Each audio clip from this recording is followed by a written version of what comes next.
Welcome to Sleepy Love Tales, soothing romance for a restful night. If these stories help you unwind, be sure to subscribe. For now, close your eyes and let's begin tonight's story. One Weekend of Barefoot Truth. The Tuesday before she left, Catherine Reeves typed her resignation letter 3 times. Each version felt like a costume, too dramatic, too apologetic, too thin. In the end, she wrote nothing. She simply placed her identification card in her desk drawer, locked it, and walked out of the old executive office building carrying only her purse and a growing sense of beautiful vertigo. Her assistant would find the identification card on Monday. Her supervisor would make calls, but by then Catherine would be someone else entirely, or perhaps someone she'd always been beneath the correct shoes and careful vowels. She'd told no one, not her mother in Alexandria, not Marcus, the senior counsel who'd been circling her for months with expensive dinners and careful touches, especially not Marcus, who believed in her future more than she did, who saw her as material to be refined into something sharper and more influential. The highway stretched north like permission itself. She'd sold her grandmother's pearls, the ones her mother had already imagined at Catherine's future wedding, and bought a bus ticket to Bethel, New York with the cash. But somewhere outside Baltimore she'd stepped off at a rest stop, let the bus pull away without her, and stuck out her thumb. A station wagon passed, then a truck, then nothing for 20 minutes while the August sun made her collarbones slick with sweat. She'd worn the wrong clothes for hitchhiking, a sleeveless linen shift that wrinkled when she breathed, sandals with thin straps that were already raising blisters. But she kept her thumb out, kept her face angled toward possibility. The van that stopped was painted the colour of dried blood, with one door a different shade entirely. It rattled like a drawer full of silverware. Through the passenger window she saw a man in his late 20s with hair that needed cutting and a Nikon camera hanging from his neck, like an albatross. "Woodstock?" he asked. "Yes." "Get in. I'm not a serial killer, but that's probably what a serial killer would say, so you'll have to decide for yourself." She climbed in. The van smelled like old coffee and darkroom chemicals. The back was a chaos of equipment. Tripods, light meters, film canisters, sleeping bags that had never been properly rolled. "I'm Catherine," she said, and immediately wished she'd lied. "Ben." He pulled back onto the highway without checking his mirrors, causing a sedan to lean on its horn. "You running away or running toward? Is there a difference?" "Always." He glanced at her sandals, her careful posture. "You're going to want different shoes. There's been rain up there. The whole field's turning into a swamp." "I don't have different shoes." "Then you're going barefoot, like everyone else who wasn't prepared for the end of the world." She studied his profile. Sharp nose, sceptical mouth. 3 days of stubble that looked intentional, rather than neglectful. His hands on the steering wheel were stained with fixer. She wondered what he photographed, what he believed was worth preserving. "Are you documenting it?" she asked. "The festival?" "I'm documenting the margins. The festival documents itself." He gestured toward the camera. "I shoot what people forget to notice, the edges, the clean-up, the morning after." "Why?" "Because centre stage is a lie. The truth lives in peripheral vision." She felt something shift in her chest. Not attraction exactly, but recognition. She'd spent 3 years at the centre of carefully staged photographs, grip and grins with senators, rose garden announcements, the choreographed theatre of governance. She'd learned to stand at precise angles, to smile with her eyes, to become invisible while remaining visible. "What's your real name?" he asked after several miles of silence. "I told you, Catherine." "No, I mean, what do people call you when they're not expecting anything from you?" She opened her mouth, closed it. Her mother called her Catherine. Her colleagues called her Miss Reeves or Catherine. Marcus called her Darling, which meant nothing and everything. "No one calls me anything else," she said finally. "Then you need a weekend name, something temporary, something that won't follow you home. You first, he considered this. Charlie. My little brother called me Charlie before he could say Benjamin. It's been 20 years since anyone used it. Charlie, she repeated, testing the shape of it. Okay, I'm Kate. Nice to meet you, Kate, who's running away from something she won't name yet. Nice to meet you, Charlie, who photographs margins and doesn't trust the centre. They drove for 3 more hours, the conversation unspooling like thread from a spool, not smooth, not continuous, but present. He told her about documenting a factory closure in Pittsburgh, about the way light looked through broken windows. She told him about growing up in a house where dinner conversation was conducted like committee meetings, where every opinion required 3 supporting arguments. She didn't tell him about the White House, about the memos she'd drafted defending policies she privately opposed, about the morning she'd realised she could diagram the structure of American power, but couldn't remember the last time she'd chosen anything for herself. By the time they reached the festival site, the sun was setting, and the music was already a physical presence.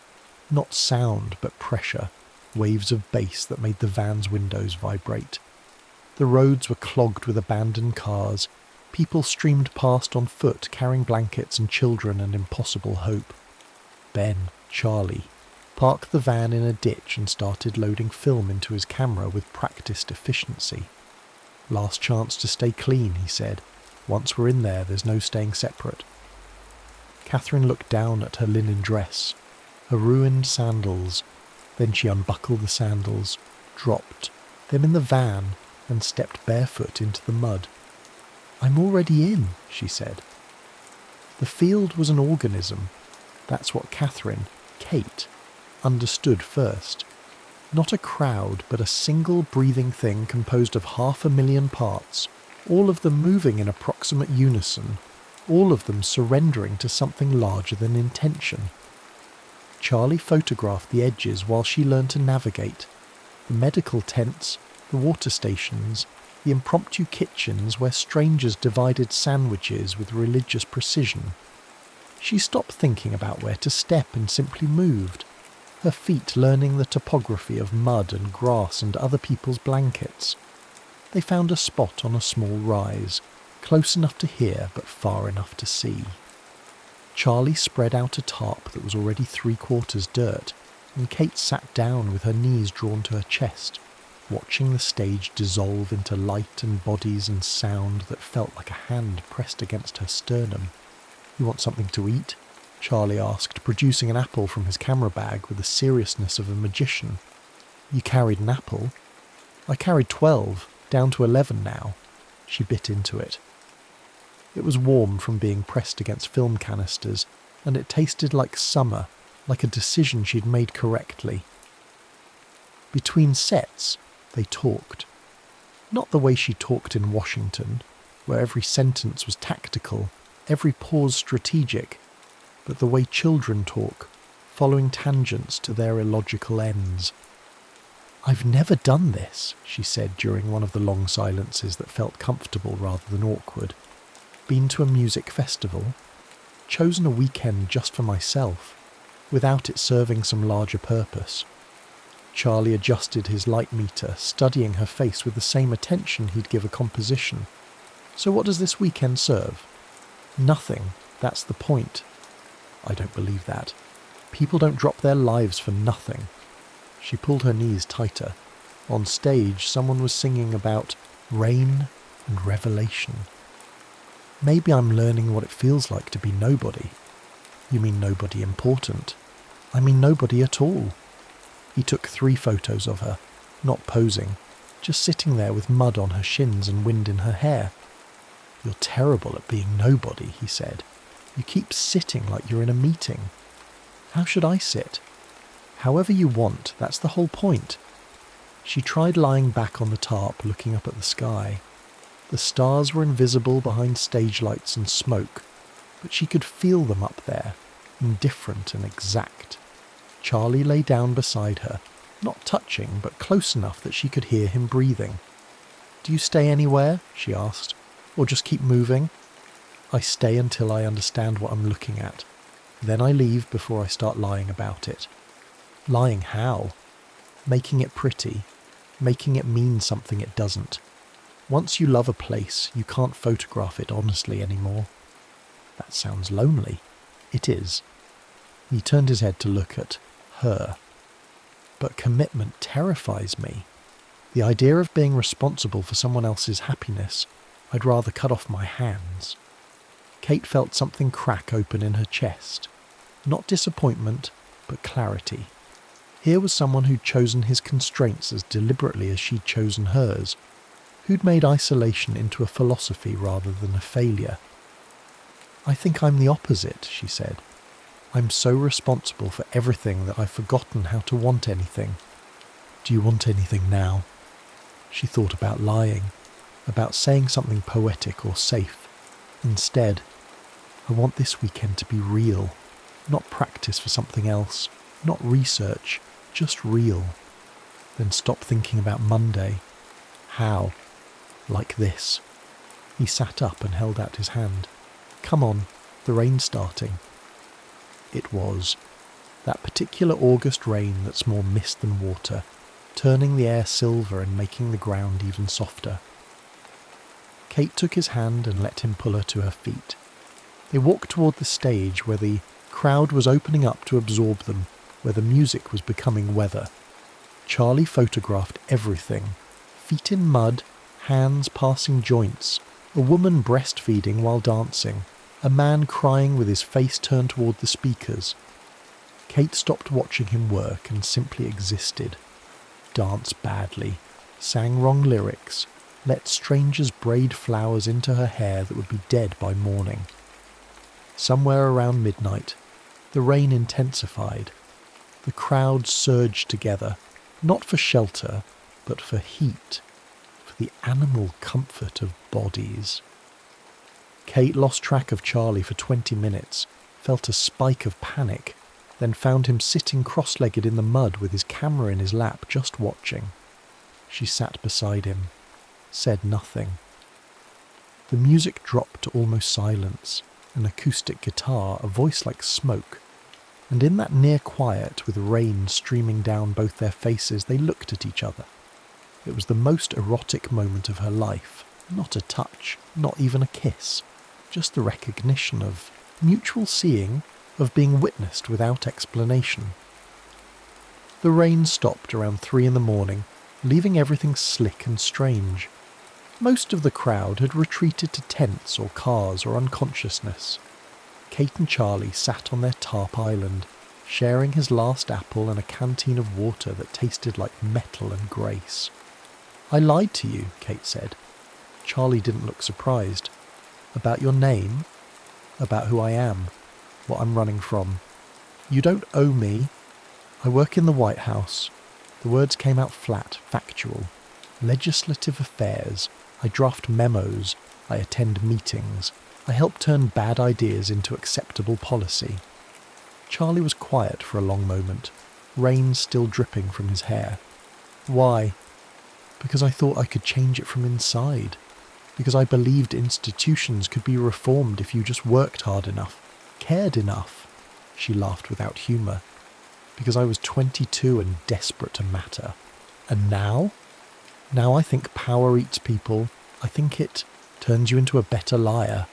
I think I've spent 3 years polishing speeches for men who'd step over bodies to win elections. She wrapped her arms around her knees. But I can't leave. Because what's the alternative? Giving up means they win. Charlie set down the canteen with careful precision. I don't document collapse because I think it's beautiful, he said. I document it because committing to repair terrifies me. Because what if you try to fix something and fail? What if you make it worse? So you just watch. I bear witness. That's not nothing. But it's not everything either. They sat in the space that statement created, not angry, but careful. Kate understood suddenly that this weekend had been an elaborate form of rehearsal. Her trying on freedom, him trying on stillness, both of them pretending they could be people they weren't. This doesn't work, she said softly. Does it? No? because I can't be someone who just leaves, and you can't be someone who stays. No. The grief of it was immediate and complete, not heartbreak. They didn't know each other well enough for that. But the loss of a possible future, a different version of themselves they might have been if the world bent differently. Charlie kissed her then, slowly, with the tenderness of goodbye already in it. She kissed him back, memorizing the taste of rain and apples, the scratch of stubble, the way his hand curved against her jaw like he was trying to save the shape of her. When they pulled apart, she was crying, so was he. "I hate this," she said. "I know. It should be enough. This feeling. It should be enough to choose each other. But it's not. No." They made love on the tarp as the sky started to grey toward dawn. It was tender and awkward and real. Muddy knees, wrong angles, the vulnerability of being completely seen. Afterward they lay tangled together, not speaking, just breathing in sync. Kate pulled a pen from Charlie's camera bag and wrote her real name on, his wrist in careful letters, Catherine Reeves. Then she took the canteen and washed it off herself, watched the ink dissolve back into invisibility. "I won't forget you," Charlie said. "I won't forget this." Not the same thing, but true. Sunday morning arrived with the cruelty of ordinary light. The field looked smaller in daylight, trampled, littered with debris, already being reclaimed by clean-up crews and reality. Kate's body ached in unfamiliar places. Her hair was matted with dried mud. She couldn't remember the last time she'd eaten, and she didn't care. Charlie drove her to the bus station in silence that felt like church. The radio played news reports about the festival, the traffic jams, the overdoses, the accidental miracle of 500,000 people not killing each other. "They'll make it mean something it wasn't," Charlie said. "Package it. Sell it back to us. Maybe that's okay. Maybe people need myths." "You don't believe that?" "No." She looked out the window at ordinary Sunday morning America, gas stations, churches, families loading into station wagons. "But I'm going to try to believe it. I'm going back. I'm going to work harder, be smarter. Maybe I can actually change something. Kate, Catherine. He gripped the steering wheel. "What if you can't? What if the system is exactly what it looks like? Then I'll fail, but at least I'll fail trying."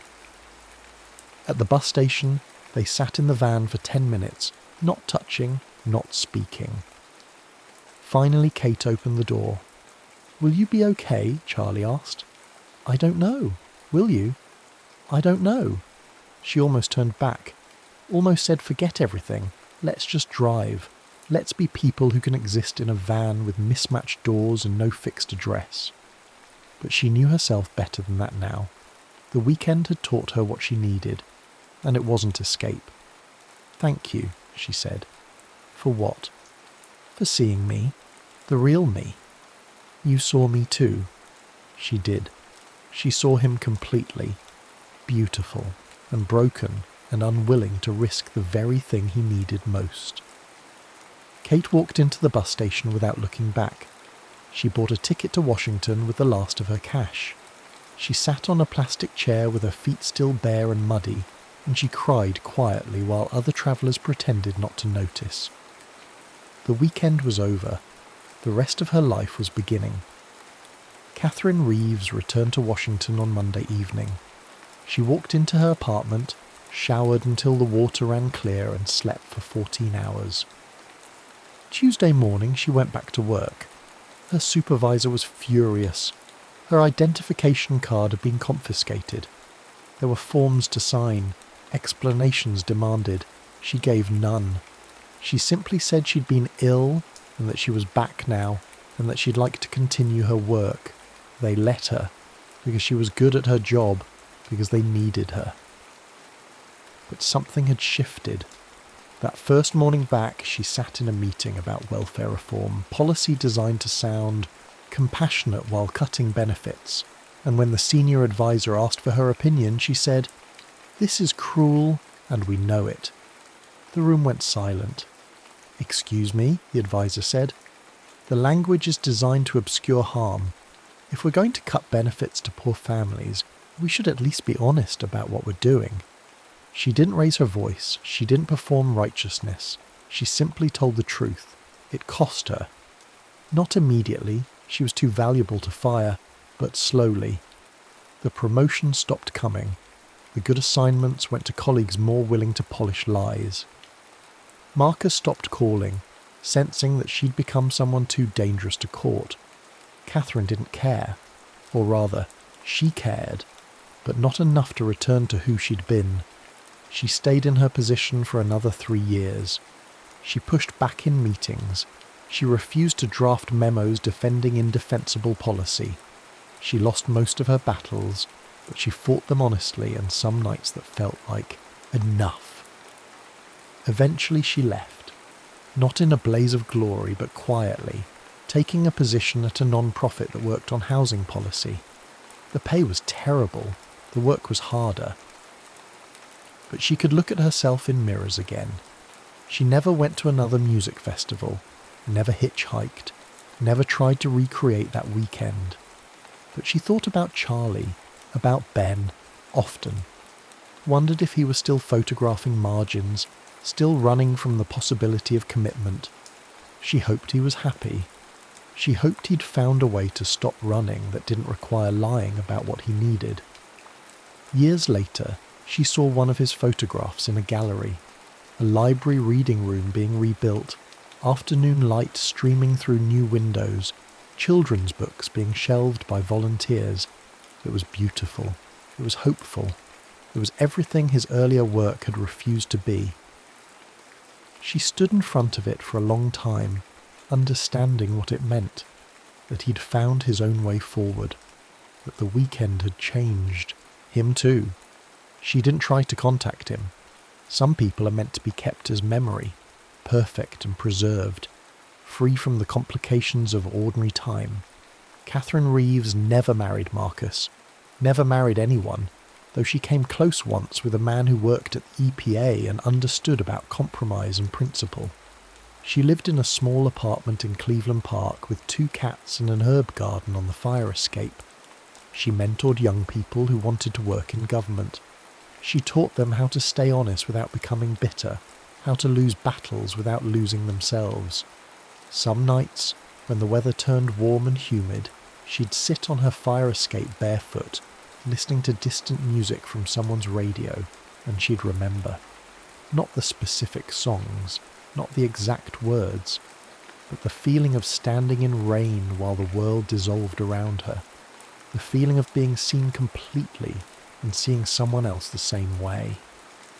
Love hadn't saved her, she'd saved herself, but love had shown her what was worth saving, and that was everything. The end.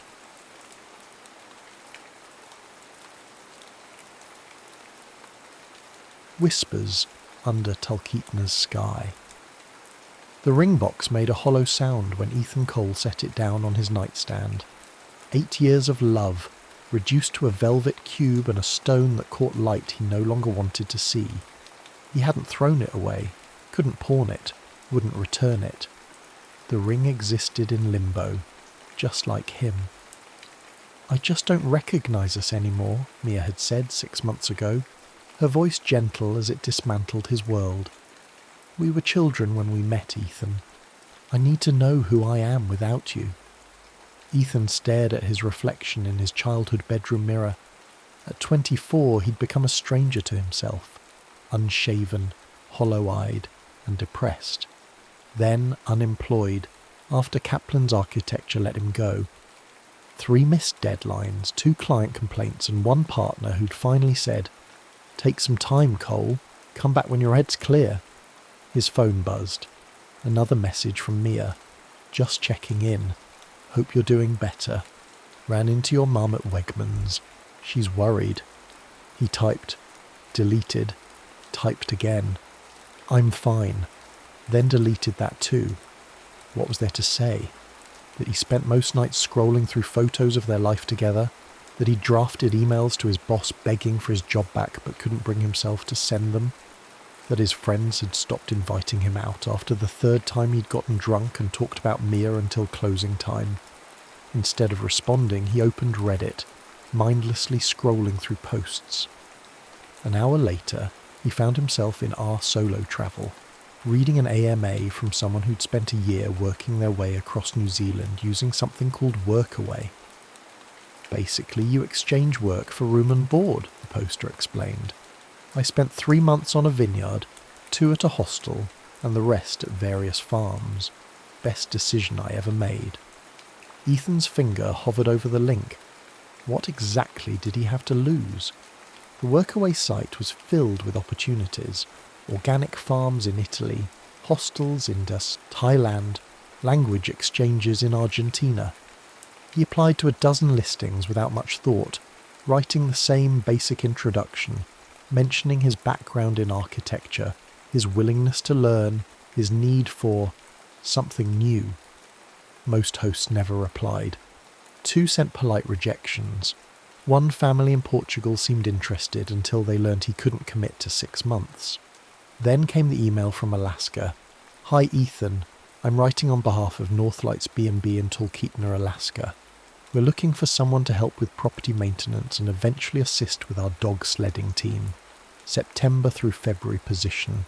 No experience needed. My grandfather and I can teach you everything. It's remote, it's cold, and it's not for everyone. But if you're looking to disappear for a while, there are worse places than here. Willow Morgan. The directness of her message struck him. No false enthusiasm, no sugarcoating. If you're looking to disappear for a while, it was exactly what he needed. He replied immediately, and within 3 days had purchased a one-way ticket to Anchorage. The night before his flight, he finally texted Mia back. I'm going to Alaska tomorrow, taking a job at a B&B. Don't know when I'll be back. She called within minutes, but he let it go to voicemail. Later, he listened to her message.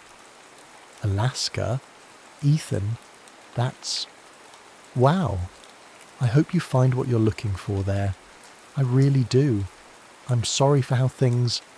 Just be careful, okay? Call me when you get there. At least let me know you arrived safely. His thumbs hovered over the phone. So many words caught in his throat, none of them right.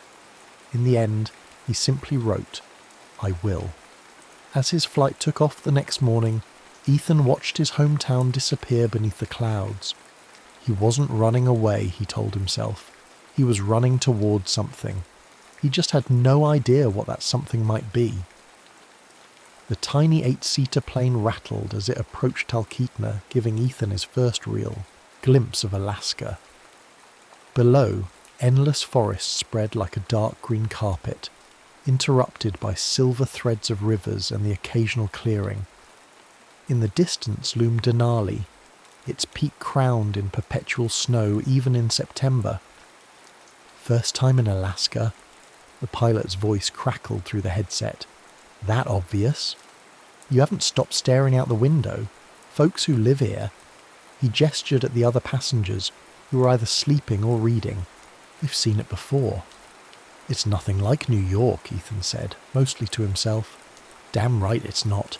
That's why people come, and why they stay. The landing strip appeared below, a ribbon of asphalt at the edge of what barely qualified as a town. As they descended, Ethan's stomach tightened with a familiar anxiety. What the hell was he doing? He'd never owned a dog, much less driven a dog sled.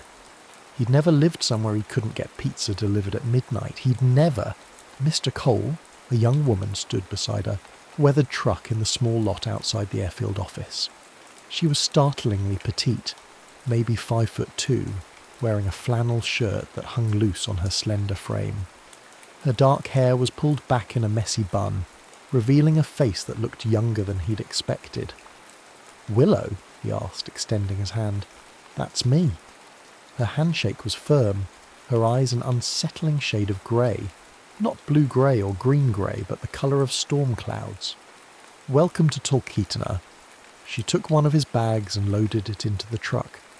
"Thanks for meeting me," he said, struggling to make conversation as they drove away from the airstrip. The town seems quaint. A slight smile. Quaint is one word for it. 300 residents year-round, though it doubles in summer with tourists. Winters, it's just us. Ethan wanted to ask about her, how old she was, why she ran a B&B in the middle of nowhere, who us referred to besides her grandfather, but something in her demeanour suggested she preferred keeping conversation functional. Instead, he watched out the window as they passed the town's main street, a collection of log cabins converted to gift shops, a brewing company, an ice cream parlour, and a bar whose sign simply read, "Fair View." "That's downtown," Willow explained. "Southside is mostly residential, and we're headed north about 2 miles out." The truck turned onto a narrower road that wound through dense forest before finally emerging at a clearing. The Northlights bed and breakfast was a large 2-storey log structure with a wraparound porch, flanked by several smaller outbuildings and what appeared to be dog kennels set further back on the property. Beyond it all, a pristine lake reflected the afternoon sunlight. "Nice place," Ethan said, genuinely impressed. "Been in my grandparents' family for 3 generations. Before the tourists, it was just a homestead." Willow parked and got out. "Grandpa's probably with the dogs. I'll show you to your cabin, then give you the tour." "My cabin?" She pointed to one of the smaller structures. "That's where you'll stay. We don't make staff sleep in the main house. Everyone needs their privacy." The cabin was simple but comfortable. A studio set up with a queen bed, small kitchenette, bathroom with a stand-up shower, and a desk by the window that overlooked the lake. Rustic but not primitive. There was Wi-Fi, electric heat, and even a small TV. "It's perfect," Ethan said, setting down his bags. "When do I start?" Willow leaned against the doorframe. "Tomorrow's soon enough. Rest today. Get your bearings. Dinner's at 6 in the main house. We don't have guests until the weekend, so it's just you, me, and my grandparents." As she turned to leave, Ethan called after her. "Willow?" She paused, those storm cloud eyes meeting his. "Thanks for taking a chance on me. I know I don't exactly have the right experience for this." Something unreadable passed across her face. "Everyone has their reasons for coming to Alaska, Ethan. Most of them boil down to needing to be somewhere that isn't where they were before." She offered a small smile. 6 o'clock. Don't be late. Gran hates when food gets cold." Left alone, Ethan unpacked methodically, arranging his belongings as though establishing this new space might help establish this new self. From the bottom of his duffel, he pulled out his field recording equipment, a Zoom F3 field recorder, a matched pair of clippy EM272 XLR microphones, Sony MDR 7506 headphones, and an Apple MacBook Pro with Reaper installed. It was the one passion he'd maintained even during his worst days after Mia. The emptiness hit suddenly as he sat on the edge of the bed. 6 hours ago he'd been in New York. Now he was in Alaska, where he knew no one, working a job he wasn't qualified for, running from a broken heart that had followed him anyway. His phone buzzed. Mia again. "Did you arrive? Are you okay?" He stared at the message for a long moment, before replying simply, "I'm here. I'm okay." Then he silenced his phone, set an alarm for 5:45, and lay back on the bed. Outside his window, the lake water rippled under a breeze, making a sound both foreign and familiar. He closed his eyes and listened, really listened, for the first time in months. "Lean with the sled, not against it," Frank Morgan called over the morning wind. "You fight the curve, you'll flip us both." Ethan adjusted his weight, feeling the wooden sled respond beneath him as they navigated a turn on the practice trail.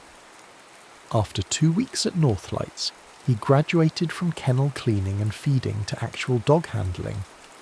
This first run with Frank, Willow's grandfather and the unquestioned patriarch of the operation, was his first real test. The 6-dog team powered ahead, their breath visible in the crisp October air. Talkeetna had already seen its first snowfall, though not enough for proper sledding. Today they used a wheeled training rig, but Frank insisted the principles were the same. "Good! Now give 'em the command to slow." "Whoa," Ethan called out, surprised when the lead dog actually responded, bringing the team to a gradual halt. Frank clapped him on the shoulder. "You're a natural city boy."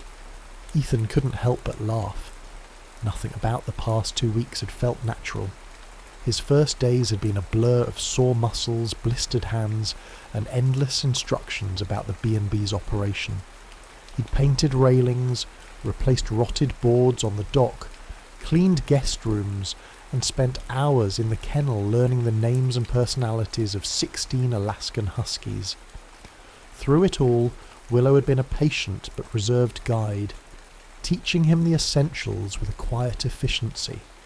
She handled the B&B's operations, bookkeeping, reservations, guest services, while Frank managed the dogs, and her grandmother Rosemary ran the kitchen. "Look alive, Cole," Frank called, breaking into Ethan's thoughts. "We're heading back. You take the commands this time." By the time they returned to the kennel, Ethan's face was chilled but flushed with exhilaration. As they unharnessed the dogs, he caught sight of Willow watching from the porch of the main house, her expression unreadable from a distance. "Not bad," Frank said, coiling the harness lines. "Few more runs and you'll be ready to take guests out, just in time for the real snow." "I hope so," Ethan replied, kneeling to rub the lead dog behind the ears. Juno, a steel-grey female with one blue eye and one brown, had become his favourite. "Though I'm not sure I'd trust me with paying customers yet." Tourists just want the experience. Long as you don't dump them in a snowbank, they'll give you 5 stars. Frank's weathered face creased with a smile. "Go on in and warm up. Rosemary's making her caribou stew, and Willow mentioned something about needing help with the website later." Inside, the main house was warm and fragrant with cooking smells. Rosemary, a soft-spoken woman with silver hair and Frank's same mischievous eyes, ladled stew into a mug and pressed it into Ethan's hands. "Drink," she instructed. "You city folk always forget to hydrate in the cold." "Yes, ma'am," Ethan said, sipping the rich broth gratefully. "Good run?" Willow asked, not looking up from her laptop at the dining table. "Your grandfather thinks I'm a natural." "Grandpa thinks anyone who doesn't fall off the sled on their first day is a natural." But there was amusement in her voice. "When you're done with that, I could use your help with some web design issues. Grandpa mentioned you had a background in architecture." "Yeah, I worked for a firm in Rochester. Design and project management mostly." "Good. Our website looks like it was built in 2003. She finally glanced up. "You're still wearing your hat inside." Ethan reached up, surprised to find the knit beanie still on his head. "Oh, sorry." "Don't be. Your ears are bright red. Keep it on until they stop. Stinging." It was the most personal comment she'd made since his arrival, and he found himself oddly touched by her concern. Over the next hour they sat side by side at the table, shoulders occasionally brushing as they redesigned the B&B's outdated website. Willow was surprisingly tech-savvy for someone who lived so remotely, and her eye for design impressed him. "Where did you learn all this?" he asked as she adjusted the CSS on a page. She hesitated. "Community college. I was studying digital media before I moved here." Before her boyfriend died, Ethan mentally filled in. Though he'd been at Northlights for 2 weeks, the only personal information he'd gleaned about Willow had come from Frank during their work together. All he knew was that she'd lost her military boyfriend overseas, then left North Carolina to live with her grandparents. She never mentioned it, and Ethan never asked. "Well, you have good instincts," he said, keeping his tone professional. "This layout works much better." "Thanks." She glanced at him, then back at the screen. "Frank says you're good with the dogs." "I like them. They're uncomplicated." A small smile. "Uncomplicated is a nice way of saying they'll love anyone who feeds them. Maybe that's what I like about it. Earned affection." The words slipped out before he could censor them. Willow's hands paused over the keyboard. For a moment, Ethan thought he'd overstepped, revealed too much of his own brokenness. But then she nodded, almost imperceptibly. "I understand that," she said quietly. They worked in silence for another hour, but something had shifted between them, some small recognition of shared experience, of parallel paths that had somehow converged in this unlikely place. That night, after dinner, Ethan returned to his cabin and retrieved his recording equipment. The temperature had dropped further, and his breath clouded as he walked down to the lake's edge. Setting up his matched microphones on a stand, he put on his headphones and simply listened. The world through the amplified microphones was a revelation. Water lapping gently at the shore, the distant call of an unseen bird, wind rustling through pine needles. He adjusted levels, finding focus in the technical details, then hit record. For 30 minutes he stood motionless, capturing the sounds of a world so different from the one he'd left behind. No car horns, no voices, no constant hum of urban life. Just wilderness, breathing around him. "What are you doing?" He hadn't heard Willow approach. Pulling off the headphones, he turned to find her standing a few feet away, hands tucked into the pockets of her parka. "Field recording," he explained. "I collect natural sounds." "For what?" "Sometimes I sell them to sound designers for films or games. Mostly I just collect them for myself." She tilted her head. "Can I hear?" He hesitated, then handed her the headphones. Willow put them on, and her eyes widened slightly as the amplified sounds of the night surrounded her. For several long moments she stood completely still, listening. When she finally removed the headphones, her expression had softened. It's like hearing the world with new ears," she said. "That's exactly what it is." Ethan smiled. "Want to try recording something?" To his surprise, she nodded. For the next hour they moved around the property, capturing different sound perspectives. The creak of the dock, the hushed whisper of trees, the distant chorus of dogs responding to a faraway wolf howl. Willow proved to be an intuitive assistant, suggesting locations and even holding a reflector to capture certain audio angles. As they worked, Ethan found himself watching her more than his equipment. In the dim light, with her focus entirely on the sounds around them, she seemed different, more open, more present. When she suddenly looked up and caught him staring, he expected her to retreat back into her usual reserve. Instead, she smiled, a real smile that reached her eyes and transformed her face. "What?" "Nothing," he said. "You're just good at this." "I used to help my boyfriend record guitar demos." Her voice was quiet but steady. He was always particular about microphone placement.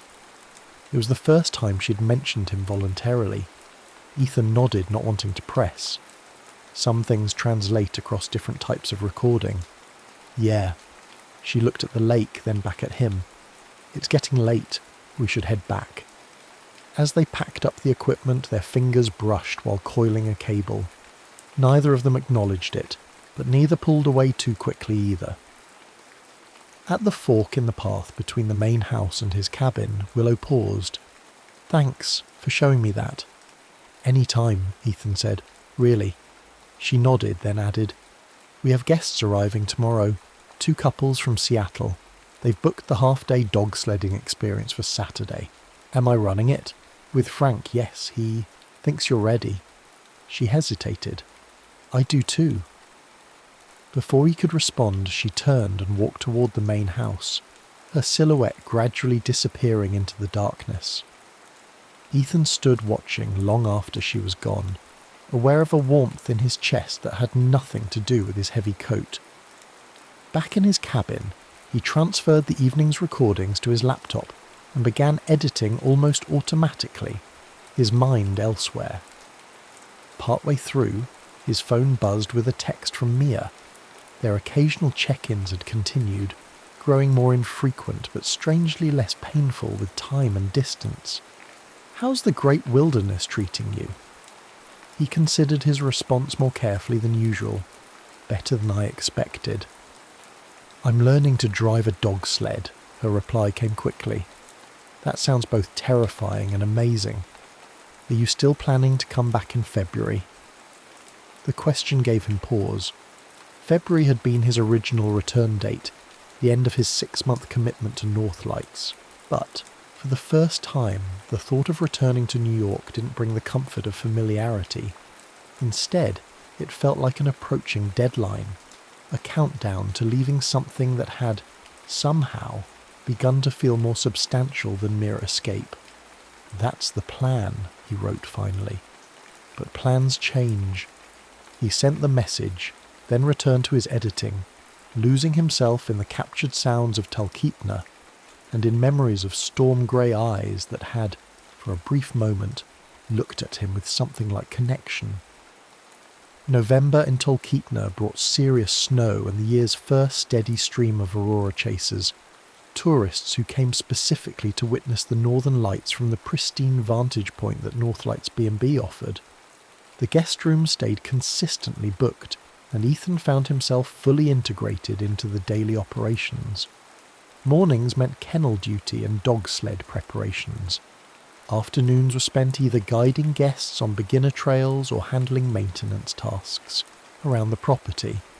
Evenings brought dinner service assistance and then, increasingly often, time with Willow.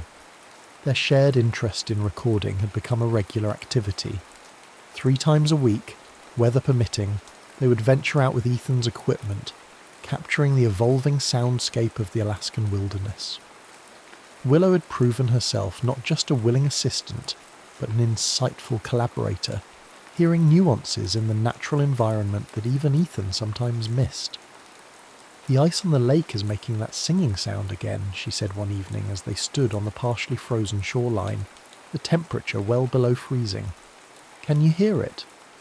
Ethan adjusted his headphones. Through the amplified microphones he picked up the eerie, otherworldly tones of lake ice expanding and contracting, a sound like crystalline whale songs echoing across the surface. Got it, he confirmed, watching the levels on his recorder. This is incredible. It only happens when the year temperature drops suddenly after sunset. Willow's face, half hidden by her scarf, showed concentrated interest. My grandfather used to tell me it was the lake spirits talking to each other. What do you think they're saying? She considered this, her breath clouding in the frigid air. Bundle up, idiot humans. It's 15 below. Ethan laughed, the sound carrying across the empty landscape. Fair assessment. As they recorded, the sky above them began to shimmer with the first hints of aurora. Faint green ribbons undulating against the stars. Willow pointed upward. Looks like a good night for it, she said. The guests will be thrilled. Do you ever get used to it? Ethan asked, watching the lights intensify. Seeing something so extraordinary. No, she answered simply. Some things never become ordinary, no matter how many times you see them. They stood in comfortable silence, recording equipment momentarily forgotten as the aurora strengthened, dancing across the sky, in pulses of green and purple. Without conscious thought, Ethan found himself shifting closer to Willow until their shoulders touched. She didn't move away. The first time I saw it, she said quietly, was the night I arrived here. I was such a mess. Couldn't stop crying for days. Gran and Grandpa didn't know what to do with me. She kept her eyes on the sky. That night, Grandpa practically dragged me outside, said, "Look up, girl. Remember how small we are." And there it was. The whole sky. Alive. I stood there until my tears froze on my face. Ethan swallowed. Did it help? Not immediately, but it reminded me that the world was bigger than my grief. She turned to look at him. What are you running from, Ethan? The directness of her question startled him, though perhaps it shouldn't have. After 2 months of working side by side, they'd developed a rapport built on shared silence and careful words. But neither had pushed into the tender places of the other's past. My fiancé left me, he said, the words simpler to speak aloud than he'd anticipated. 8 years together since high school. I thought we were forever. She didn't. Willow nodded, not with pity but with recognition. How long ago? Almost a year now. We were supposed to get married in April. And instead you're in Alaska, freezing your arse off with me. Despite everything, he smiled. Yeah, instead I'm here. Do you regret it? Coming here?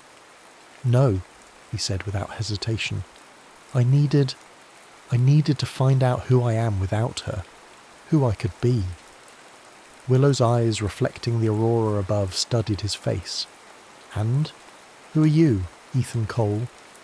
Still figuring that out, but I like who I'm becoming. He hesitated.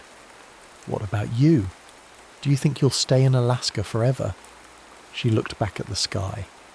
I don't know. When I came here, I couldn't imagine being anywhere else. It was the only place that didn't remind me of him. She paused. Now I'm not running away anymore, I'm just here. And most days that's enough. The aurora intensified, casting enough light to illuminate the frozen landscape around them.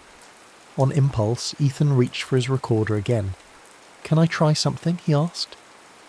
Willow nodded, and he positioned the microphones carefully, then spoke into them. November 15th, Talkeetna, Alaska, Aurora recording with Willow Morgan. He glanced at her. Say something. She hesitated, then leaned toward the microphone. Hello, night sky. We're listening. They stood recording the silence for several minutes.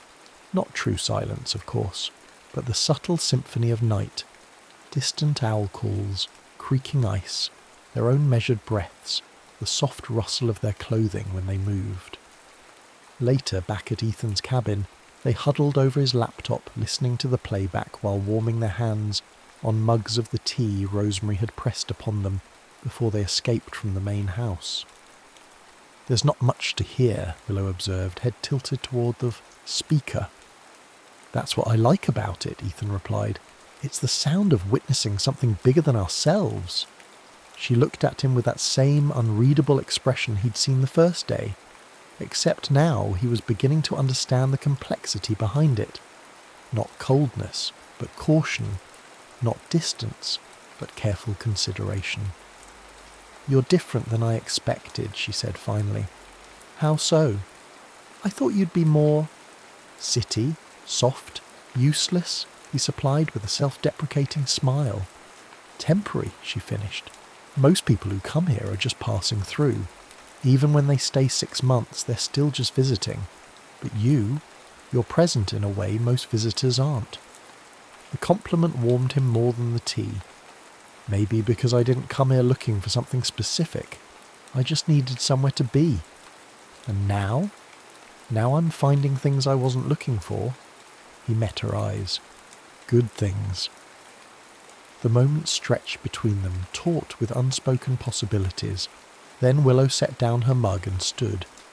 It's late, she said. We have the Henderson group arriving tomorrow and they've booked the extended trail run. Ethan walked her to the door, suddenly reluctant to end the evening. Thanks for coming out tonight. The recording was better because of you. At the threshold, Willow turned, her face half in shadow. For a heartbeat, Ethan thought she might say something more, might acknowledge whatever was growing between them. Instead, she reached out and briefly touched his arm.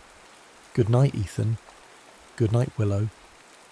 After she left, Ethan returned to his laptop, listening again to their Aurora recording. Her voice saying, "We're listening," looped in his mind as he edited the file, balancing levels and removing wind noise. When he finally fell asleep, it was with headphones still on, the sound of that night and her presence in it, following him into dreams. December transformed Talkeetna into a winter wonderland. Snow-blanketed, everything. Christmas lights twinkled from the eaves of the main house, and the dog sledding business hit its peak season. Ethan now led tours independently, having earned Frank's complete trust with the team.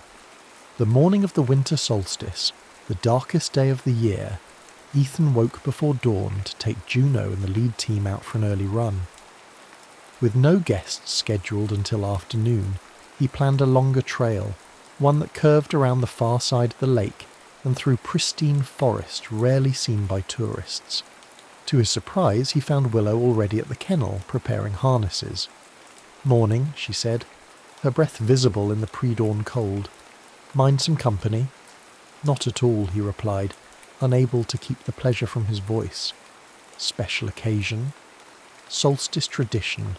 Grandpa and I always take a sunrise run, but his hip's bothering him, so I thought—" She shrugged. "Unless you'd rather go alone." "I'd rather go with you."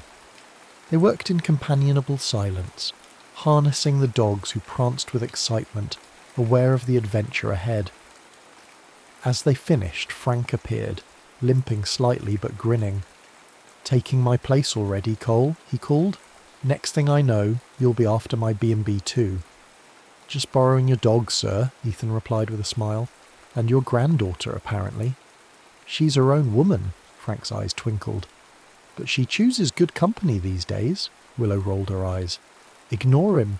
He thinks he's funny before coffee." Once the sled was ready, Ethan took the driving position with Willow standing just in front of him, both of them nestled between the curved handles. "Ready?" he asked. She nodded, and he gave the command. "Hike!" The dogs lunged forward, and the sled glided across the packed snow with a satisfying hiss.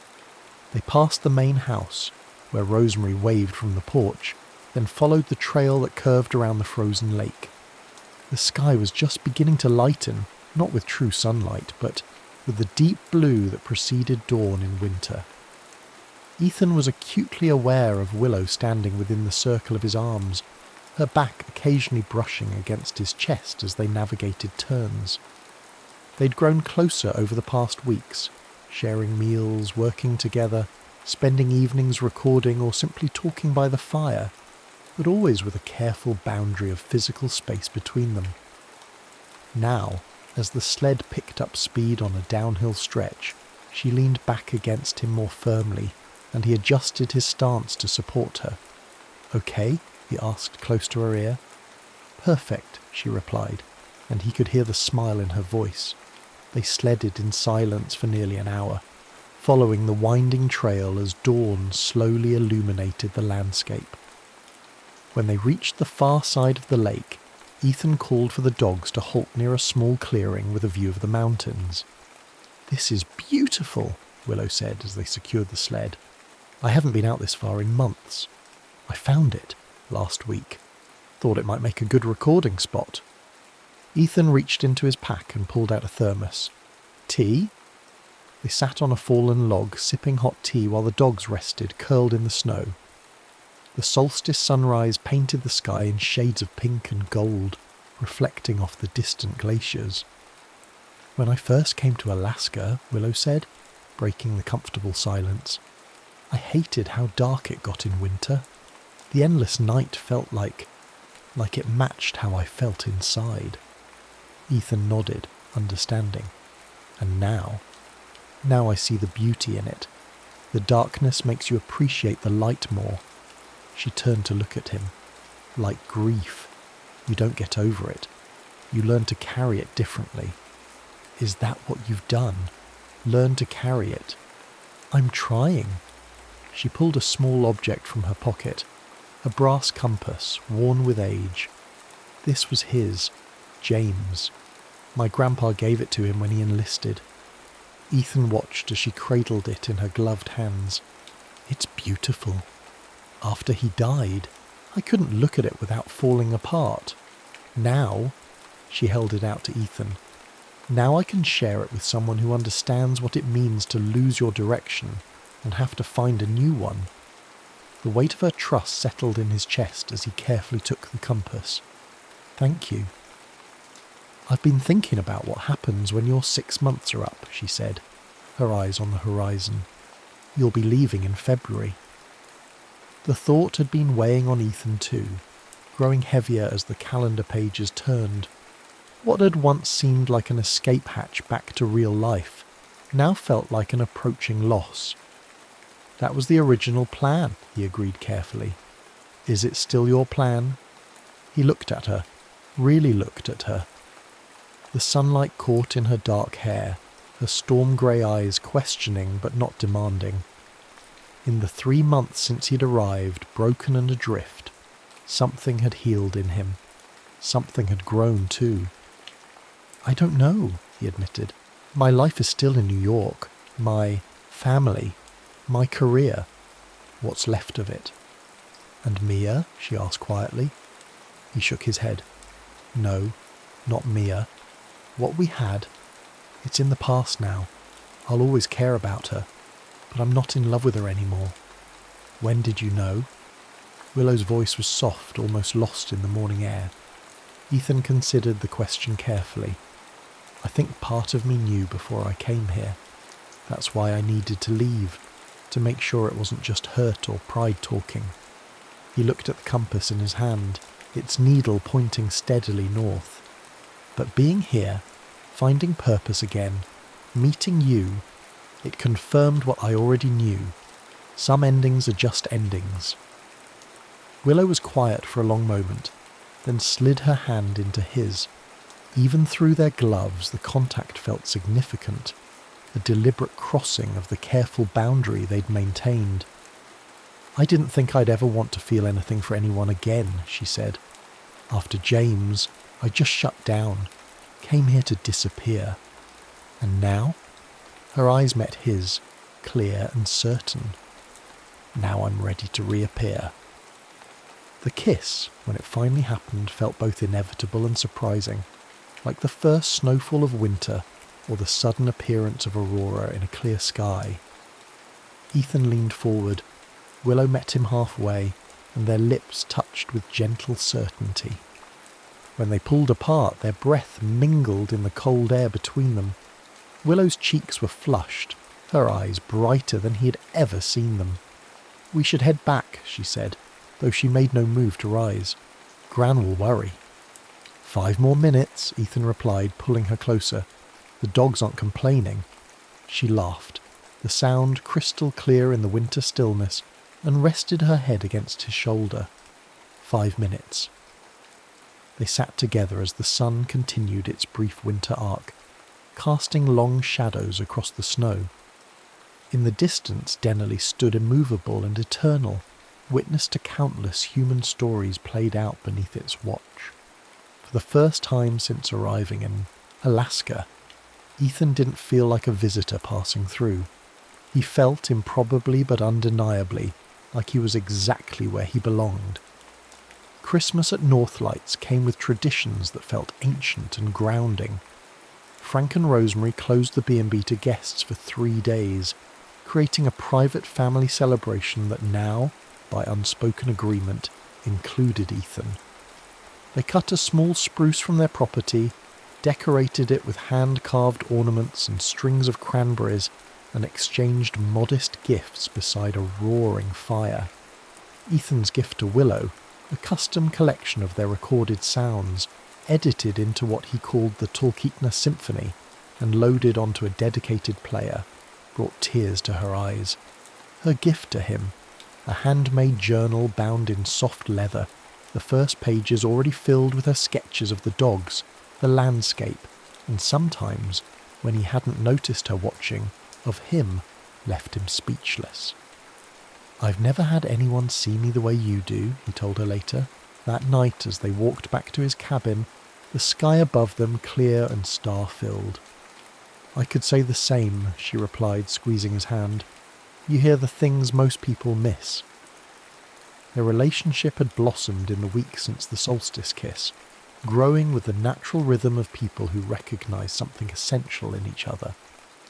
They spent most evenings together now, alternating between his cabin and the quiet corner of the main house that Willow had claimed as her personal space, a small room off the kitchen with a comfortable love seat and a window facing the mountains. Nothing was hidden. Frank and Rosemary watched their granddaughter's happiness with approving eyes, though Frank occasionally grumbled good-naturedly about young love making everyone else feel ancient. Intimacy developed gradually between them, each step deliberate and meaningful. Ethan, still cautious after Mia, and Willow, still carrying the shadow of her loss, moved toward each other with tender patience. When they finally made love for the first time, on New Year's Eve while Aurora painted the sky outside his cabin window, it felt like a culmination rather than a beginning, a natural progression of the connection they'd been building since that first sunrise dog sled run. "Look," Willow whispered afterward, drawing his attention to the window where green and purple lights danced across the darkness. "The sky is celebrating with us." Ethan kissed her shoulder, marvelling at how perfectly she fit against him. "I never want to leave this place." The words slipped out unplanned, but soon as he spoke them, he knew they were true. The thought of returning to New York in February, once his anchor to reality, now felt like a sentence. Here, with Willow and the life they were building, he had found something he hadn't known he was searching for. She propped herself up on one elbow, her dark hair spilling across her bare shoulders. "Then don't. It's not that simple." "Why not?" Her grey eyes were serious. "The B&B needs someone year-round. Grandpa's not getting any younger, and his hip's worse than he admits. We've talked about hiring someone permanent, and you already know the operation. You could stay, Ethan, if you wanted to." The possibility hung between them, tantalising, terrifying. "What about my career? Everything I built back home?" "You were an architect. People need buildings everywhere, even in Alaska." She touched his face gently. "I'm not asking you to decide tonight. Just think about it, about what really matters to you now." He pulled her close again, breathing in the pine and sweetgrass scent of her hair. "I will." But thinking was all he seemed capable of doing in the weeks that followed. January brought the deepest cold and the most brilliant auroras, keeping the B&B fully booked and everyone busy. Ethan led dog sled tours daily, continued helping Frank with maintenance projects, and spent his free moments with Willow, all while the February deadline loomed closer. "You seem distracted," Willow observed one evening as they edited recordings together in his cabin. "Just thinking about the future." He hesitated. "I got an email from my old boss today. They want me back. Said they'd held my position open, hoping I'd return." Willow's hand stilled over the laptop. "Are you going to accept?" "I don't know. It's a good offer. Security, familiar work, a path forward." He ran a hand through his hair. "But the thought of leaving here, leaving you—" "You could try long distance," she suggested, though her voice lacked conviction. "People make it work." "Do they? Really?" He took her hand. "I don't want to start something beautiful just to watch it wither from 2,000 miles away." "Then what do you want, Ethan?" The question was simple but profound. 4 months ago he wouldn't have had an answer, or rather, his answer would have been to rewind time, to go back to when his life with Mia still made sense. Now, looking at Willow in the soft light of his cabin, he knew exactly what he wanted. The challenge was reconciling it with the life he'd built before Alaska. "I want both," he admitted. "I want my career, the work I trained for, and I want this. You, Talkeetna, the life we could have here." "Then go back," she said, surprising him. "Go back to New York, settle your affairs, figure out if there's a way to do both. And if there isn't—" She took a deep breath. "If there isn't, at least you'll know you tried. You won't resent me or Alaska for what you gave up." The wisdom in her words struck him. "You'd wait, even knowing I might choose differently in the end?" "I've learned that real love means giving people the freedom to find their own way," she said. "James taught me that. And I love you, Ethan. I want you to stay because you choose it, not because you're afraid of losing me." The declaration, their first exchange of those words, hung in the air between them. Ethan pulled her into his arms, overwhelmed by the gift she was offering him. "I love you too," he whispered against her hair. "And I will come back to you. I promise." 2 weeks later, Ethan stood at the small Talkeetna airstrip, his duffel bag at his feet. Frank and Rosemary had already said their goodbyes at the B&B, giving him and Willow privacy for their parting. 1 month, he said, holding both her hands in his. I'll be back in 1 month, whether I've figured everything out or not. Willow nodded, her eyes bright with unshed tears. Take this. She pressed James's compass into his hand, so you can always find your way back. I can't take this. You're not taking it. You're borrowing it. Bring it back to me. She stood on tiptoe to kiss him, then stepped back as the small plane's engine started. 1 month. As the plane lifted off, Ethan watched Talkeetna grow smaller beneath him. Willow remained visible by the airstrip until the landscape blurred into forest and snow, becoming indistinguishable from the wilderness surrounding it. He cradled the compass in his palm, its needle pointing steadily north, toward the place and the person who had unexpectedly become his true direction. New York hit Ethan like a physical force, the noise, the pace, the press of people moving with determined urgency. After 6 months in Alaska, the city of his birth felt like a foreign country, simultaneously familiar and strange. His parents met him at the airport, their faces a mixture of joy and confusion. They'd supported his abrupt departure to Alaska, understanding his need for distance after Mia, but his decision to return to Talkeetna so quickly baffled them. It's just so remote, his mother said over dinner at their home in Rochester. And the winters, Ethan, you said it gets to -40. Sometimes, he agreed, smiling, but the aurora makes up for it.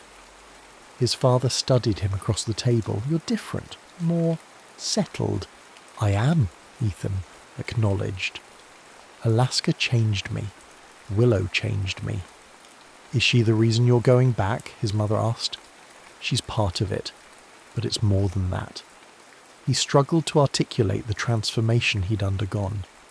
I found purpose there, a different rhythm of life, a connection to something larger. The work, it's honest in a way architecture never was for me. But you loved architecture, his father protested. You worked so hard for that degree, that position at Kaplan's. I know, and I'm not saying I want to give it up entirely, but I'm trying to find a way to have both.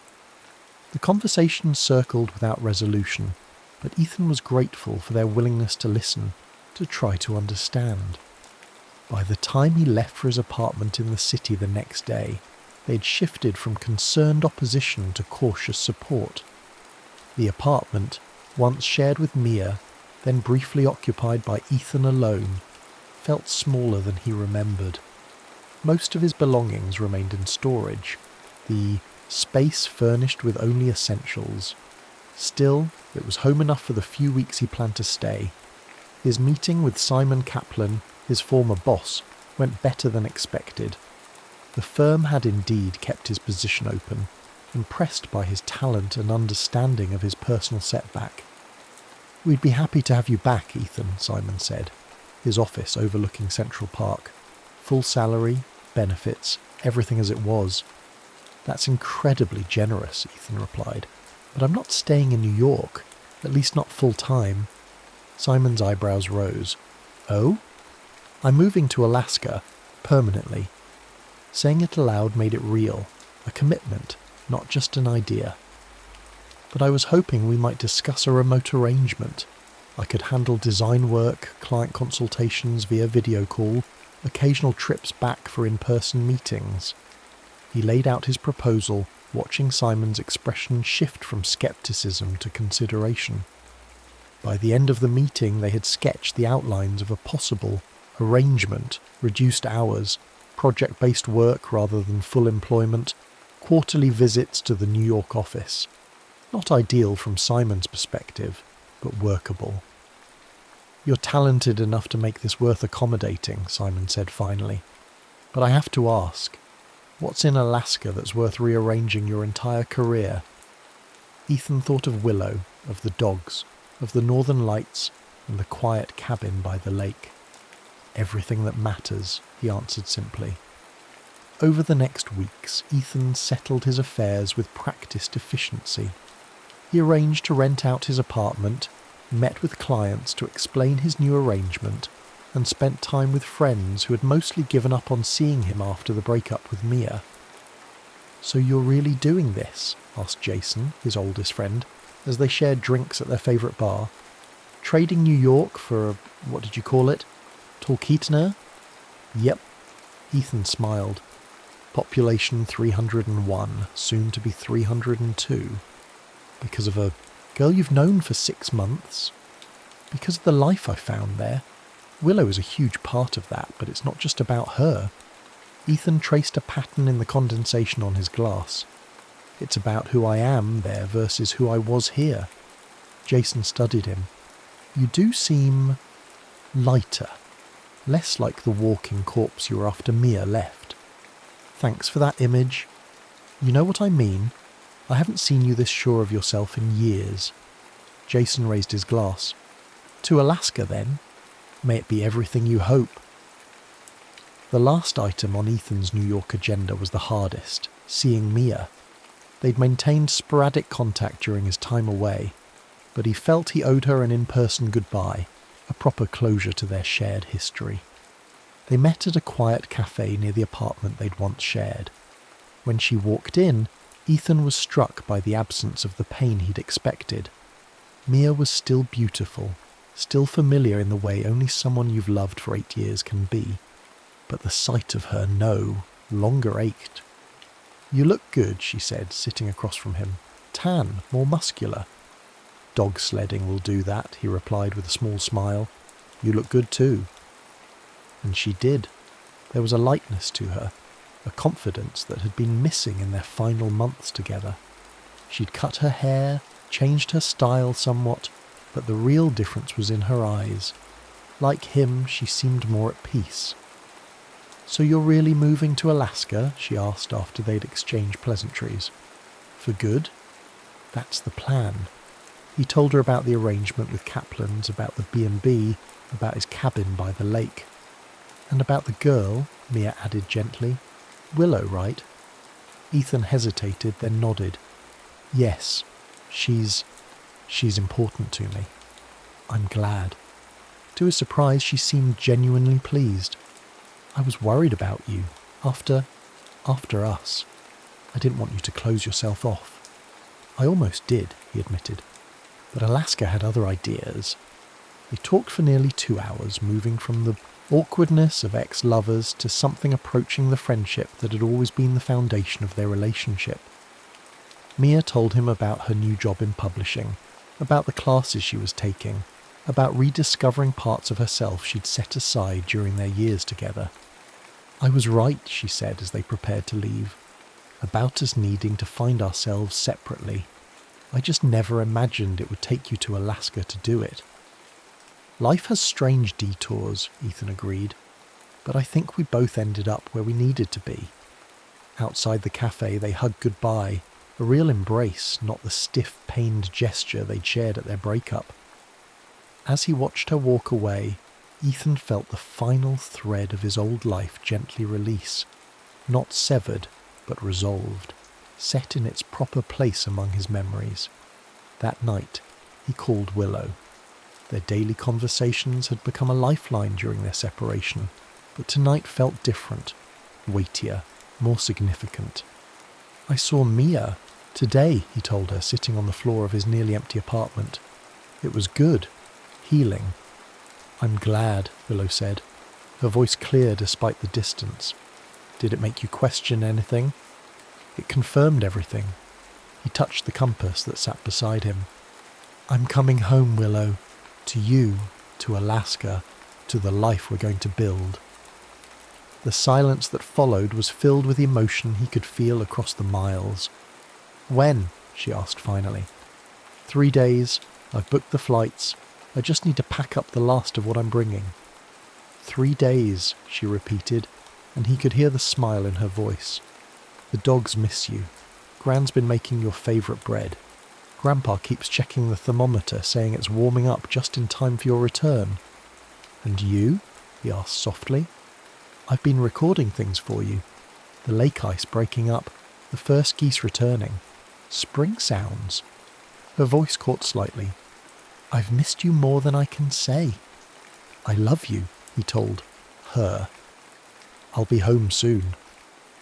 3 days later, as promised, Ethan stepped off the small plane in Talkeetna. The air was warmer than when he'd left, the first hints of spring evident in the patches of exposed ground where snow had melted. The familiar truck waited by the airstrip, but this time it wasn't just Willow who had come to meet him. Frank and Rosemary stood beside her, and beyond them, to Ethan's surprise, the entire dog team harnessed to the large sled. Juno, at the lead, barked excitedly when she saw him. "What's all this?" he asked as Willow embraced him. "Your welcoming committee," she said, her grey eyes bright with happiness. "And your chariot home." Frank clapped him on the shoulder. "Figured your first ride back should be in style, though you'll have to drive. My hip's acting up again." Ethan laughed, overcome with the rightness of the moment. He greeted Rosemary with a hug, then knelt to give Juno and the other dogs the attention they demanded. Finally he turned, back to Willow. "I have something for you," he said, reaching into his pocket for the compass, as promised.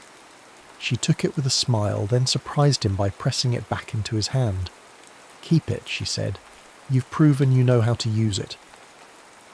As they loaded his bags onto the sled, Ethan felt the last of his uncertainty fade. The path ahead might not be perfectly straight or always clear, but he had found his true north, in this wild place, with these good people, and especially with the remarkable woman who now stood beside him, ready to navigate whatever came next. Together. 1 year later, the northern lights rippled across the Talkeetna sky, painting the darkness with veils of green and purple. On the deck of the newly expanded cabin by the lake, now their home, Ethan and Willow sat wrapped in a handmade quilt, watching the celestial display. "Hard to believe it's been a year," Willow said, leaning into him. "Sometimes it feels like you've always been here." "In the ways that matter, I think I have," Ethan replied, his arm around her shoulders. The past year had brought changes to Northlights and to them. With Ethan's design background and connection to Kaplan's, they'd modernised the B&B's offerings while preserving its rustic charm. Frank's hip had finally required surgery, making Ethan's permanent presence even more valuable.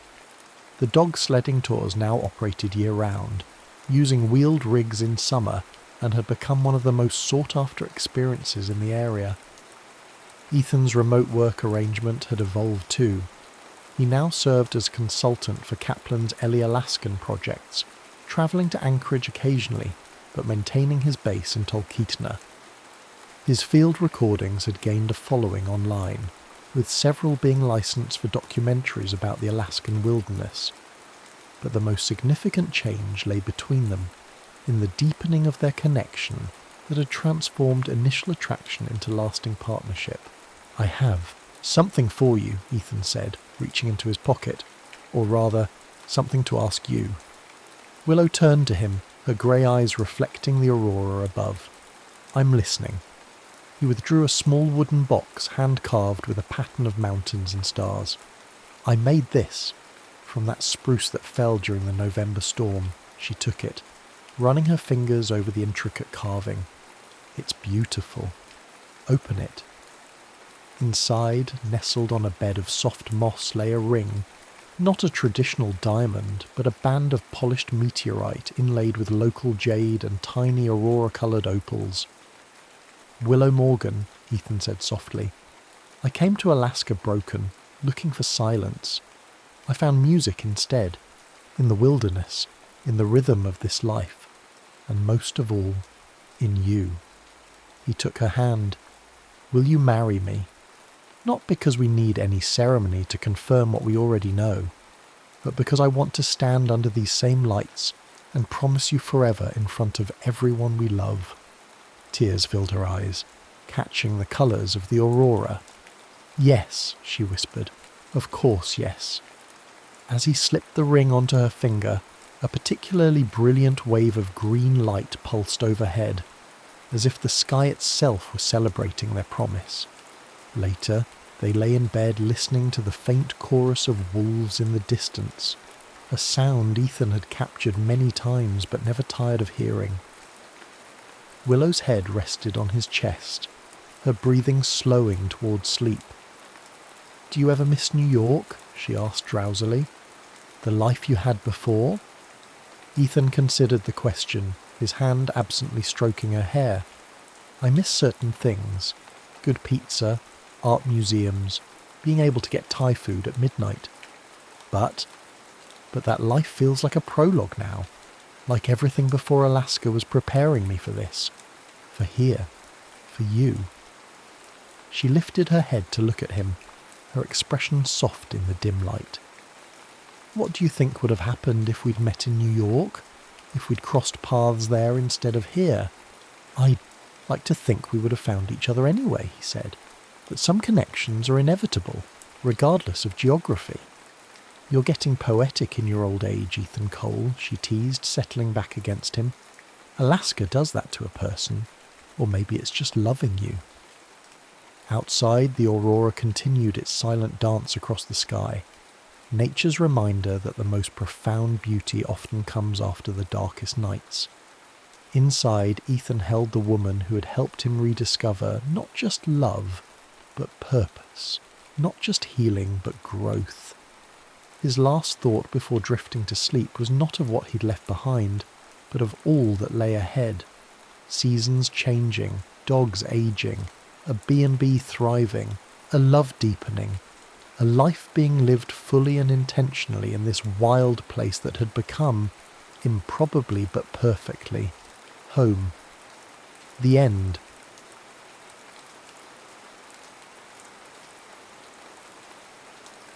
Ink and illusions.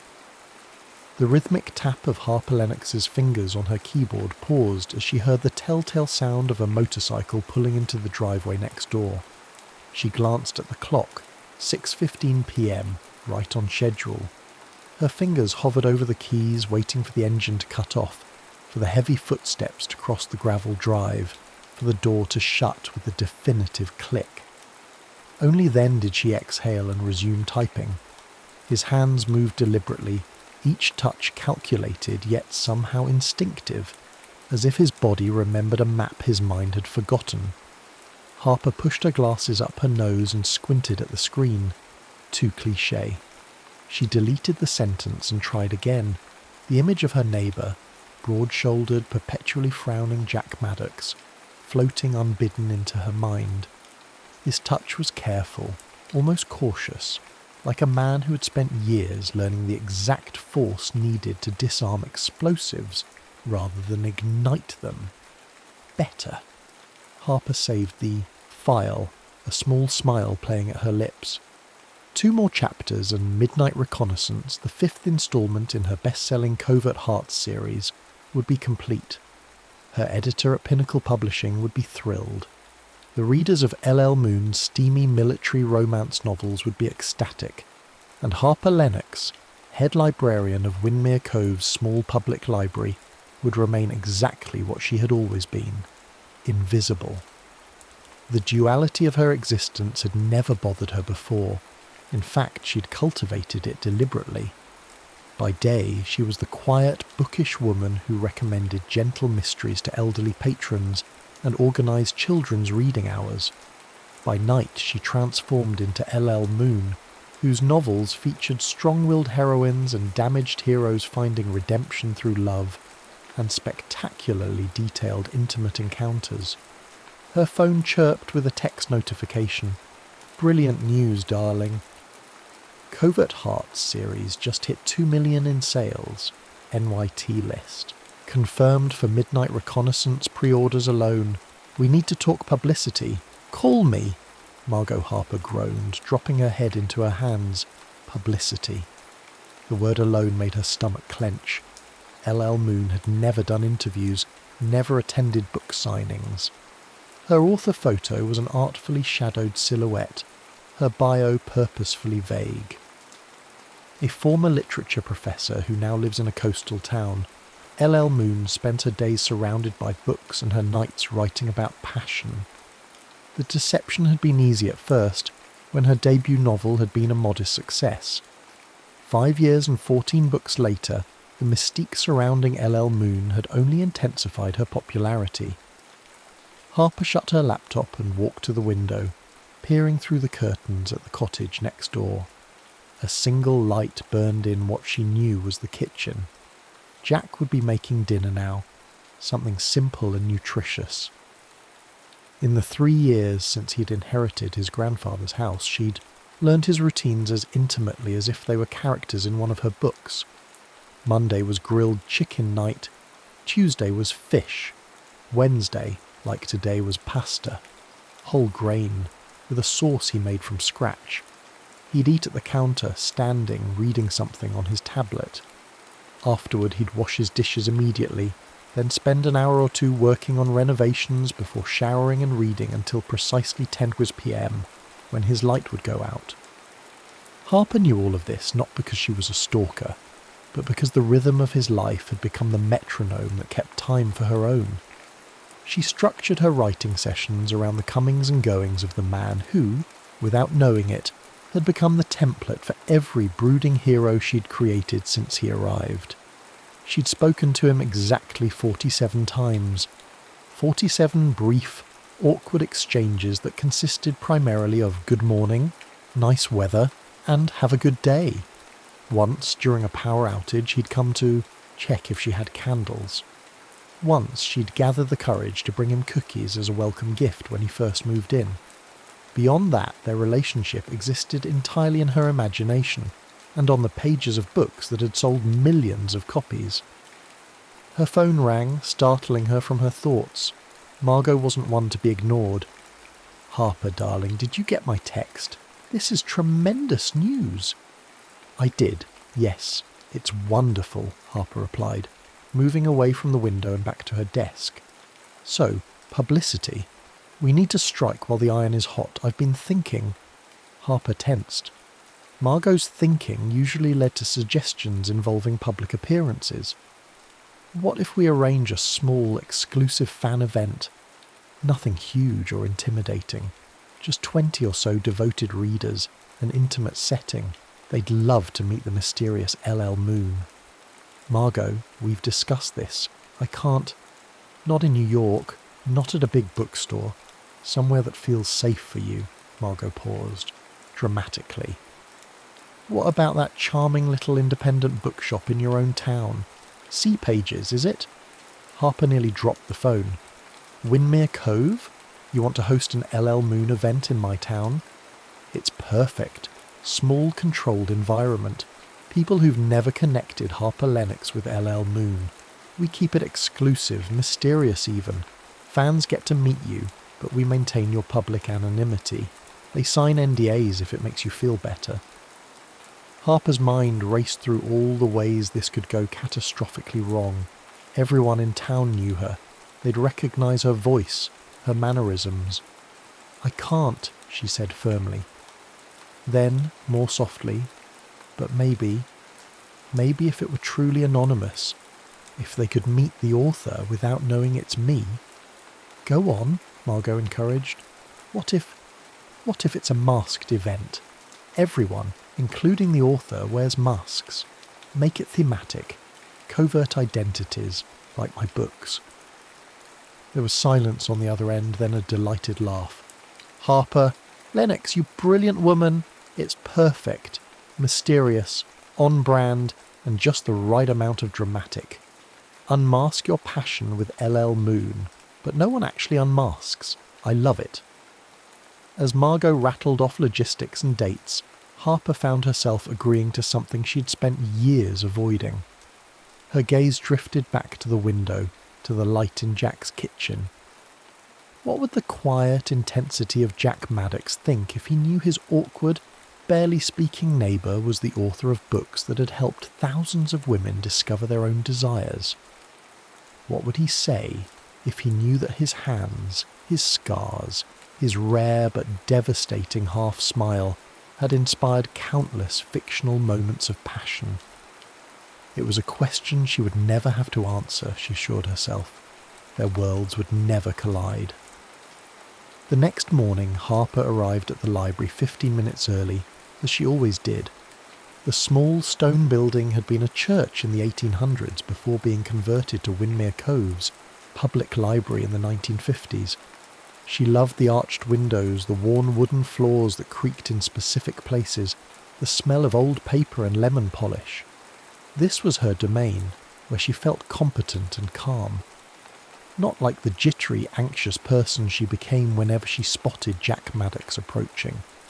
As if her thoughts had conjured him, the library door opened precisely at 10:15 a.m, Thursday, which meant Jack would return last week's book and check out exactly one new one. Always fiction, often classics, occasionally contemporary literary works, never romance. "Good morning," she said, proud of how steady her voice sounded. Jack nodded, placing the old man and the sea on the counter.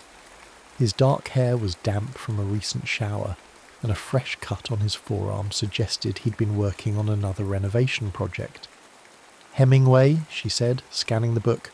"Did you enjoy it?" He seemed surprised by the question, as if their script didn't usually include this line. It was. He cleared his throat. "Good. Bit sparse." Harper smiled despite herself. Sparse is generous. Hemingway never used 2 words when one would do. The corner of Jack's mouth twitched. Not quite a smile, but nearly. "Any recommendations?" This too was off script. Harper blinked, then gestured toward the new releases section. "Depends what you're in the mood for." Jack followed her to the display, his steps nearly silent despite his size, a habit Harper had incorporated into Commander Riker Stone, the hero of her 3rd novel.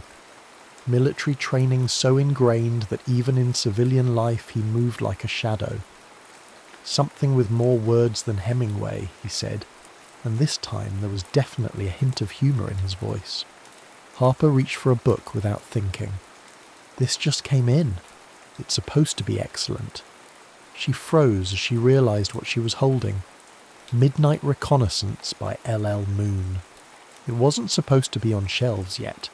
The official release was still 2 weeks away. C Pages must have put their advance copy in the library's new release section. Jack took the book from her hands, their fingers brushing momentarily. Harper hoped he couldn't feel her pulse racing.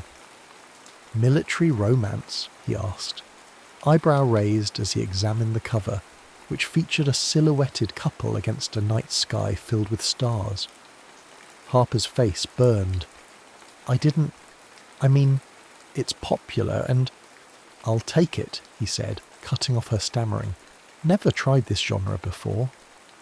As Harper walked back to the counter to check out her own book to her neighbour, she felt as though she might spontaneously combust from embarrassment. Jack Maddox was going to read her words that had been inspired in no small part by him. "Enjoy," she managed to say as she handed him the book. He nodded, that almost smile appearing again. "See you next Thursday." As the door closed behind him, Harper sank into her chair, a mixture of horror and inexplicable excitement churning in her stomach.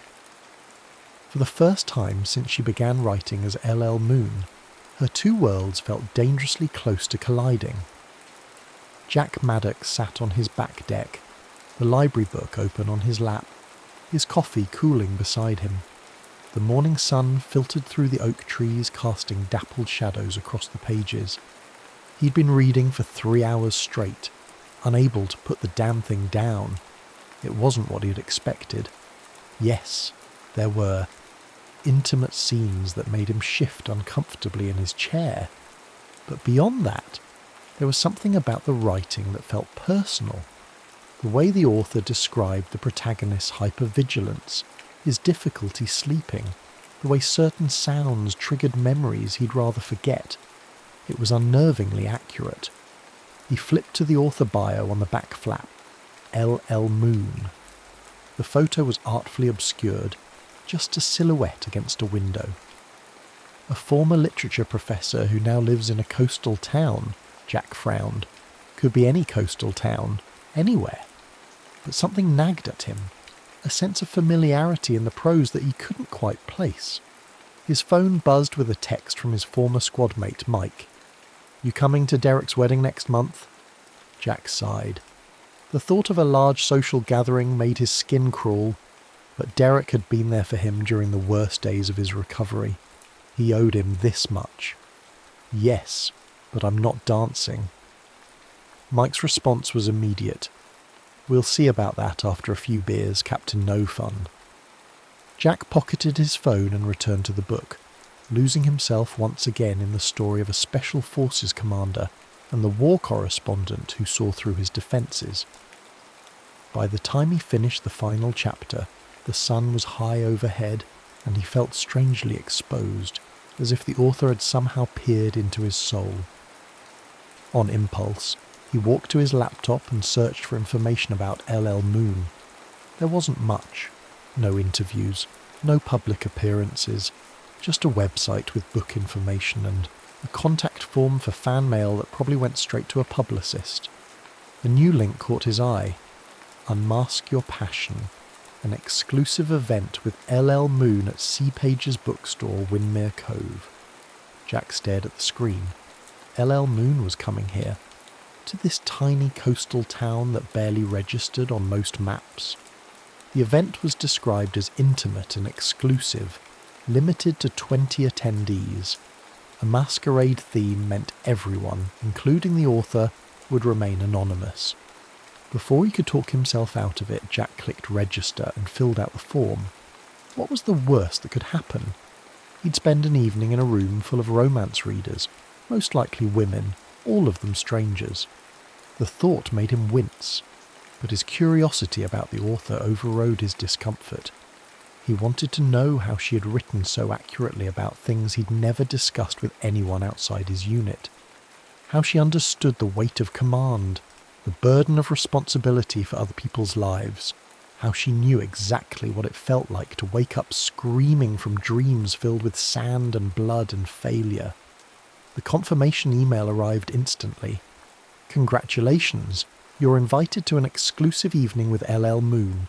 Thursday 7 p.m, C. Page's bookstore. Masks required. Identities optional. Passion guaranteed." Jack closed his laptop, oddly unsettled. He picked up the novel again, rereading a passage that had struck him earlier. "The hardest thing about coming home," he told her, "isn't adjusting to comfort or routine. It's realizing that while you were living in a world where every decision might be your last, everyone else was just living, buying groceries, watching TV, falling in love. And you don't know how to do those simple things anymore without scanning for threats, without waiting for the other shoe to drop."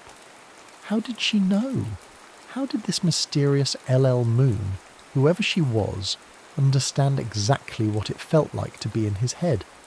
For the first time since moving to Windermere Cove 3 years ago, Jack felt a flicker of something like hope. Hope that maybe there was someone who might understand the parts of himself he'd never been able to explain. Harper's hands trembled as she applied mascara, careful not to smudge it onto her glasses. No, not her glasses. Tonight she'd wear contacts, another layer of disguise.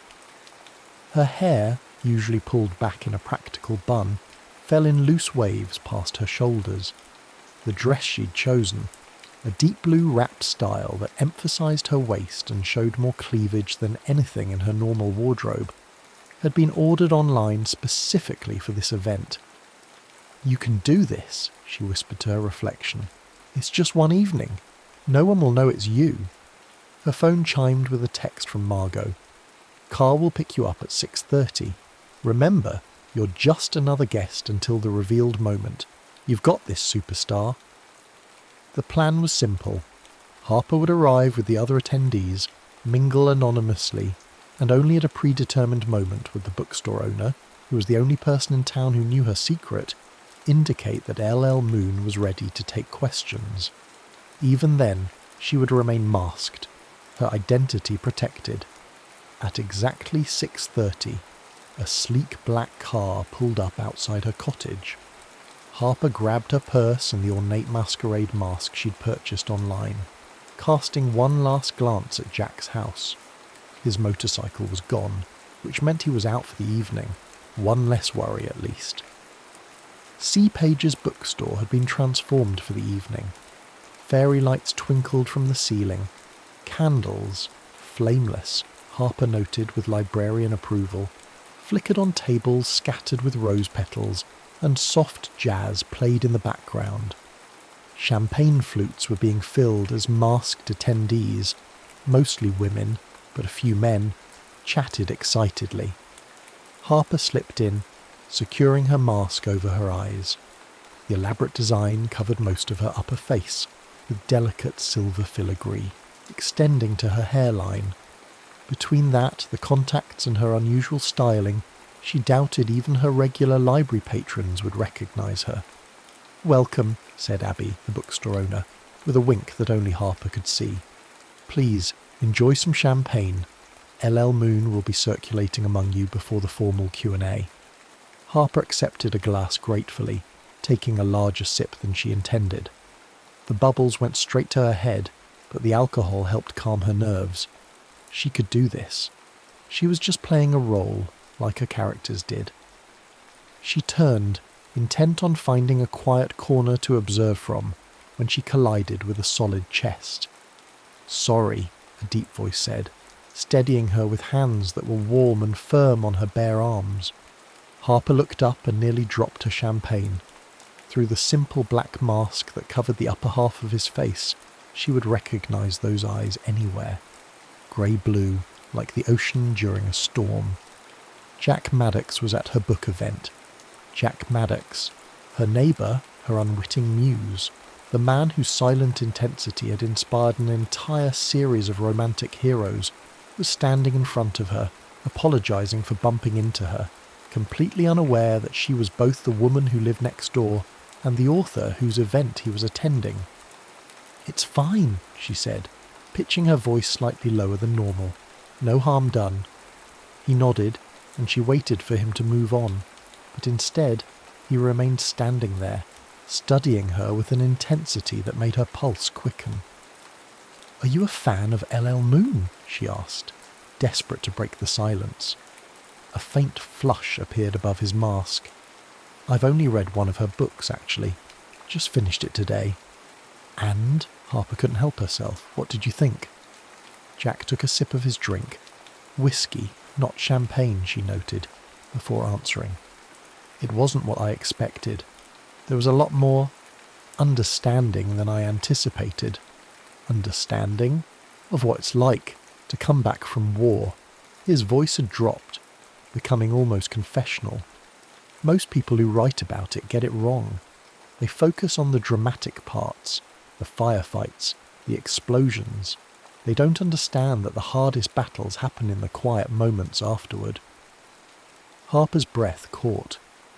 This was more than Jack had ever said to her in their 3 years as neighbours. "You served?" she asked, even though she knew the answer. He nodded once. "Special Forces. 8 years. Just like Commander Riker Stone from Midnight Reconnaissance." Harper felt a wave of guilt. Had she been too specific in her characterization? Had she somehow invaded his privacy without realizing it? "And the book captured that experience for you?" she asked carefully. "Parts of it." He swirled the amber liquid in his glass. "I'd like to ask the author how she knew, how she could describe so accurately what it feels like to..." He trailed off, seeming embarrassed by his own openness. "To what?" Harper encouraged gently. Jack's eyes met hers, and for a moment she forgot they were in a room full of people. "To feel broken in ways that can't be seen or fixed." The rawness in his voice made her heart ache. Without thinking, she placed her hand on his arm. Maybe she knows that even broken things can be beautiful. That's what her books are about, right? Finding wholeness even with the broken pieces. He looked at her with surprise, then something like recognition. "You sound like you know her work well." Harper withdrew her hand quickly. "I'm a big fan," she said lightly. Have you read her other books? Not yet, but I might now. There was a warmth in his gaze that made her stomach flutter. I'm Jack, by the way. Elle. Harper caught herself just in time. Carly, she improvised. Nice to meet you, Jack. Before they could continue their conversation, Abby clinked a glass for attention. Ladies and gentlemen, LL Moon has been among you all evening, and now she's ready to take your questions. However, in keeping with the spirit of mystery, she'll remain masked, and we ask that you respect her privacy. All eyes turned expectantly to Harper, who took a deep breath and stepped forward, feeling Jack's gaze on her back as she moved to the front of the room. Good evening, everyone, she said, still using the slightly lower register she had adopted with Jack. Thank you for coming tonight. I'm honoured that my words have meant something to you. For the next 45 minutes, Harper fielded questions about her writing process, her inspiration, her characters. She grew more confident with each answer, especially when her responses elicited appreciative nods from Jack, who stood at the back of the room, watching her intently. One final question, Abby announced, pointing to a woman near the front. Your male characters are so authentic, the woman said. Do you base them on real men in your life? Harper froze, acutely aware of Jack's attention. I observe, she said carefully, I believe that the best fiction comes from emotional truth, even if the specific details are invented. So while none of my characters are exactly based on real people, they all contain elements of humanity that I've witnessed or experienced. It wasn't a lie, but it wasn't the complete truth either. She didn't mention that Commander Riker Stone's habit of running his thumb along his jaw when thinking was something she'd seen Jack do countless times from her kitchen window, or that the scar on Lieutenant Drake Mason's left shoulder in Covert Seduction was inspired by the glimpse she'd caught of Jack's own scar one summer day when he was working shirtless in his yard. As the event wound down, Harper felt both exhilarated and exhausted. She'd done it. She'd appeared publicly as LL Moon without compromising her identity. Guests were leaving, thanking Abby, and casting curious glances back at Harper, who remained by the refreshment table sipping a glass of water. That was illuminating. She turned to find Jack beside her again, his expression thoughtful behind his mask. I'm glad you enjoyed it, she said, fighting to maintain her composure. You never answered that last question fully, he said quietly. About your inspiration. Harper's pulse jumped. Some things a writer has to keep to herself. Fair enough. He hesitated, then added, I'd like to write to you. To LL Moon, I mean. There are things I want to say about your book, about what it meant to me, that I couldn't express here. The website has a contact form, Harper said, her mouth suddenly dry. Jack shook his head. Those go to publicists, editors. I'd like to know my words would reach you directly. Abby appeared at Harper's side, a lifeline. We actually have a special arrangement with LL Moon, she said smoothly. Letters can be left here at the bookstore. We forward them directly to the author, no intermediaries. Thank you, Jack said, his eyes still on Harper. It was nice meeting you, Carly. As he walked away, Harper let out a shaky breath. That was too close, she whispered to Abby. But exciting, right? Abby grinned. Who was that masked man, anyway? He couldn't take his eyes off you. That, Harper said, watching Jack's broad shoulders disappear through the door, was my next-door neighbour. Jack sat at his kitchen counter, staring at the blank page before him. He'd started and discarded 5 versions of this letter already. How did you write to someone whose words had reached inside your chest and found all the broken pieces you'd been hiding? He took another sip of coffee and began again. Dear LL Moon, I'm not good with words. That's your territory. But I wanted to thank you for Midnight Reconnaissance. It's the first time I've read something that captured what it feels like to come home from war and find that home isn't home anymore. I served 8 years in Special Forces, 4 deployments. I've been back in civilian life for 3 years now, and most days I Still feel like I'm operating undercover in a foreign country, trying to remember how normal people behave. Your character, Commander Stone, thinks at one point that the hardest part of peace is that there's no mission objective, no clear measure of success or failure. That's exactly right. Some days getting out of bed and talking to the grocery store cashier feels like a successful operation. Other days, it feels like failure when I can't manage a simple conversation with... Jack paused, thinking of Harper Lennox's shy smile when she'd recommended L.L. Moon's book to him. The way she'd blushed when he'd taken it, as if embarrassed by the suggestion, with someone I'd like to know better. I don't know how you understand these things. At the event I wanted to ask you, but it seemed too personal a question for a public setting. Maybe you have someone in your life who served. Maybe you're just extraordinarily observant. Either way, thank you for seeing us, those of us who came back, different than we left. I'll be reading the rest of your books now, all of them. Respectfully, Jay. He read it over once, folded it, and sealed it in an envelope before he could second-guess himself. Tomorrow he'd drop it off at Sea Pages, as Abby had suggested. The next morning, as Jack was leaving to deliver the letter, he spotted Harper coming out of her cottage, arms full of books and papers, struggling to lock her door. Without thinking, he jogged over to help. "Let me," he said, taking the stack from her arm so she could find her keys. "Oh, thank you." She seemed flustered, pushing her glasses up her nose with one finger. "Just bringing some work home for the weekend." "Research?" he asked, nodding at what appeared to be historical reference books. She blinked in surprise. "Yes, actually. For the, summer reading program. We're doing a historical theme." As she successfully locked her door, Jack returned the stack to her arms, their fingers brushing briefly in the exchange. Strange sense of familiarity washed over him. Something about her eyes. "I read that book," he said suddenly. "The one you recommended. L.L. Moon." Harper's cheeks flushed pink. "Oh, did you... was it..." "It was excellent," he said. "I'm going to read more of her work." A smile transformed Harper's face, making her look younger, less reserved. "I'm glad. Her writing is... special. There was an event last night at Sea Pages, a masked meet and greet with the author. It was interesting." "Oh? I didn't know," Harper said, not quite meeting his eyes. "How was it?" Jack studied her for a moment. Revealing in some ways.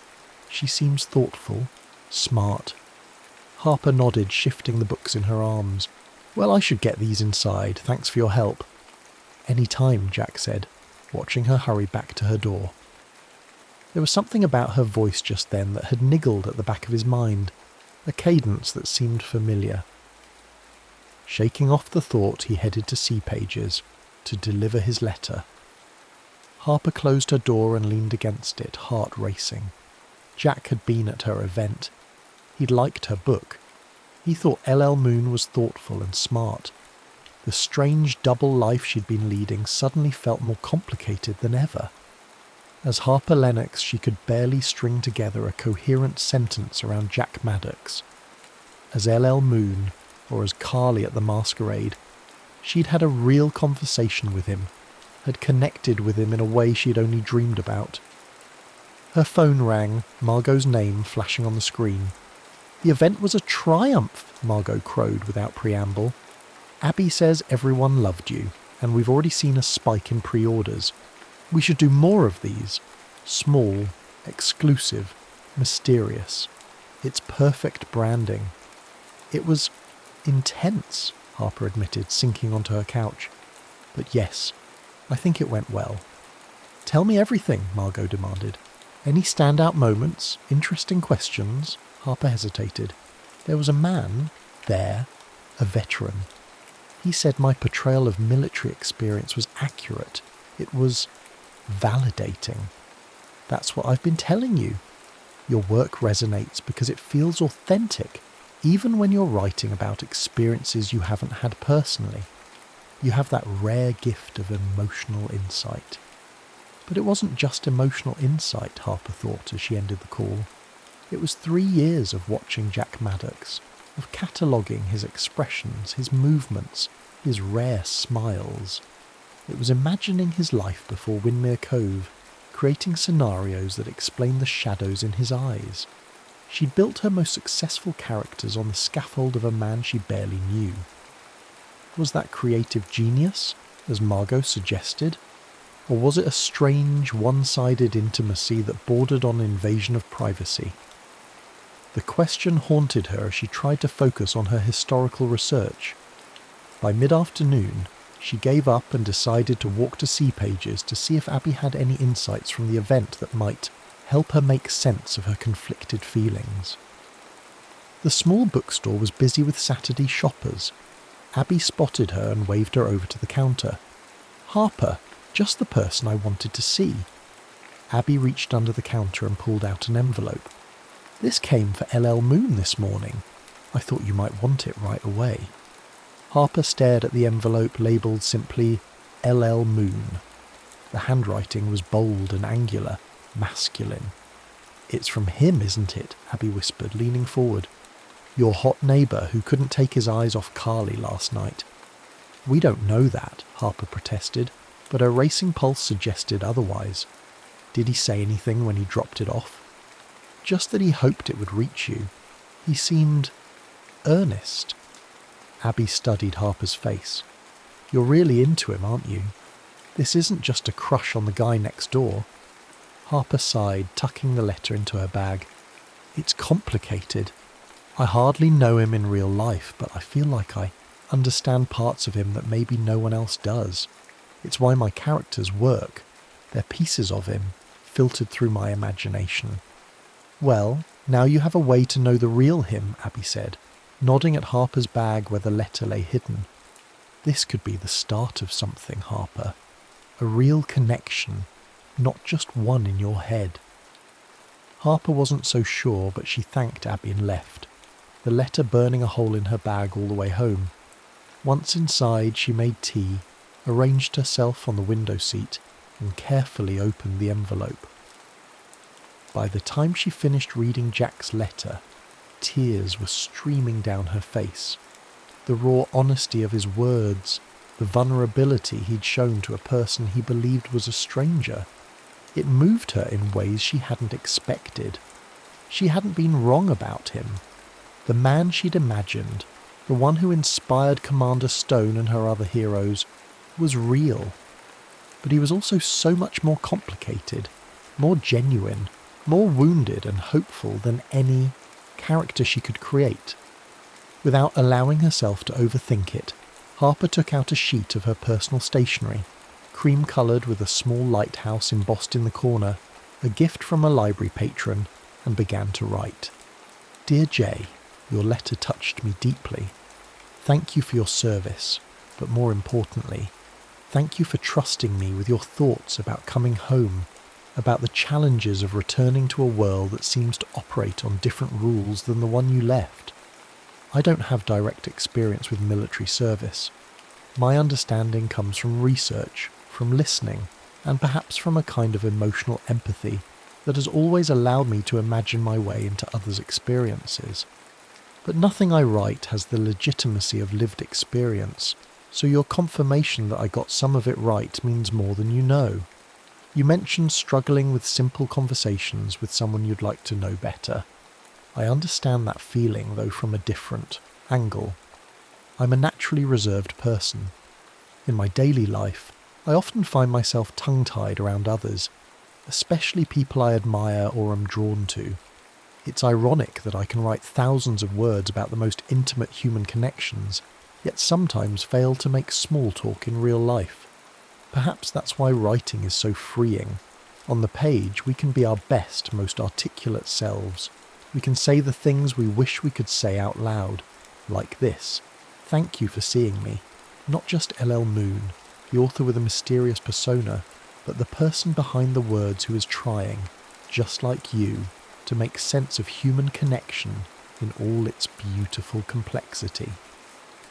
Warmly, L. Harper sealed the letter before she could reconsider. Tomorrow she'd take it to Abby for delivery back to Jack. It was a risk, revealing even this much of herself, but something about Jack's honesty demanded honesty in return. And thus began a correspondence that would change everything. Over the next 3 weeks, Harper lived in 2 parallel worlds that were increasingly difficult to keep separate.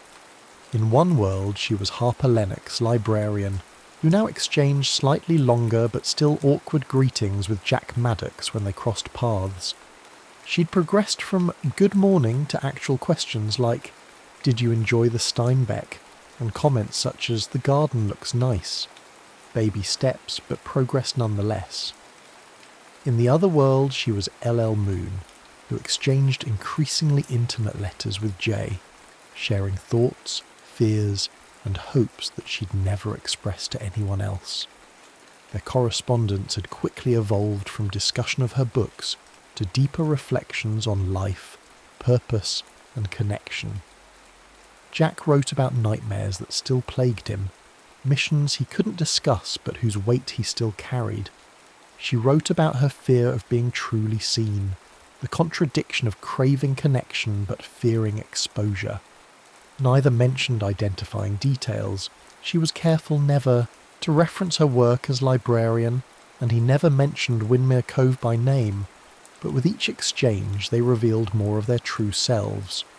Meanwhile, Harper was halfway through writing the next book in her series, and for the first time she felt a twinge of guilt using Jack as inspiration. The man in her imagination was being replaced by the real person she was coming to know through his letters, more complex, more vulnerable, more human than any character she could create. On a rainy Thursday afternoon, Harper was shelving books in the reference section when she heard the library door open. A quick glance at her watch confirmed it was 10:15, Jack's regular time. She smoothed her cardigan and tucked a strand of hair behind her ear before emerging from between the shelves. "Good morning," she said, smiling more naturally than she once had. Jack returned the smile, a real one that reached his eyes, not the guarded half smile she was used to. "Morning, I finished these," he said, placing 2 LL Moon books on the counter. They were illuminating. Harper's pulse quickened. "You're working your way through her catalogue, I see." "I am." Jack ran a hand through his hair, slightly damp from the rain. "I had some correspondence with her, actually, through the bookstore." "Oh?" Harper hoped her surprise sounded genuine. "She's not what I expected." He seemed to be choosing his words carefully. "More genuine, less steamy romance novelist," Harper supplied with a small laugh. Jack's eyes crinkled at the corners. "Exactly. There's a depth there that surprised me." He hesitated. "Have you read her new one, Midnight Reconnaissance?" Harper nodded, her mouth suddenly dry. "Of course. I ordered it for the library." "The main character stone. Did you notice anything familiar about him?" Harper froze, alarm bells clanging in her head. "Familiar how?" Jack shook his head, as if dismissing a thought. "Nothing. Just something that struck me." He glanced at the new releases section. "Anything good coming this week?" Crisis temporarily averted, Harper led him to the display, recommending a few titles she thought he might enjoy.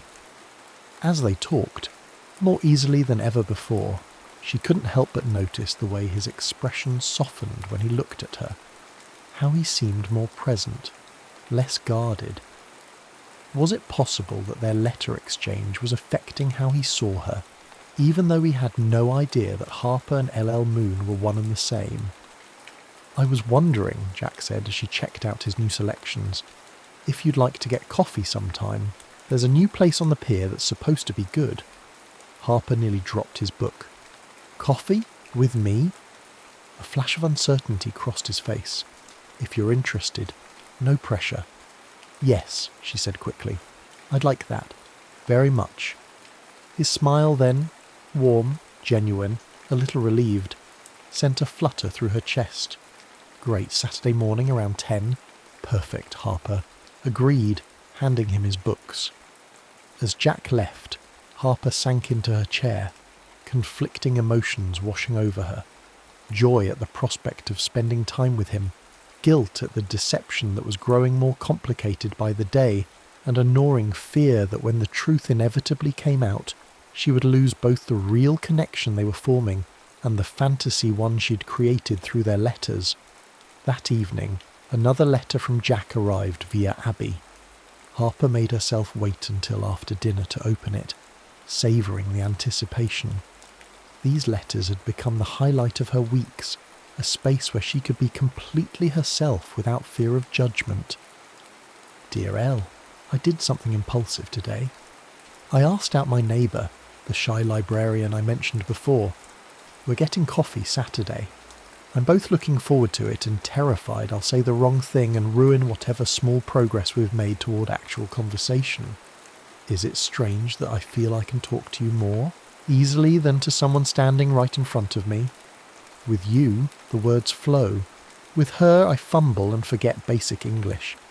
Yet there's something about her that draws me, a quietness that feels like it's full of thoughts she doesn't share, a sense that there's so much more beneath the surface than she lets people see. In your last letter, you asked what I hope for now that I'm back in civilian life. I've been thinking about it for days. The honest answer is that for a long time, I didn't hope for anything. I came back, inherited my grandfather's house, and existed. I renovated rooms. I read books. I went through the motions. But lately I've started to want more. Connection. Purpose. Maybe even a future that feels like more than just surviving each day. Your books, your words, helped with that. They reminded me that broken people can still find wholeness, that the past doesn't have to define everything that comes after, so thank you for that gift, and wish me luck on Saturday. I'll try not to be completely awkward. Yours, J. Harper set the letter down, her hands trembling slightly. Jack was developing feelings for both versions of her, the author he corresponded with and the librarian he was getting to know. It was both wonderful and terrible, a dream and a nightmare colliding. She couldn't write back tonight. How could she respond to a letter about himself asking her out? The layers of deception were becoming too complex, the moral ground too shaky. For the first time since their correspondence began, Harper didn't immediately reply. Instead, she opened her laptop and stared at the manuscript of her new novel, the words blurring before her eyes. How had a simple pen name, a private way to express herself without judgment, turned into this elaborate double life? And more importantly, how could she find her way back to honesty without losing Jack in the process? Saturday morning dawned clear and bright, as if the universe were offering perfect weather as compensation for Harper's internal turmoil. She changed outfits 3 times before settling on a simple blue dress that Abby had once told her brought out her eyes. Contacts instead of glasses, hair down instead of up, small changes that made her look more like Carly from The Masquerade without being obviously different from her everyday self. The coffee shop on the pier was a charming converted boathouse with large windows overlooking the water. Harper arrived 5 minutes early but found Jack already there, securing a table by the window. He stood when he saw her, that warm smile appearing again. "You look nice," he said as she sat down. "Thank you," Harper replied, hoping the blush she felt wasn't too obvious. "So do you." It wasn't just politeness. The blue Henley he wore matched his eyes, and he seemed more relaxed than she'd ever seen him. Conversation flowed more easily than she'd expected. They discussed books. He was making his way through the classics he'd missed while enlisted. Music. They discovered a shared appreciation for jazz and local history. Harper knew all about the town's past as a smuggler's haven, which fascinated Jack. "I've lived next door to you for 3 years, Jack said as they finished their second coffees, and I feel like I'm just now meeting you. I'm not very good at people, Harper admitted. Books are easier. They don't judge if you say the wrong thing. Jack nodded, understanding in his eyes. I get that. When I first got back, crowds were impossible. Conversations felt like tactical operations. Too many variables, too much that could go wrong. He paused. It's better now. Some days are still hard, but overall better. What helped? Harper asked, genuinely curious, despite already knowing parts of the answer from his letters. Time, routine.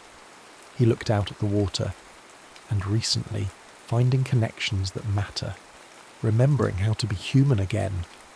The way he looked at her then made Harper's heart ache with both joy and guilt. There was interest there. Warmth.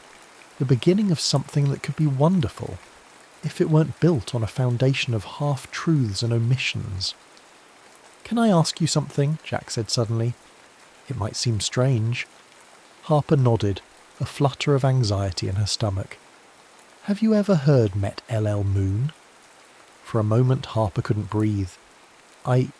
Yes, of course. I order her books for the library. They're quite popular." Jack studied her face. "There's something familiar about her writing. Something I can't quite place." He shook his head. "Sorry, that probably sounds crazy." "Not crazy," Harper managed. "Many readers feel a personal connection to writers they enjoy. It's the magic of good writing. It feels like it's speaking directly to you." "It's more than that," Jack insisted. "There are phrases, insights. It's as if she knows things she couldn't possibly know." He ran a hand through his hair, a gesture Harper described in her most recent novel. "Anyway, I'm probably reading too much into it." Harper knew she should let it drop, but something pushed her to ask, "Have you read all her books now?" "Almost, and I've been writing to her through the bookstore. We've been corresponding for a few weeks." "Oh? What do you write about?" Harper held her breath, waiting for his answer. Jack's expression softened. "Everything. Nothing. Life. It's the strangest thing. Writing to someone I've never properly met, yet feeling like she understands me better than people I've known for years." The guilt Harper had been carrying crystallized into resolution. This had gone too far. She couldn't continue deceiving him, not when he was opening up to her, to both versions of her, with such honesty.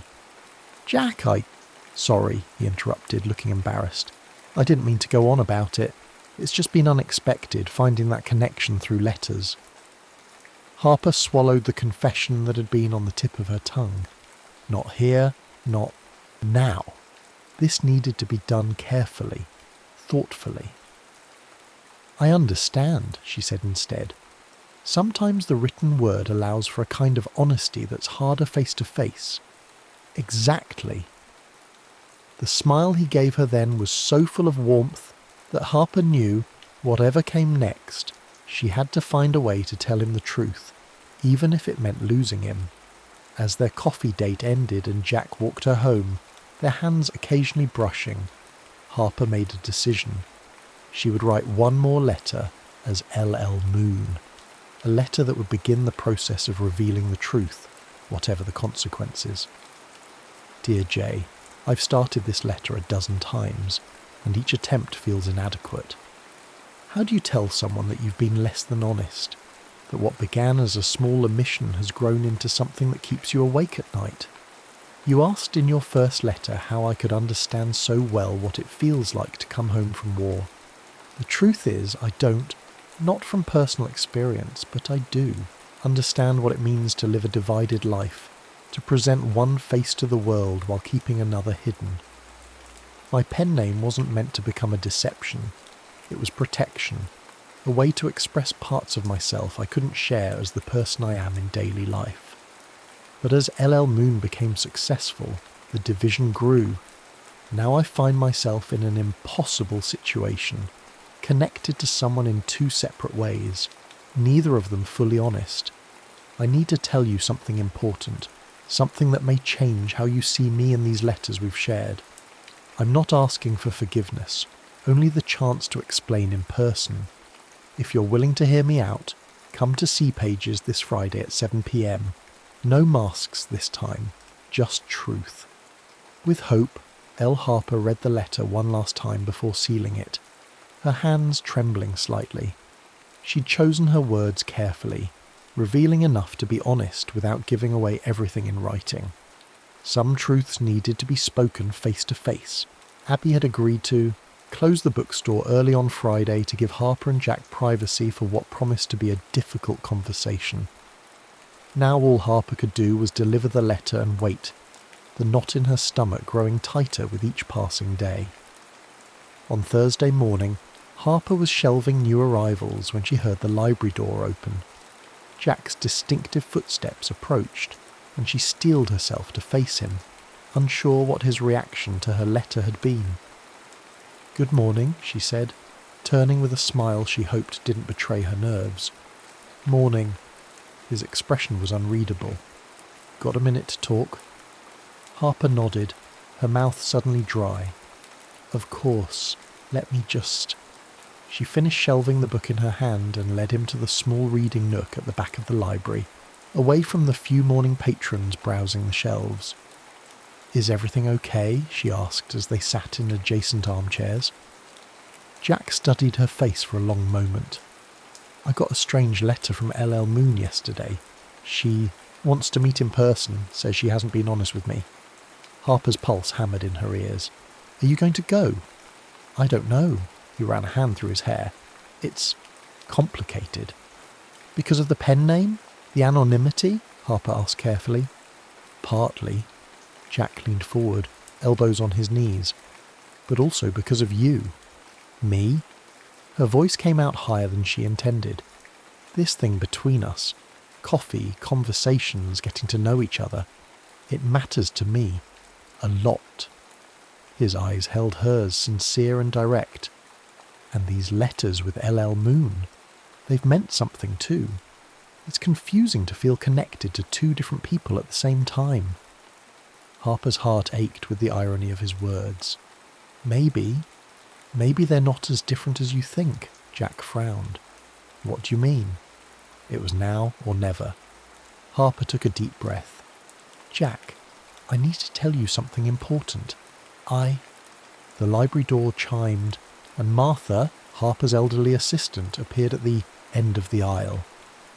"Harper, dear, the school group is here for the reading hour. 33rd graders waiting in the children's section."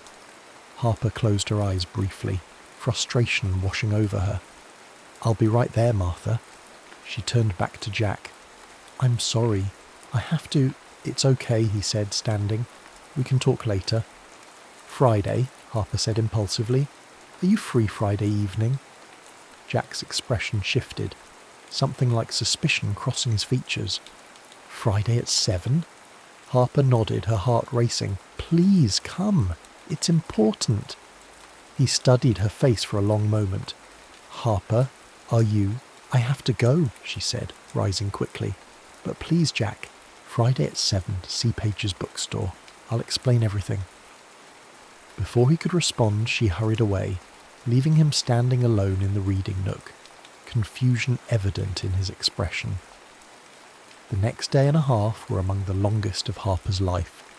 She checked her phone obsessively, half expecting a message from Jack, though they'd never actually exchanged numbers. She jumped every time the library door opened, but Jack didn't return. By Friday evening, Harper was a bundle of nerves as she walked to see Page's. Abby had arranged the store much as she had for the masquerade event, but more simply.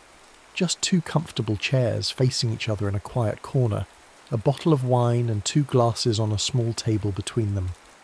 "He'll come," Abby reassured her, squeezing her shoulder before leaving.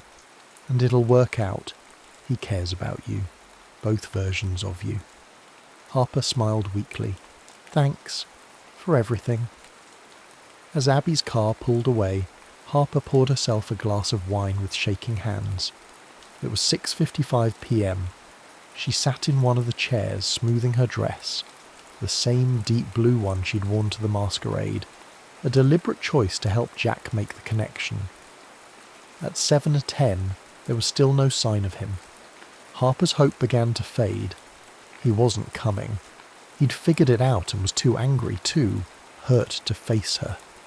At 7:22, just as she was about to give up, the bookstore door opened. Jack stood there, his expression guarded as he took in the scene. The empty store, the wine, Harper in her blue dress. "You came," she said softly, standing. "You knew I would," he replied, closing the door behind him. "You're her, aren't you? L.L. Moon." Harper nodded, her heart in her throat. "Yes." Jack moved closer, his eyes never leaving her face. "I suspected, after I got your letter. Things started falling into place. The way you both use certain phrases, the timing of the masked event, how much L.L. Moon seemed to know about me in her books." "When did you know for sure?" Harper asked. "I didn't. Not until just now." He stopped a few feet away from her. "Were you ever going to tell me if I hadn't started to figure it out?" "Yes," Harper said firmly. "That's why I wrote the letter, why I asked you to come tonight. I couldn't keep lying to you, not when you were being so honest with me, both as Harper and as L.L. Moon." Jack was quiet for a long moment. "Why the deception? Why not just tell me from the beginning?" Harper gestured to the chairs. "It's a long story. Will you sit? Please?" After a moment's hesitation, Jack nodded, taking the seat across from her. Harper poured him a glass of wine, which he accepted but didn't drink. "I never meant to deceive you specifically," she began. "The pen name came first, years before you moved to Windmere Cove. I was teaching literature at a small college then, shy, insecure about my writing. L.L. Moon was protection, a way to separate my professional life from what I thought would be a small, private, creative outlet." "But it wasn't small for long," Jack said. Harper shook her head. "No, the books took off, and suddenly maintaining my anonymity became crucial. I moved here for the privacy, for a fresh start where no one knew me as either person. Then you moved in next door and..." "And what?" Jack prompted when she paused. Harper met his eyes. "And you became my muse, the quiet, guarded neighbour with ghosts in his eyes. I started writing characters inspired by what I imagined your story might be." A flicker of discomfort crossed Jack's face. "You wrote about me without knowing me." "Yes," Harper admitted, "and I'm sorry for that. It was presumptuous and unfair. But then I got to know you, through our letters, through our conversations at the library and over coffee, and I realised how much more complex, how much more human you are than any character I could create." Jack was quiet, processing her words. "At the masquerade event when we talked, you knew exactly who I was." "Yes, and I was terrified you'd recognise me, but also thrilled to finally have a real conversation with you, without my usual shyness getting in the way." "So Carly was what? A performance?" There was a hint of hurt in his voice. "No," Harper said quickly. "That was me, a version of me without the barriers I usually put up. Just like L.L. Moon in our letters was me, being more honest and open than I've ever been with anyone." Jack took a sip of his wine, his expression thoughtful. "You've been living a double life all this time?" "Triple, actually," Harper said with a sad smile. "Harper the shy librarian, Carly the confident woman at the masquerade, and L.L. Moon the successful author who writes the words I can't say out loud. But they're all me, Jack, different facets of the same person. And which one was falling for me?" The directness of his question took her breath away. "All of them," she whispered. "That's why I had to tell you the truth. Because I couldn't bear to keep lying to someone I..." She trailed off, unable to say the words. "Someone you what?" Jack pressed, leaning forward. "Someone I'm falling in love with," Harper finished, her voice barely audible. Jack was silent for what felt like an eternity. Then, slowly, he reached across the table and took her hand in his. "I have one more question." Harper nodded, her heart pounding. "Anything. The letter you wrote me after the masquerade, was that real? Were those your true feelings, or just part of the act?" "Every word was real," Harper said without hesitation. "I've never been more honest than in those letters, Jack. That's the irony of all this. I had to hide behind a pen name to show you who I really am." Jack's thumb traced small circles on the back of her hand. "I understand that better than you might think. It's sometimes easier to be brave on paper or behind a mask." "Are you angry?" Harper asked softly. "I was," he admitted. "When I first suspected, I felt betrayed, used, even. But then I reread our letters and realized that whatever name you were using, the connection between us was real." He paused. "I'm still processing all this, Harper. It's a lot to take in." "I know, and I'll understand if you need time, or if you can't forgive the deception." Jack studied their joined hands. "I've spent years building walls, keeping people at a distance. Through your books, your letters, you somehow found a way past those defences. That matters more to me than the name you used to do it." Hope bloomed in Harper's chest. "So where do we go from here?" Jack finally smiled. That rare, genuine smile that had always made her heart skip. "I think we start over. No masks, no pen names. Just Jack and Harper, getting to know each other for real this time." He stood, still holding her hand, and pulled her gently to her feet. "Harper Lennox, would you like to have dinner with me tomorrow night?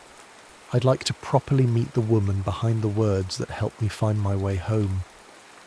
Harper felt tears of relief sting her eyes. "I'd love that, Jack Maddox." As he drew her into his arms, Harper felt the walls between her separate selves beginning to dissolve. She wasn't Harper or Carly or LL Moon. She was all of them, and more. A whole person finally brave enough to be seen. Jack's lips met hers, in a kiss that felt like both a beginning and a homecoming. When they parted, his forehead resting against hers, he whispered, "I think our story might be even better than the ones you write." Harper smiled up at him, no longer hiding. "Then let's write it together, one page at a time."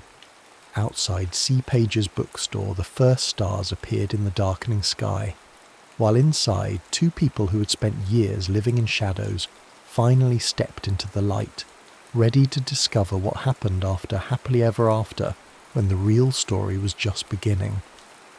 The end.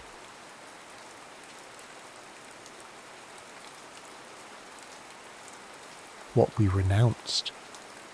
The conference hall in Geneva smelled of filtered air and ambition. Outside, Lake Leman lay grey and impassive beneath October clouds, while inside 200 delegates debated the calculus of survival. How many calories per person per day? Which border crossings could remain open? Whether dignity could be quantified in metric tons of grain? Dr. Mira Curie had attended 17 such summits in the past decade. She knew the rhythm, the opening addresses thick with statistics, the breakout sessions where real decisions were made in euphemism, the late-night emails sent to camps where mothers queued for water with infants on their hips.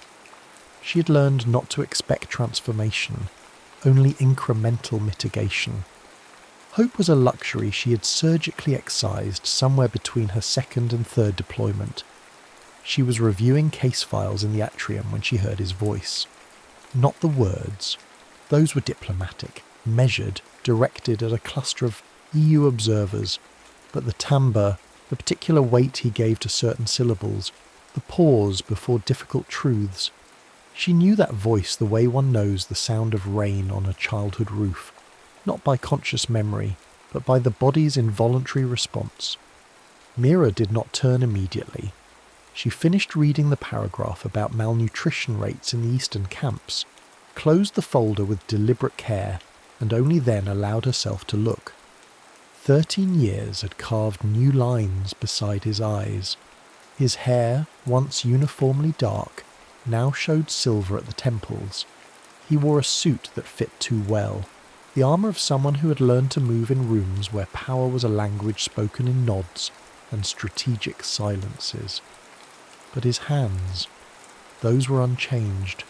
Long fingers, a small scar on his left thumb from the time he'd helped her move medical supplies in the rain and dropped a crate on his own hand. Daniel Roth, the man who had chosen history over her and been right to do so, and broken her anyway. He saw her perhaps 2 seconds after she saw him. The recognition moved across his face like wind over water, a moment of absolute stillness followed by something she couldn't name. Not quite pleasure, not quite pain. The complicated relief of seeing someone who knows exactly how much you've survived.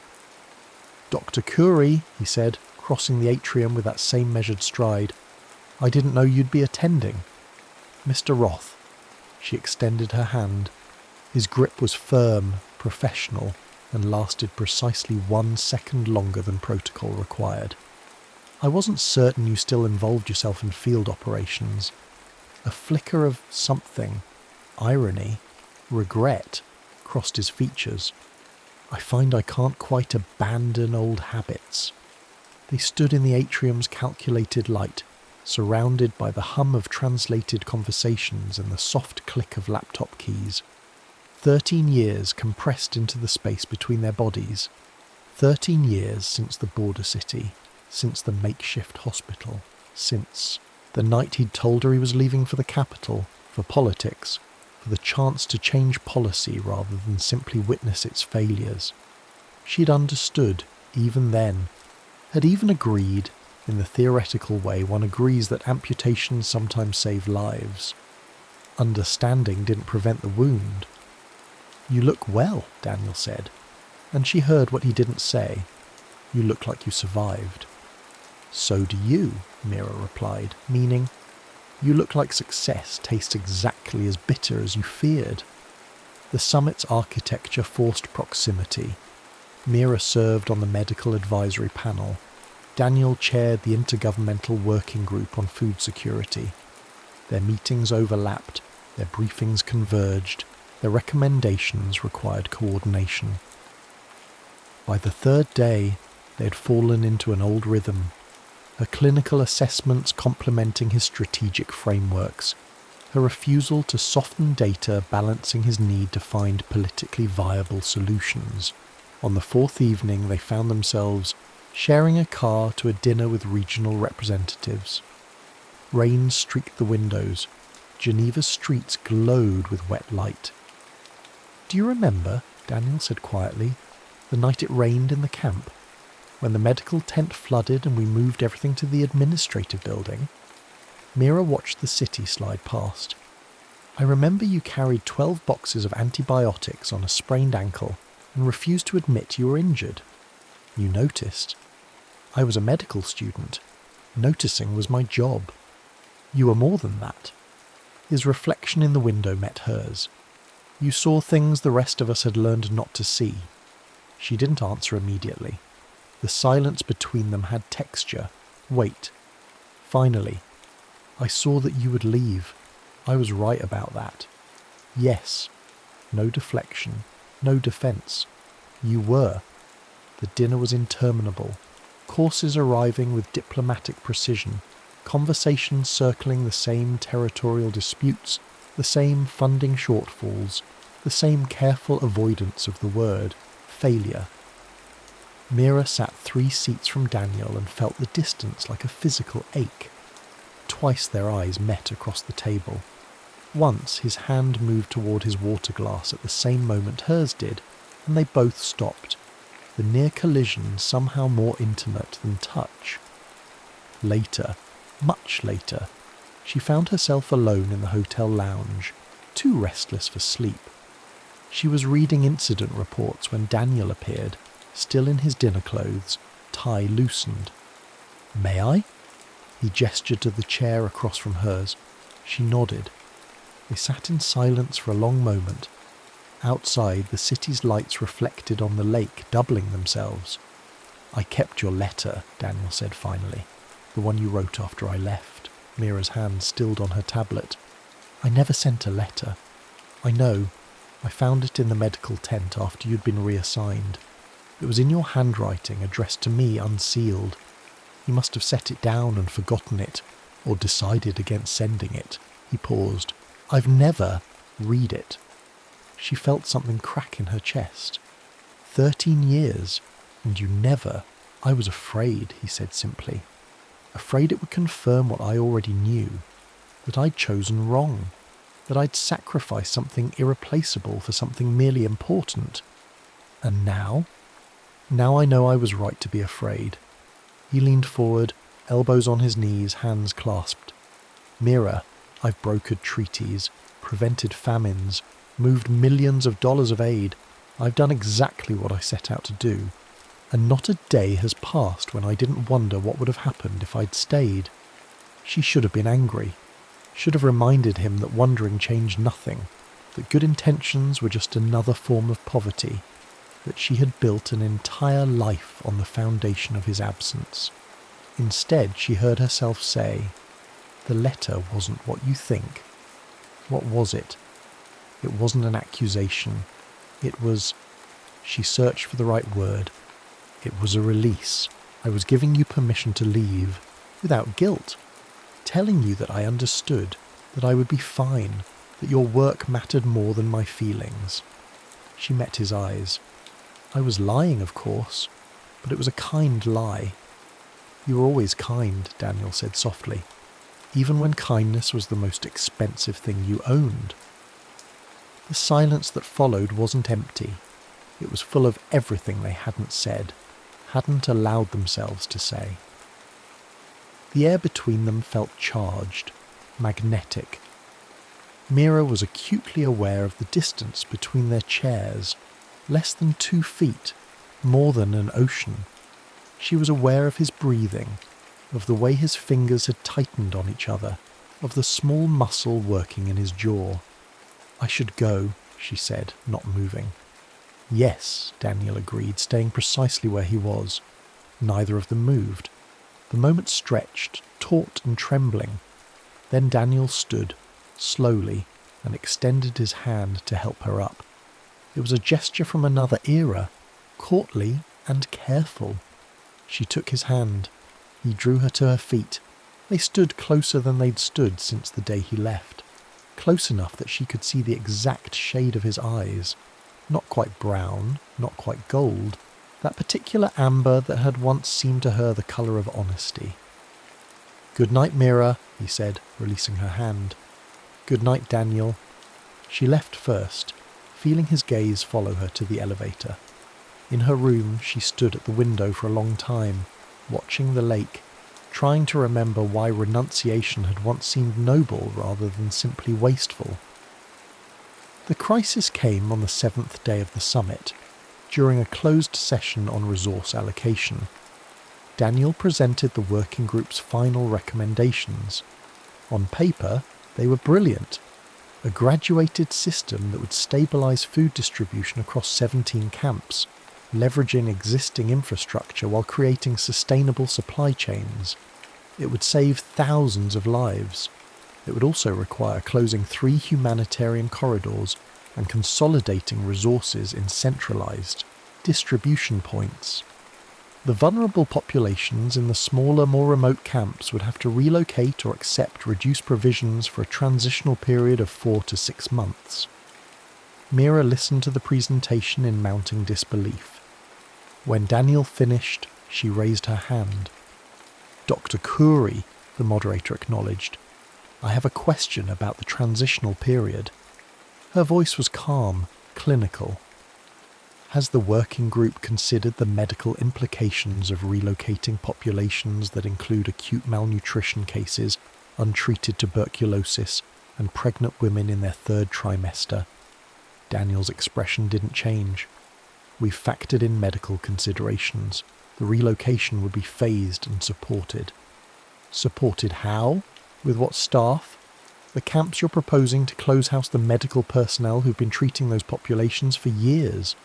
The centralised points are already operating at capacity. The efficiencies gained from consolidation would free up resources in 4 to 6 months," Mira cut in. "What happens in month 2, month 3, when women miscarry because they're travelling in the back of trucks? When children die of entirely preventable infections because the clinic that knew their medical history no longer exists?" The room had gone very quiet. Daniel's jaw tightened. "Dr. Khoury, I understand your concerns, but the alternative is systematic collapse. If we don't consolidate now, There won't be any clinics in 6 months. Not in the remote camps, not anywhere. That's a hypothesis, Mira said. What I'm describing is a certainty. It's a calculated risk. It's a death sentence phrased in the passive voice. They stared at each other across the conference table. 13 years collapsed into nothing. They were back in the border city, back in the argument they'd had the night before he left. His conviction that systemic change required impossible choices, her insistence that impossible choices had names and faces and medical histories. The moderator intervened, calling for a recess. Delegates filed out, murmuring. Mira gathered her materials with shaking hands. She was halfway to the door when Daniel caught up with her in the corridor. "Mira, please, don't." She turned on him. "Don't ask me to understand. I've spent 13 years understanding why you left, why you chose policy over people, why you convinced yourself that distance equals objectivity. I understood it all, Daniel. I forgave it all. But I will not watch you do it again. This isn't the same," he said, and she could hear the desperation beneath his control. "Then I had a choice. Now I'm out of choices. The funding isn't there. The political will isn't there. If I don't propose this compromise, someone else will propose something worse. So you've absolved yourself before you've even acted." Mira's voice was cold now, surgically precise. "How convenient. That's not fair." "Fair?" She laughed, a sound without joy. "Daniel, you've built an entire career on being the reasonable one, the pragmatic one, the one who makes the hard choices so others don't have to. But there's a word for what you're doing, and it isn't pragmatism. It's cowardice." She saw the words land, saw him flinch. Good. She wanted him to flinch. She wanted him to feel something other than the terrible calm of the morally certain. "You don't understand," he said quietly. "You've never had to make these decisions." "No," Mira agreed. "I've only had to live with their consequences. I've held the children you decided weren't worth saving. I've told the mothers that yes, help is coming. Just hold on a little longer, knowing it was a lie. I've done the work you were too important to do." "I know." His voice cracked just slightly. "Mira, I know. Do you think I don't know?" They stood in the corridor, close enough to touch, separated by everything that mattered. "I'm withdrawing from the summit," Mira said. "I won't lend my credibility to this. If you leave, it changes nothing. The policy will still pass." "I know," she said, "but I'll be able to live with myself." She walked away then, and didn't look back. In her hotel room, she packed methodically, checking flight options, composing her resignation email to the medical advisory board. Her hands were steady. She'd survived Daniel Roth once before. She could survive him again. What surprised her was how much it still hurt. How, after all these years, all this careful distance, the wound was exactly where she'd left it. 3 weeks later, Mira was in her apartment in Berlin when her phone rang. An unknown number. She almost didn't answer. "Dr. Curie, it's Daniel Roth." She closed her eyes. "How did you get this number?" "I asked someone who cared less about professional ethics than I should have." A pause. "I'm in Berlin. The summit concluded yesterday. The policy passed, if you were wondering." "I wasn't." A lie. She'd check the summit. Proceedings daily, hating herself for it. "Could I see you? Just to talk.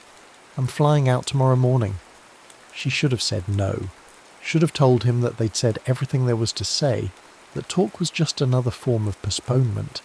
Instead, "Where are you?" "The Adlon. But I can come to you if..." "No." Her apartment was too small, too personal. "I'll come to you. Give me an hour." She dressed carefully, as if for surgery. Clean lines, dark colours, nothing that could be misinterpreted. On the U-Bahn, she practiced the things she would say.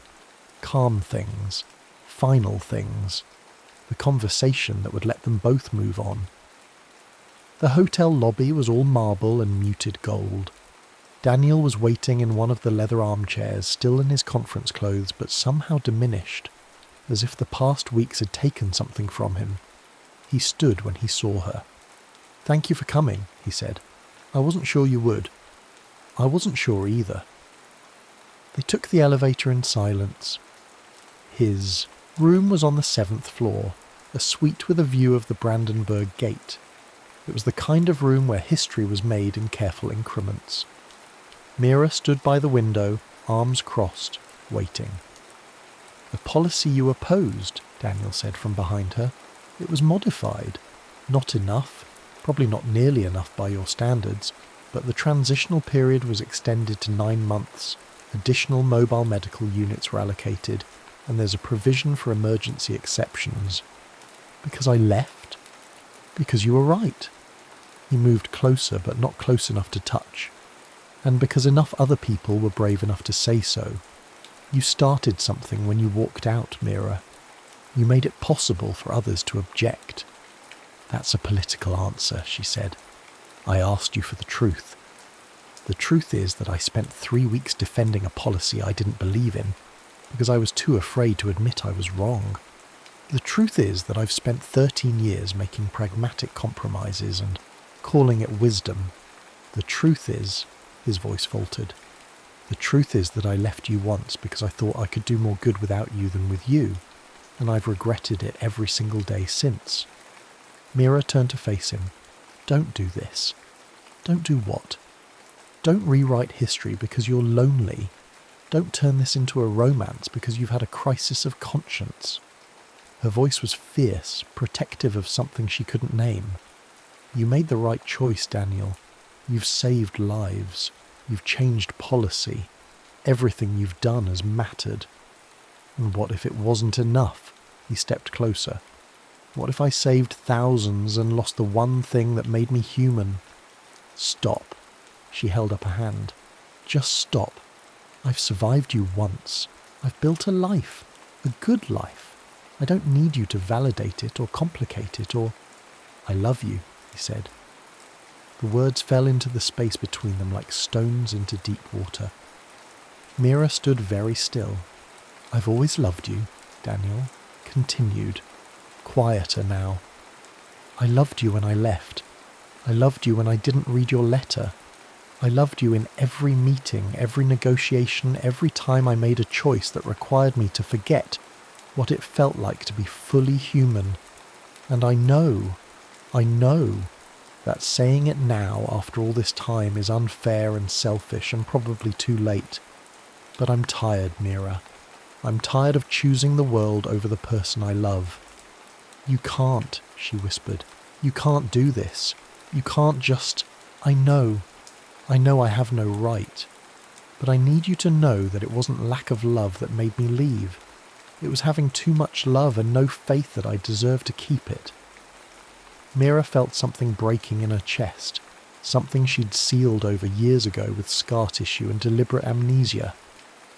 "And what do you want from me now?" "Forgiveness. Permission. I want—" He stopped, struggling for words. "I want one moment where I don't choose duty over desire, where I don't calculate costs and benefits, where I just—" He reached for her hand slowly, giving her time to pull away. She didn't. "Where I just choose you." His thumb traced a small circle on her palm. Such a tiny gesture. 13 years of longing compressed into that small, repetitive motion. "Daniel," she said, and his name in her mouth felt like coming home and burning alive all at once. "This won't fix anything. I know. It won't change the policy or the past or the fact that you'll leave again because that's who you are. I know. And I can't promise you anything. I can't promise I won't regret this tomorrow, or hate you for making me feel this again, or—" He kissed her. Not frantically, not desperately. Slowly, carefully, with the reverence of someone touching something they'd believed forever lost. His hand cupped her face, thumb brushing her cheekbone. She tasted salt and didn't know if it was from his tears or hers. When they broke apart, she was shaking. "I never stopped," she said against his mouth. "I never. stopped loving you, and I hated myself for it, and I know, he breathed. I know. He kissed her again, deeper this time, and she felt 13 years of careful distance collapse into hunger. Her fingers found his tie, loosened it with trembling hands. He made a sound low in his throat when she pulled it free, when her hands moved to his collar. Each button she opened felt like a confession. They moved to the bed, not with passion, but with something older, more fundamental. Permission. Witness. The acknowledgement that some hungers survive on denial but die from starvation. Daniel's hands found the zipper at the back of her dress. He drew it down so slowly she thought she might shatter from anticipation. The fabric whispered as it fell away.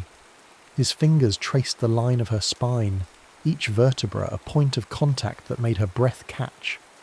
When he reached the small of her back, he pressed his palm there, spanning the width of her, and she felt claimed in a way that had nothing to do with possession and everything to do with recognition. "You're shaking," he said softly. "So are you." He was. She could feel it in his hands as he touched her, could see it in the tight control of his breathing. She reached for him, fingers working the buttons of his shirt with more urgency now. She needed to see him, needed to map the ways time had changed him, needed proof that this was real. When his shirt fell away, she saw that he'd lost weight, the ribs too prominent, the collarbones sharp, evidence of the ways he'd been consuming himself. She pressed her lips to his sternum, tasted salt and the faint bitterness of hotel soap. He shuddered, hands tightening on her waist. Mira. Her name was a question and an answer all at once. She traced kisses along the ridge of his collarbone, felt his breath stop entirely. His hands moved to her waist, thumbs pressing into the curve there with delicious pressure. She remembered this, the way he always held her as if she might dissolve, as if touch required absolute attention. "Slowly," she said, though she wasn't sure if she was speaking to him or to herself. He nodded, but his hands were already moving with aching deliberation. When he lowered his head to kiss the hollow of her neck, she arched into him, a sound escaping her that was half plea, half surrender.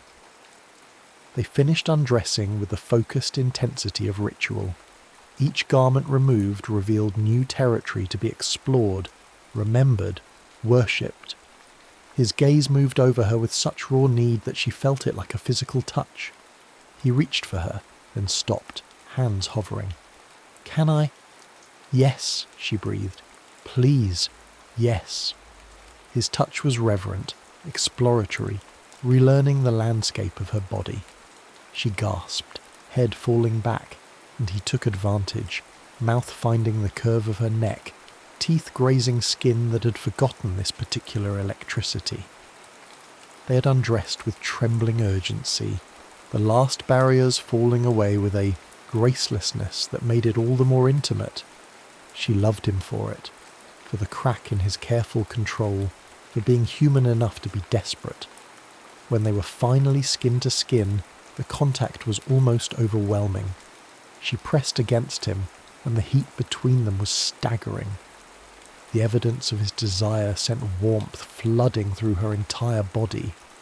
His response to her touch was immediate, visceral, a groan that was the most honest sound she'd ever heard. "Mira, if you... I won't...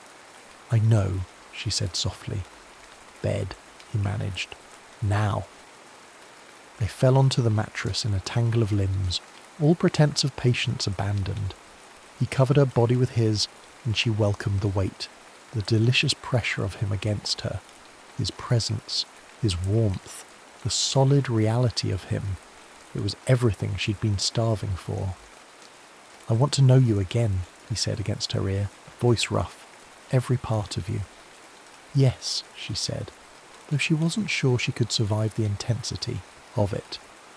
He kissed a slow path down her body, lingering at her neck, her collarbone, moving to her ribs, her navel, the sensitive skin of her hip bones. Every touch was deliberate, worshipful, as if he were memorizing her all over again. When his touch found her centre, she cried out, hands fisting in the sheets. He was methodical, thorough, learning her responses with the same focused attention he brought to everything. When he found the rhythm that made her hips lift helplessly, he stayed there, building sensation with devastating patience. She felt it gathering, that bright tension spiralling tighter. Her hands found his hair, and he made a satisfied sound that vibrated through her entire body. The pleasure built and built until she shattered, back arching, a sound torn from her throat that was his name and a prayer and pure sensation. He gentled her through it, kissing her hip, her ribs, working his way back up her trembling body. When he reached her mouth, she felt desire spike, again, impossibly. "I need you," she whispered, "all of you." The moment of preparation was tender, fumbling, beautifully human. The vulnerability of it, the awkward necessities, somehow made it more intimate. When he settled between her thighs again, she wrapped her legs around him. He moved slowly, carefully, giving them both time to adjust, to remember this particular joining. They both went still, breathing together, overwhelmed. 13 years, he said, voice breaking. 13 years I've wanted this. "I know," she whispered. "I know." He began to move, and it was everything and not enough. The heat of skin on skin, the building rhythm, the way their bodies remembered how to move together even after all this time. She met him completely, holding him close, leaving marks she hoped would last for days. The pleasure built differently this time, slower, deeper, a tide rather than a wave. She felt it in every nerve, every cell, a recognition that went beyond physical, sensation. This was what she'd been missing. Not just desire, but this. Being known completely, being chosen, being held as if she mattered more than anything.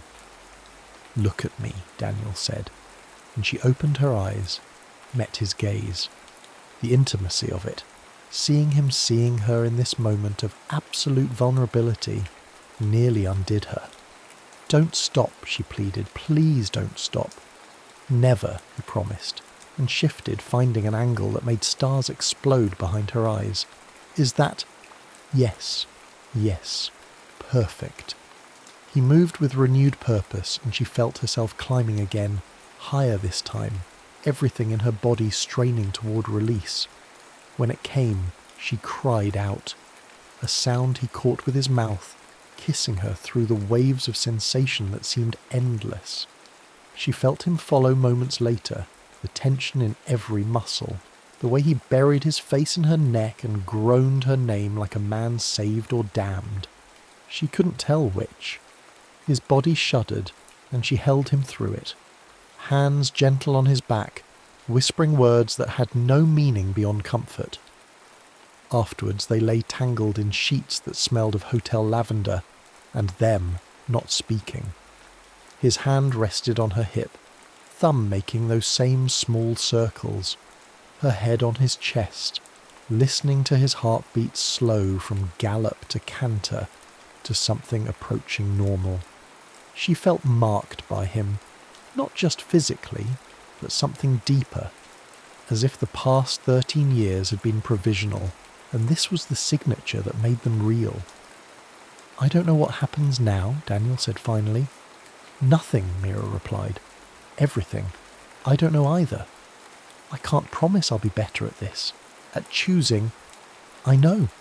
She lifted her head to look at him.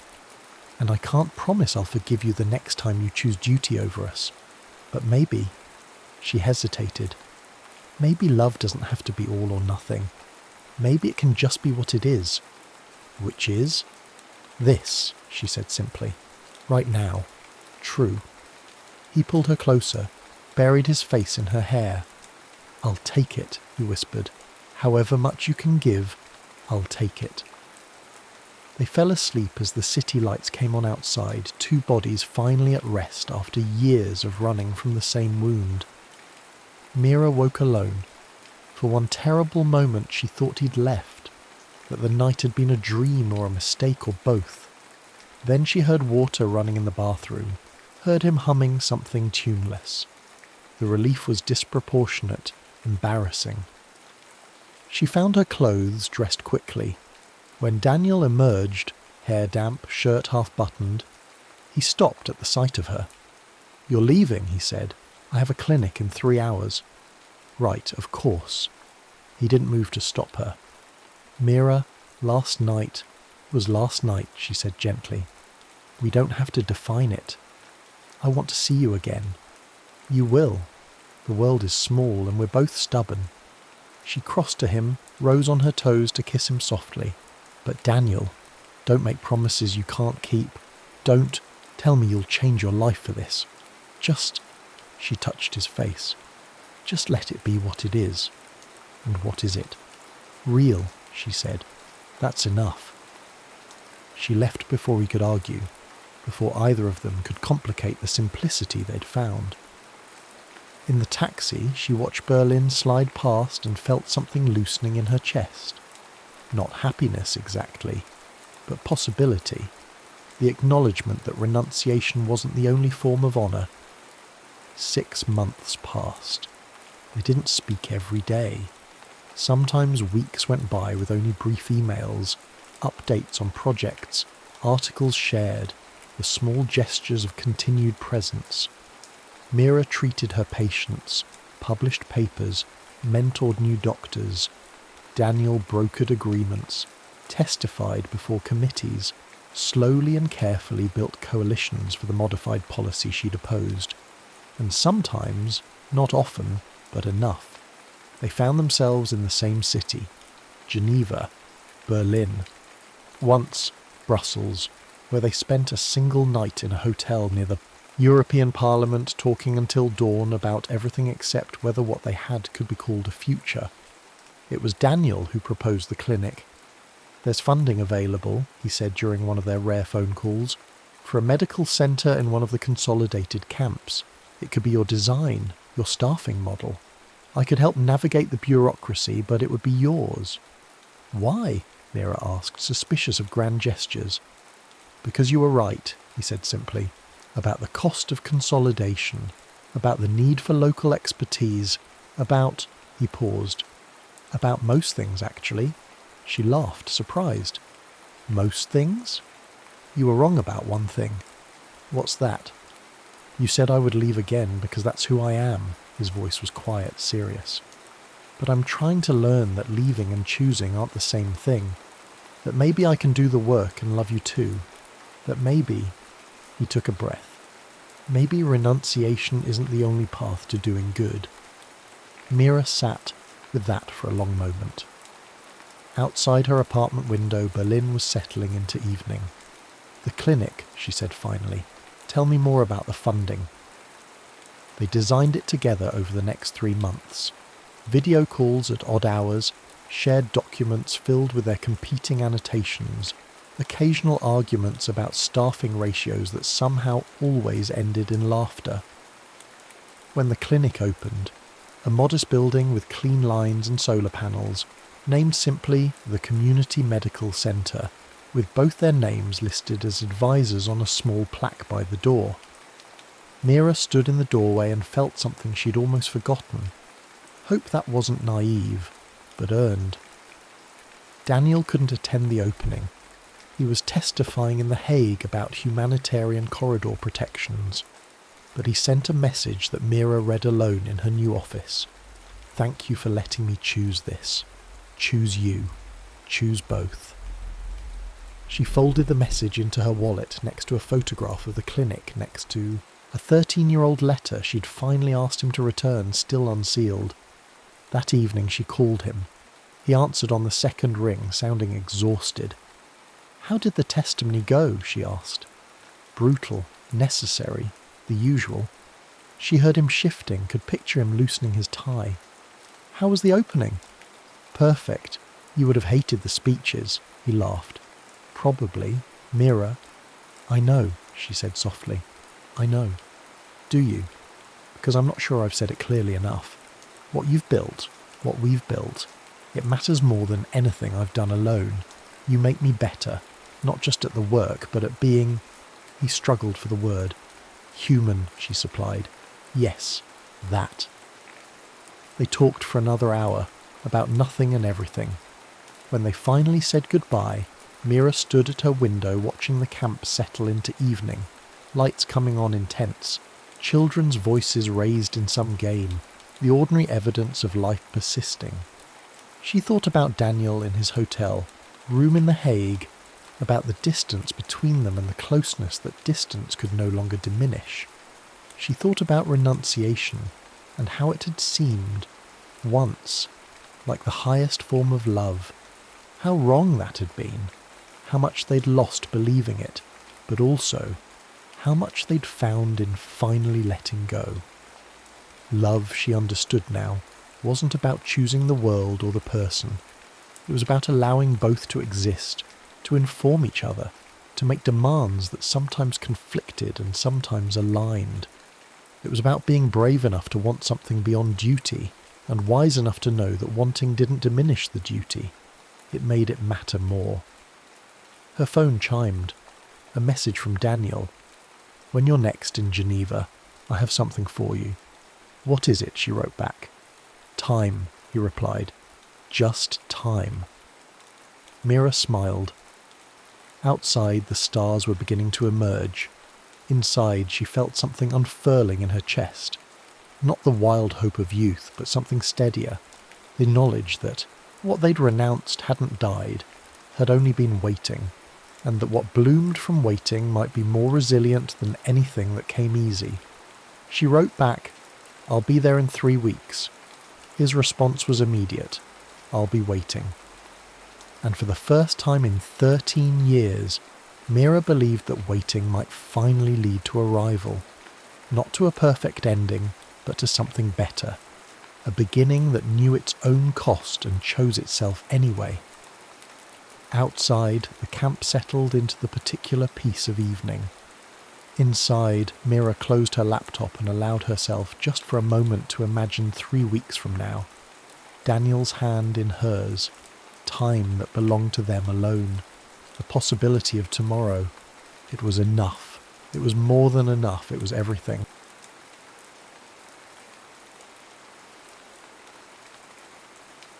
A quiet kind of brave. The storm arrived 3 weeks early, as if winter had forgotten its own schedule. Marcus watched it move through the valley from the ranger station window. A wall of grey advancing like something ancient and indifferent, erasing the familiar contours of the mountain range he'd mapped in his mind over 15 years of rescues. The radio crackled intermittently, weather reports punctuated by static that sounded like the mountain itself clearing its throat. Single hiker, dispatch said. Last check-in was the Devil's Thumb trailhead, 6 hours ago. Phone's going straight to voicemail. Marcus folded the map with practiced efficiency, creasing it along lines worn soft from repetition. He didn't ask unnecessary questions. The other volunteers were already gearing up, headlamps tested, rope coiled, first aid kits inventoried with the kind of attention that kept people alive. They moved with the synchronized precision of a ritual, each gesture honed by repetition and consequence. The snow was falling sideways when they reached the trailhead, small and vicious, the kind that found every gap in your clothing. Marcus led because he always led, because 15 years had taught him to read the mountain's moods, to sense where a disoriented hiker might seek shelter or lose the trail entirely. He didn't think about courage anymore. Courage was just the name people gave to momentum, to moving forward when sitting still meant freezing. They found her 2 miles up, in a shallow cave formed by an overhang of granite. Not huddled, not injured, not panicked. She was sitting with her back against stone, knees drawn up, staring at the curtain of snow with an expression that wasn't fear so much as weary contemplation. Her emergency blanket was folded neatly beside her, unused. "I have plenty of daylight left," she said when Marcus appeared at the cave's mouth. No gratitude, no relief, just a simple statement of fact. I wasn't lost. He studied her in the grey light. Mid-30s probably. Dark hair escaped from beneath a wool hat, framing a face that was pale but composed. Her gear was good quality, properly packed. She wore the kind of boots that meant she knew what she was doing. "The storm's getting worse," Marcus said. "We need to move now if we're going to beat the worst of it." She looked at him for a long moment, and he had the unsettling sense of being evaluated, weighed against some private metric he couldn't name. Then she stood, shouldered her pack with practiced efficiency, and followed him out into the wind. They descended in near silence, punctuated only by necessary communication. Watch the ice here, step left, and the howl of wind through pine.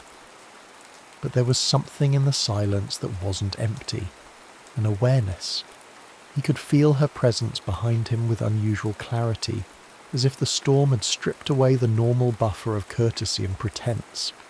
When he offered his hand to help her navigate a steep section of trail, her fingers were steady in his, and neither of them let go quite as quickly as the terrain required. At the trailhead, the other volunteers were warming up the vehicles, exhaust plumes vanishing into snow. Marcus helped her into the back of the SUV, their shoulders brushing in the confined space. She smelled like pine and cold air and something else. Lavender, maybe, or sage. Something that didn't belong to the mountain but carried its own kind of wilderness. "Anna Reeves," she said, extending her hand with sudden formality, as if only now remembering the conventions of introduction. Marcus Webb. Her hand was smaller than his, but not delicate. There were calluses along the base of her fingers. "You hike these trails often?" "First time." She smiled, and it transformed her face entirely, a warmth that seemed to surprise even her. "I'm visiting, or hiding. I haven't decided which." The admission hung between them, more intimate than the handshake. Marcus nodded, not trusting himself to respond, and turned his attention to the road. But he was acutely aware of her in the rearview mirror, watching the storm consume the mountain behind them, her expression unreadable. Marcus saw her again 4 days later at the fire station fundraiser, a subdued affair of chili and cornbread, donation jars on folding tables, photos of past rescues pinned to corkboards like evidence of small miracles. She stood alone near the coffee urn, hands wrapped around a paper cup for warmth, studying a map of the mountain range with the focused attention of someone committing terrain to memory. "Planning another escape?" he asked, and immediately regretted the presumption. But she smiled. "Maybe. Or maybe just learning where I am for the first time." They talked for an hour, standing slightly apart from the crowd, voices low enough to maintain privacy in the echoing space of the station. She told him fragments. A life spent in Boston caring for a mother, through long illness, work as a medical illustrator that had slowly consumed all other aspects of existence. A small inheritance that had purchased this temporary freedom, but not yet any clarity about what to do with it. "Everyone keeps asking when I'm going back," she said, staring into her coffee, as if staying here is just avoidance, postponing the inevitable. "Is it?" Marcus asked. "I don't know." She looked up at him, and he saw something raw in her expression. "I spent 10 years being brave in all the ways people expect, showing up, enduring, not complaining, and now I'm terrified that if I go back I'll just keep doing it until there's nothing left of me worth rescuing." Marcus had no answer. He recognized the exhaustion in her words, the kind that came from enduring rather than living.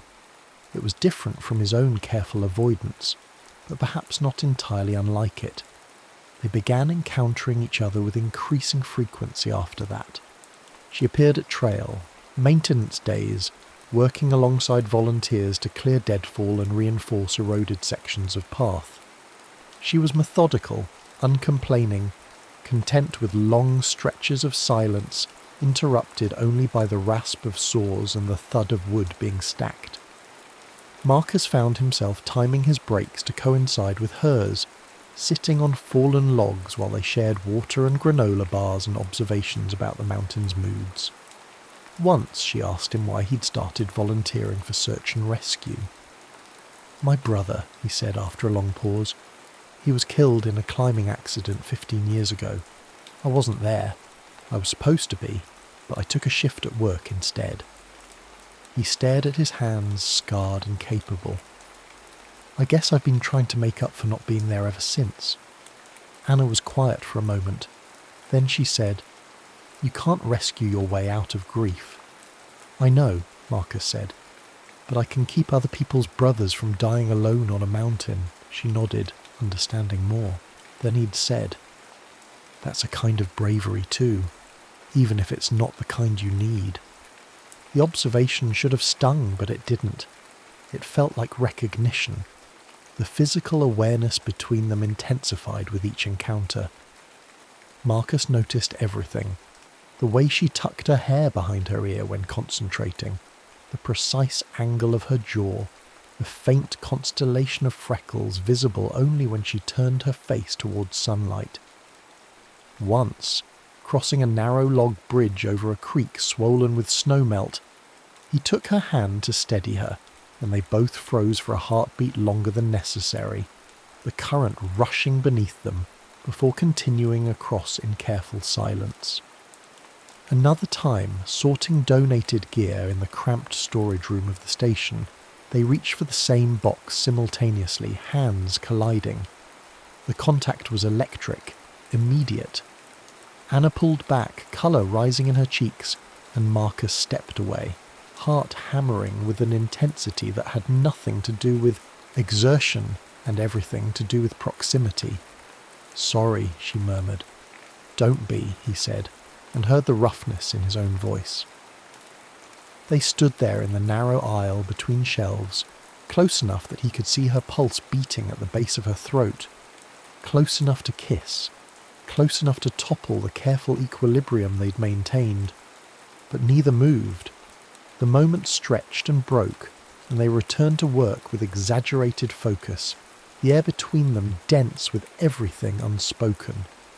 Later that week, they met at the small cafe on Main Street, the one with fogged windows and mismatched chairs where locals gathered to escape the cold. Anna ordered tea, Marcus his usual black coffee.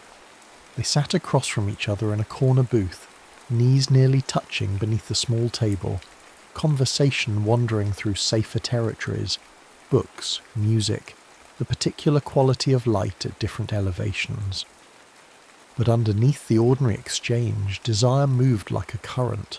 Marcus was intensely aware of her, the curve of her mouth, the graceful architecture of her hands, the way intelligence and sorrow and humour flickered across her face in equal measure. He wanted to touch her. He wanted to know what she sounded like when she let her guard down completely. He wanted to understand the shape of her grief and whether it fit against his own. But wanting felt dangerous. It felt like standing at the edge of a cliff with inadequate rope. As they parted on the street outside, Anna touched his arm, just briefly, gloved fingers on his jacket sleeve, and said, "Thank you for this." "For what?" Marcus asked. "For not trying to rescue me." She walked away before he could respond, disappearing into the early winter dusk, and Marcus stood alone on the sidewalk, heart hammering, wondering if she understood that not rescuing her was taking more courage than he'd known he possessed. The fracture began with a phone call. Marcus was cleaning equipment at the station. When Anna appeared in the doorway, phone pressed to her ear, face drained of colour. He watched her nod, speak quietly, nod again. When she ended the call, she stood motionless for a long moment before meeting his gaze. "I have to go back," she said. "My mother's estate. There are complications, legal things. My presence is required." "When?" Marcus asked, though he already knew the answer would be immediate. Tomorrow, maybe a week, maybe longer. She twisted the phone in her hands. I'm sorry, I know we were supposed to... Don't apologise. He kept his voice carefully neutral, though something cold was settling in his chest. You have responsibilities. Right, responsibilities. The word sounded bitter in her mouth. She left without saying goodbye. Marcus told himself it was temporary. He focused on work, on the upcoming winter training exercises, on the dozen small emergencies that required his attention. But at night, alone in his cabin, he found himself checking his phone, obsessively, waiting for messages that didn't come. The silence felt like judgment, confirmation that he'd been foolish to imagine she might stay, that he was still just the man who rescued people and called it a life. When Anna finally called 3 days later, her voice was strained. I'm sorry I didn't reach out sooner. Everything here is complicated. You don't owe me explanations, Marcus said, hating how formal he sounded. Don't I? There was an edge to her voice he hadn't heard before. You're doing it again, Marcus. Maintaining distance, being noble, not asking for anything. What do you want me to ask for? Silence stretched between them, miles of it. I don't know, Anna said finally. Maybe I want you to need something from me besides gratitude. Anna, I have to go. There's a meeting with the lawyers. She paused. I'll call you. But she didn't call. Days accumulated into a week, then 2.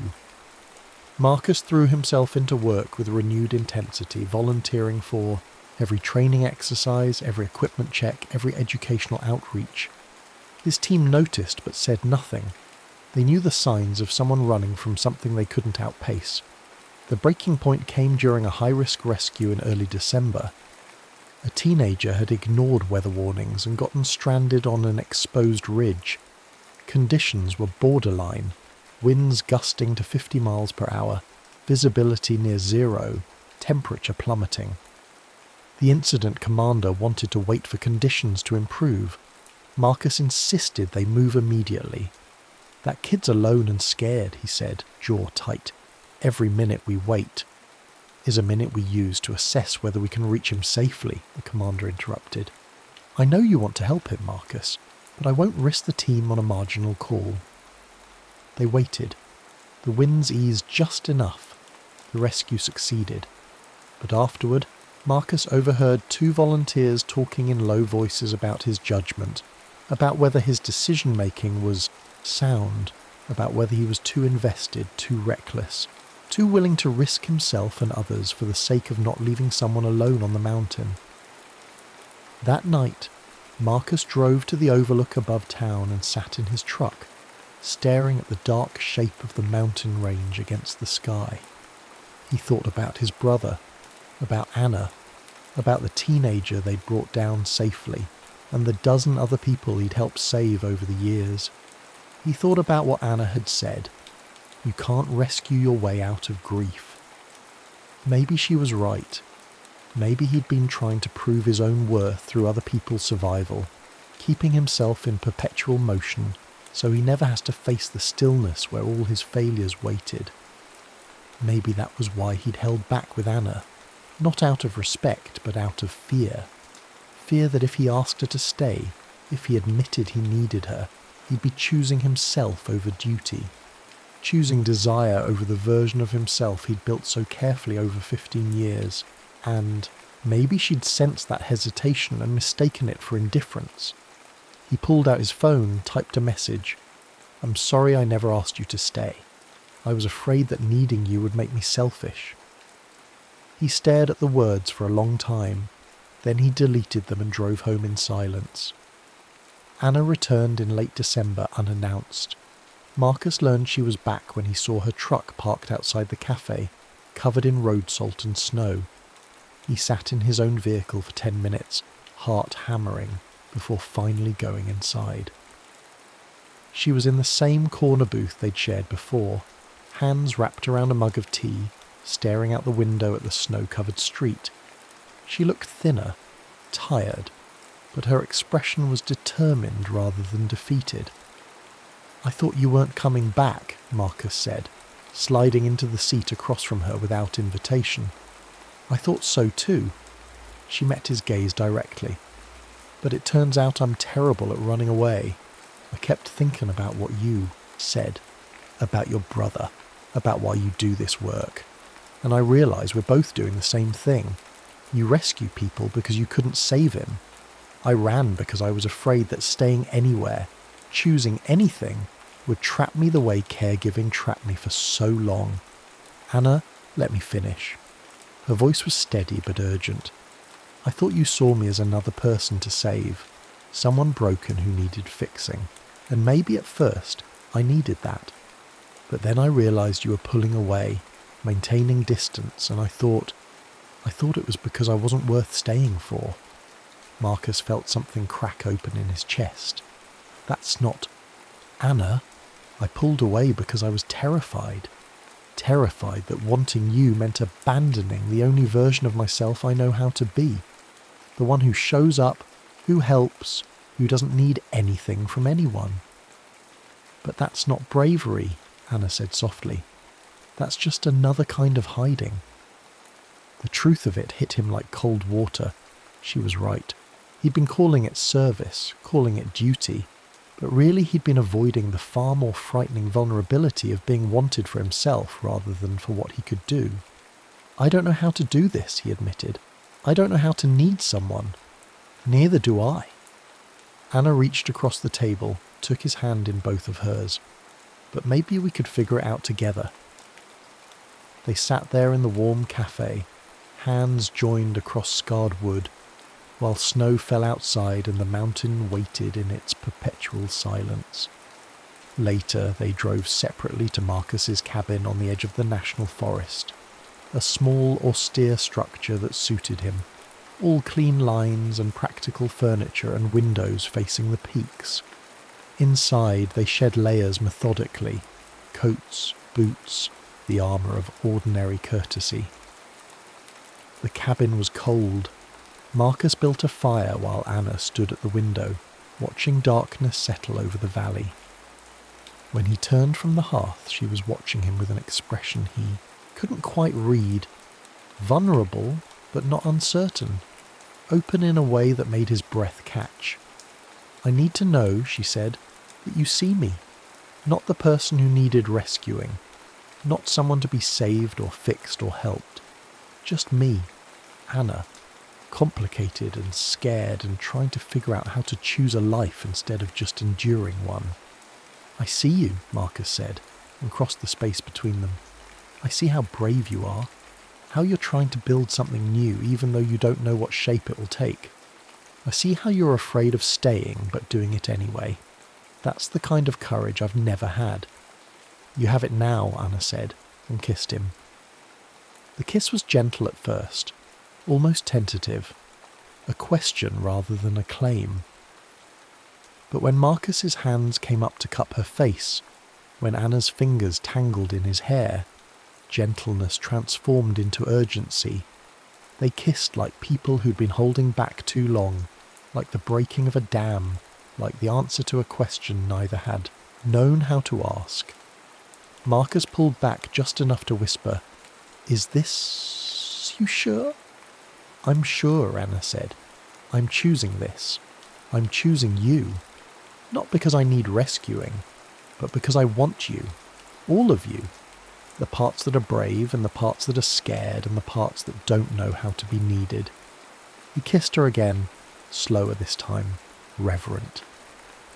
They moved to his bedroom, spare, functional, a quilt his grandmother had made covering the bed, and in the near dark, with only firelight filtering through the doorway, they undressed each other with deliberate care. No urgency now, just attention. Marcus traced the architecture of her body with his hands, learning the map of her, the curve of her hip, the hollow at the base of her throat, the surprising softness of her inner wrist. Anna explored him with equal focus, fingers finding scars and muscle and the places where tension lived.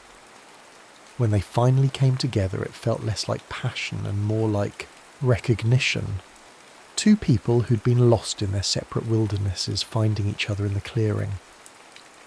Marcus moved slowly, watching Anna's face, learning what made her gasp and arch and clutch at his shoulders. She was fully present, eyes open, meeting his gaze with an intimacy more profound than the physical joining of their bodies. "Stay with me," he whispered against her temple, and he wasn't sure if he meant now or tomorrow or all the days after. "I'm here," Anna said, and he felt the truth of it in the way she held him, in the way she yielded and demanded in equal measure, in the way she said his name like it meant something. Afterward they lay tangled together beneath the quilt, skin cooling in the mountain air, neither quite willing to move. Marcus pressed his face into the curve of Anna's shoulder, breathing her in, feeling more vulnerable than he'd ever felt on any rescue, and somehow more whole. "I don't know what happens next," he admitted. "Neither do I," Anna said. "But I'm staying. Not because I have to, but because I want to. I'm choosing this town, this mountain, this life. I'm choosing you." "That's terrifying," Marcus said. "Yes," Anna agreed, "but maybe the good kind of terrifying, the kind that means you're actually alive." They fell asleep as snow began to fall again. Two people who'd been brave in all the wrong ways finally learning what it meant to be brave enough to stay. Winter deepened, and then, imperceptibly, began its slow retreat. The change was subtle at first, snow melting in uneven patches, exposing dark earth that steamed in brief moments of sunlight. Creeks swelled with runoff. The quality of light shifted, growing warmer, lingering a few minutes longer each evening. Anna moved into Marcus's cabin in late January, not because she had to, but because they both wanted the daily proximity, the ordinary intimacies of shared space. She set up her illustration work at the kitchen table, ink and pencils spreading across the scarred wood, while Marcus planned training exercises and updated maps. They developed rhythms, morning coffee in silence, watching the mountain emerge from shadow, evening walks along trails they were learning together, nights where they talked or didn't talk, where desire rose and was answered without urgency, where sleep came easy in the knowledge that they'd both be there in the morning. Marcus learned to step back from search and rescue work, not abandoning it, but allowing it to be part of his life rather than the totality of it. He turned down overnight shifts, delegated responsibilities, let younger volunteers lead exercises. It felt strange at first, almost like betrayal, but then he'd come home to find Anna working at the table, and she'd look up and smile, and he'd remember that there were other ways to be brave. Anna found work illustrating field guides for a local conservation organisation, work that kept her in the mountains but on her own terms. She took a part-time position at the library, shelving books and helping tourists plan hiking routes, and discovered she liked the small-town ritual of it, the way people began to recognise her, to stop and chat, to include her in the fabric of daily life. They didn't promise each other forever. The wounds were too recent, the fears too close to the surface, but they promised each other today, and then tomorrow, and then the day after that.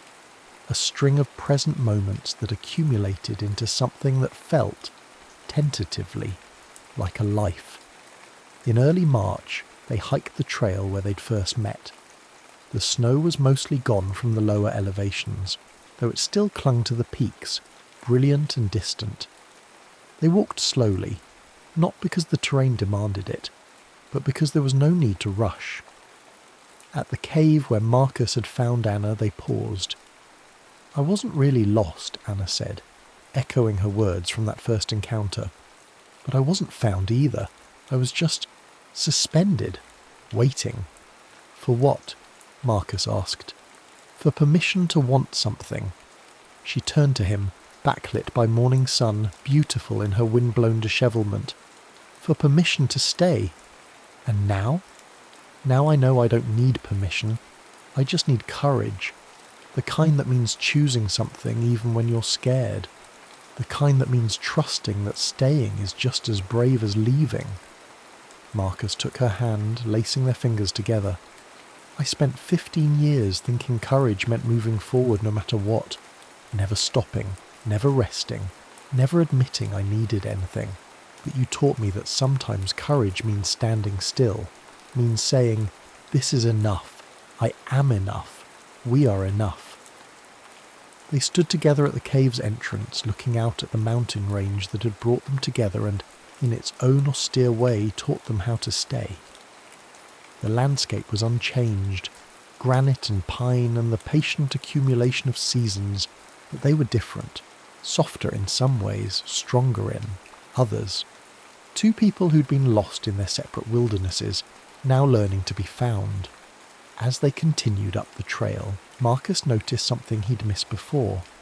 Tiny wildflowers pushing through the last patches of snow, improbable and determined. Alpine forget-me-nots. Their blue almost painful in its intensity.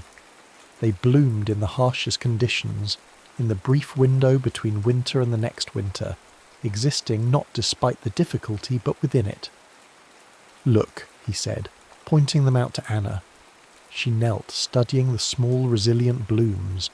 When she stood, her eyes were bright.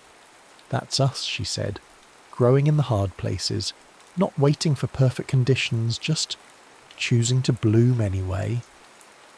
They hiked on as the sun climbed higher, burning off the morning chill, illuminating the path ahead in increments. The trail disappeared into trees, but they knew where it led. Not to certainty, not to any destination they could name, but to each other, again and again, one chosen step at a time. Behind them, the forget-me-nots trembled in the mountain wind, blue as promise, delicate as courage, blooming in the spaces where winter had been. The end.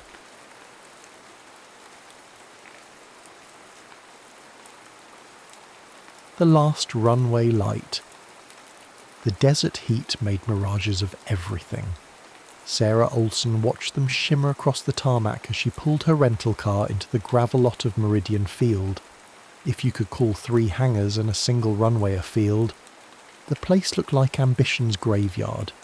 Paint peeling from corrugated metal, windows opaque with dust, one windsock hanging limp as a broken promise.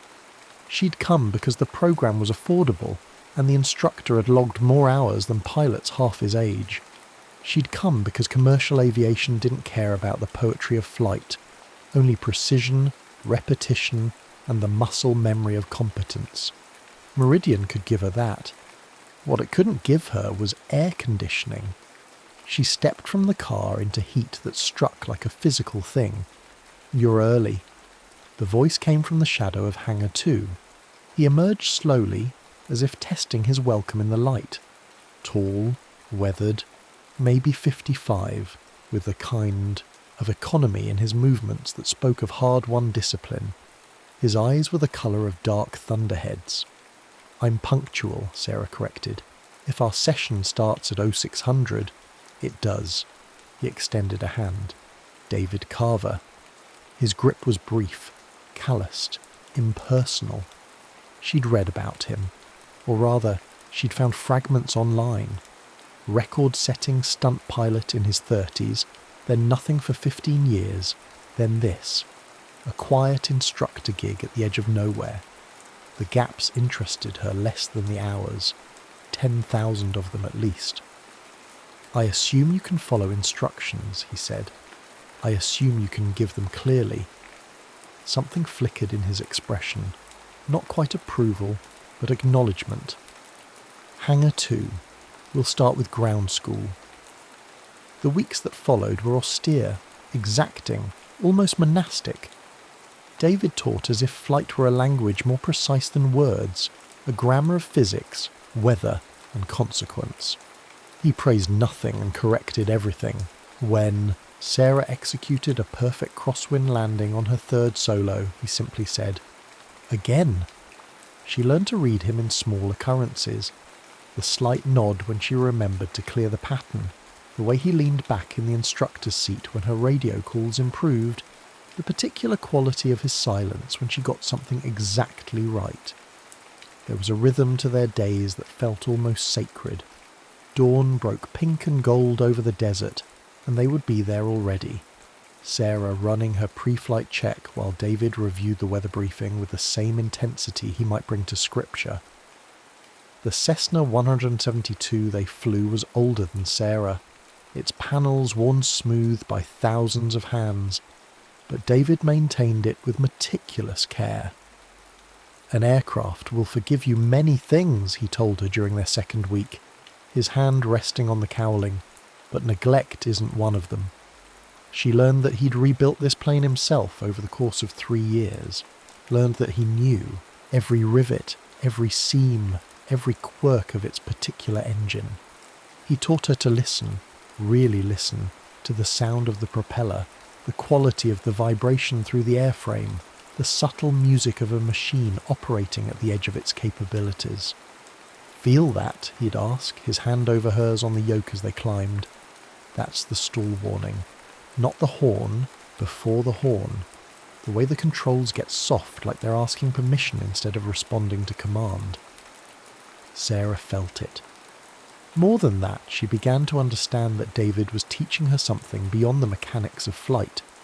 He was teaching her to be present, to notice, to develop the kind of attention that meant the difference between competence and mastery. Pre-dawn became their shared country. They met before the sun broke, when the air was still cooperative and the desert offered up coolness like a secret. He made coffee in a battered percolator that looked older than the aircraft. She brought pastries from the highway gas station, which he ate without comment. Words came slowly, if at all, but in the cockpit they spoke fluently, his hand occasionally steadying the yoke when she overcorrected, her instinct developing for when he wanted her to work through a problem versus when he needed her to listen. "You fly like you're afraid of wanting it," he said once, 40 minutes into a cross-country. Sarah kept her eyes on the horizon. "I fly like someone who can't afford mistakes. Those aren't the same thing. In my life they are." He didn't push. That was the thing about David. He left silence where other instructors stuffed advice.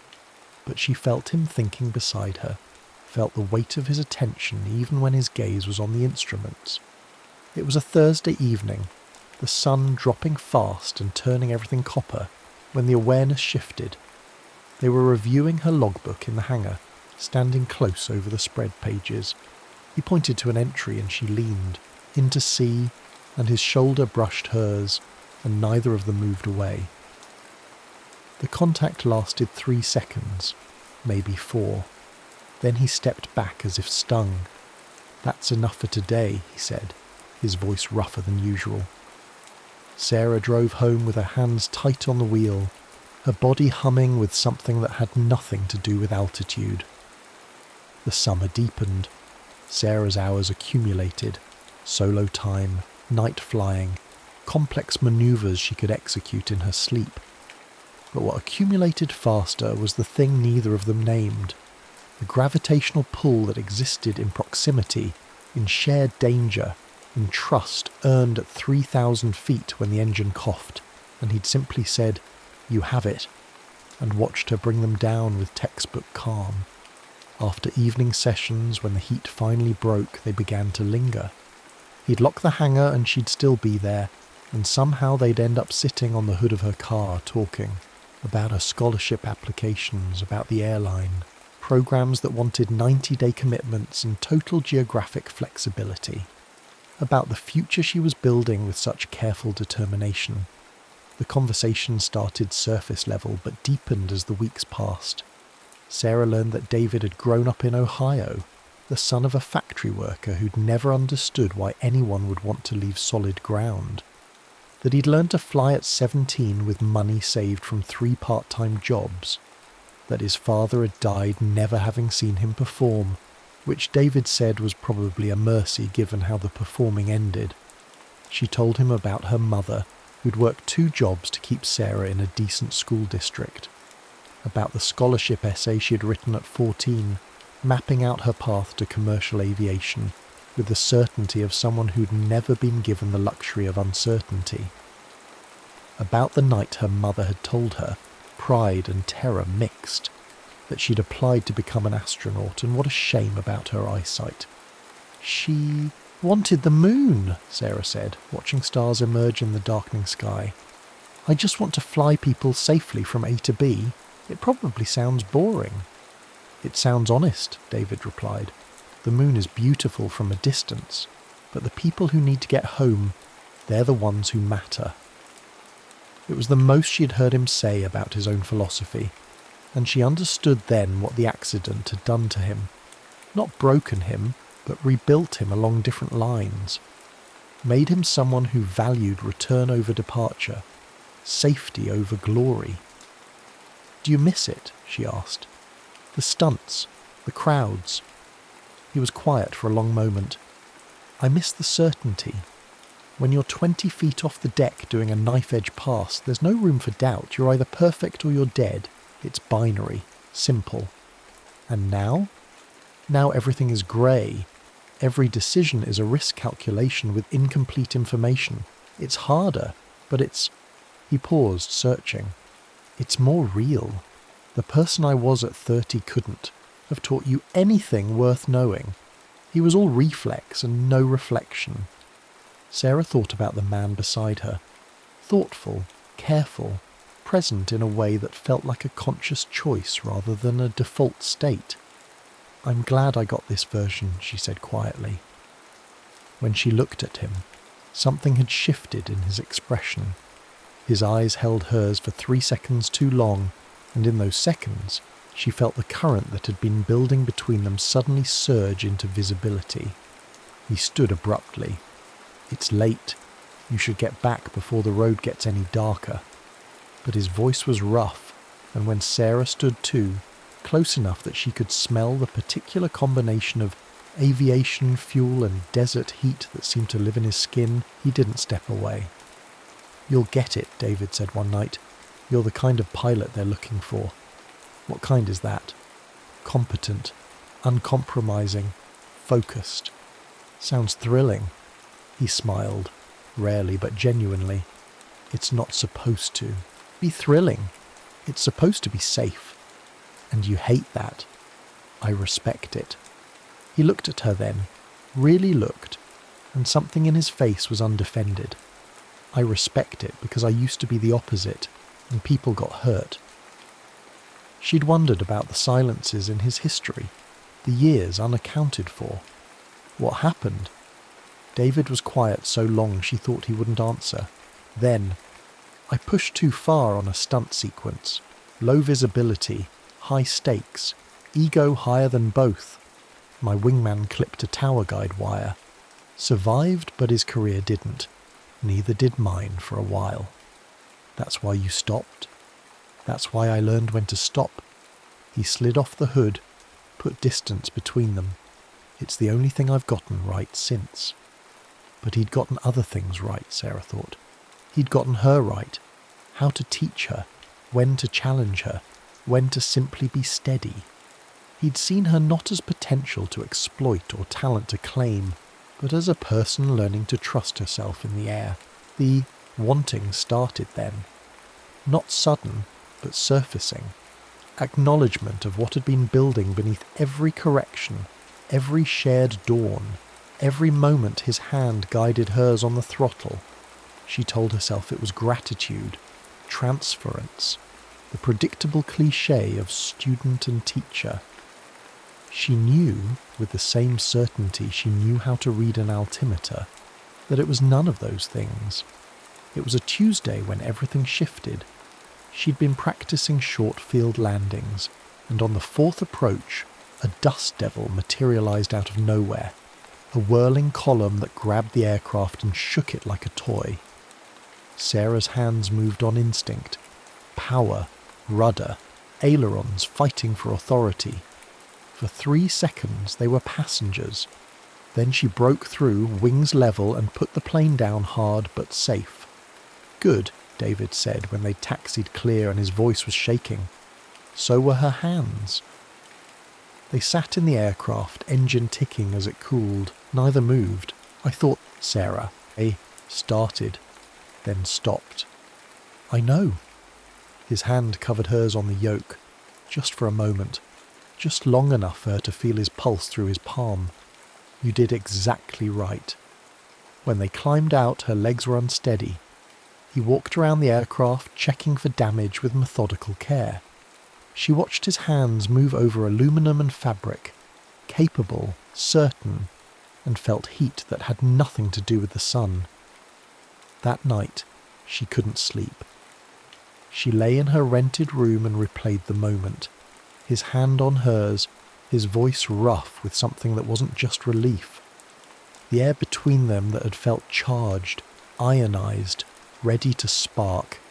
She wanted him, not as an instructor, not as a mentor, as a man she was absolutely, dangerously, unsurvivably in love with.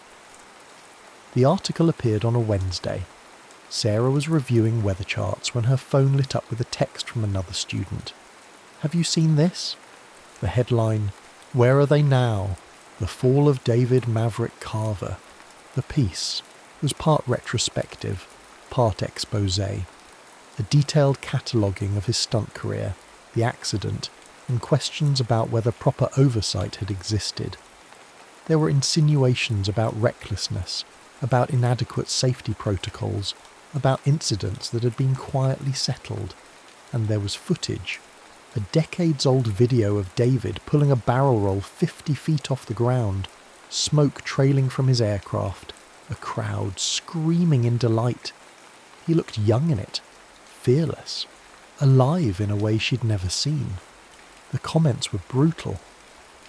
When Sarah arrived at Meridian that afternoon, David's truck was in its usual spot, but the hangar was locked. She knocked. No answer. She found him at the far end of the runway, standing alone in the scrub, looking at nothing. "David." He didn't turn. "You should go home. We have a lesson scheduled." "Not anymore." Sarah walked until she stood beside him. Up close she could see the tension in his jaw, the careful blankness of his expression. "One article doesn't... It's not one article." His voice was flat. "The FAA wants documentation I don't have. The insurance company's reviewing my certification. And you..." He finally looked at her. "You need to find another instructor." "I don't want another instructor." "Sarah." Her name was rough in his mouth. "You're 3 months from program applications. You can't afford association with someone whose credentials are being questioned." "Let me decide what I can afford." "No." It was the voice he used when discussing non-negotiable safety limits. "I won't be the reason you lose this. You're not the reason for anything. You're the best instructor I've ever had, and I'm not walking away because someone dug up old footage to generate clicks. This isn't about loyalty." His control was fracturing, something raw showing through. "This is about your future, the one you've worked for. I won't touch it." "You already have," Sarah said, and immediately wished she could pull the words back. His eyes closed. "Then I'm sorry." When she left Meridian that day, she didn't know if she'd ever return. The investigation took 2 weeks.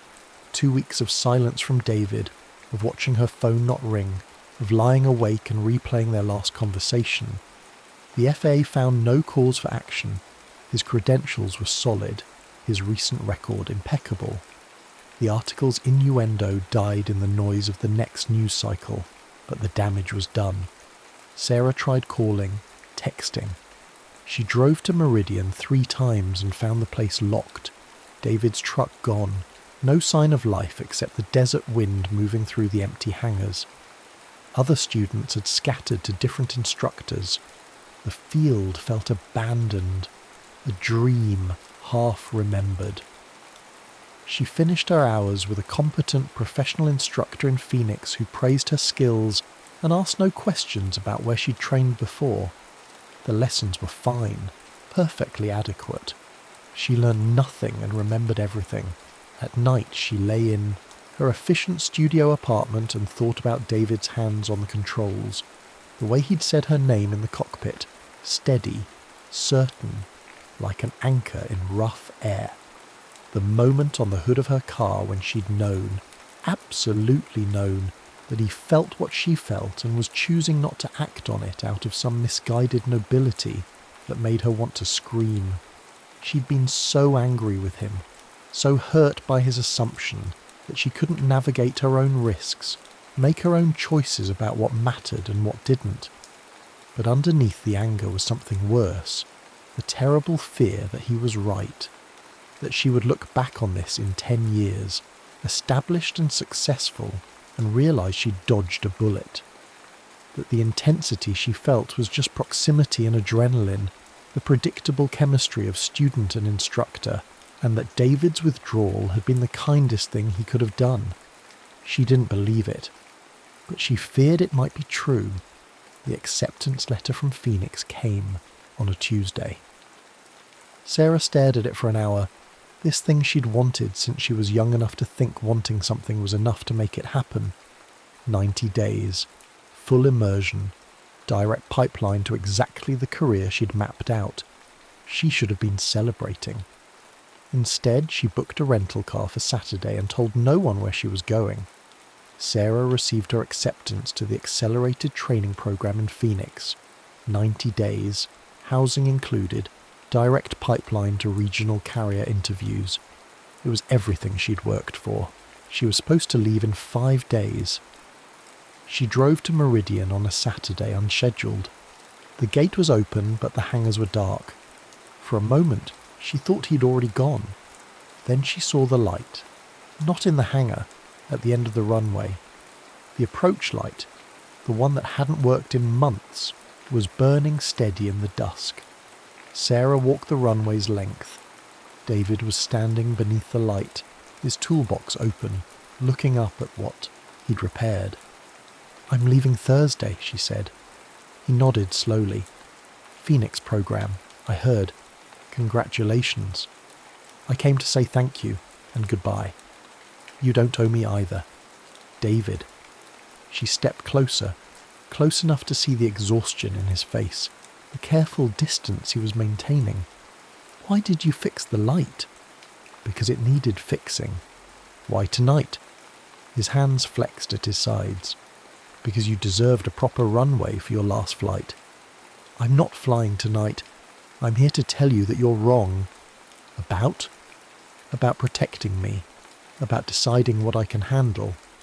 Her voice was steady now, certain. "About thinking I'd choose career over—" She stopped. He was looking at her like a man at the edge of a cliff. "Over what?" he asked quietly. "Over you." The words hung between them, irrevocable. Sarah. Her name was devastation. "You have to go to Phoenix." "I know. You can't. We can't." "I know that too." She closed the last distance between them. "But I need you to stop deciding what I'm strong enough to want. I need you to trust that I know what I'm choosing. If I've compromised your judgment—" "You haven't. You've clarified it." She reached up, her hand gentle against his jaw. "I see you, David. Not the pilot in that old footage. Not the scandal or the silence or the way you've spent 15 years being careful.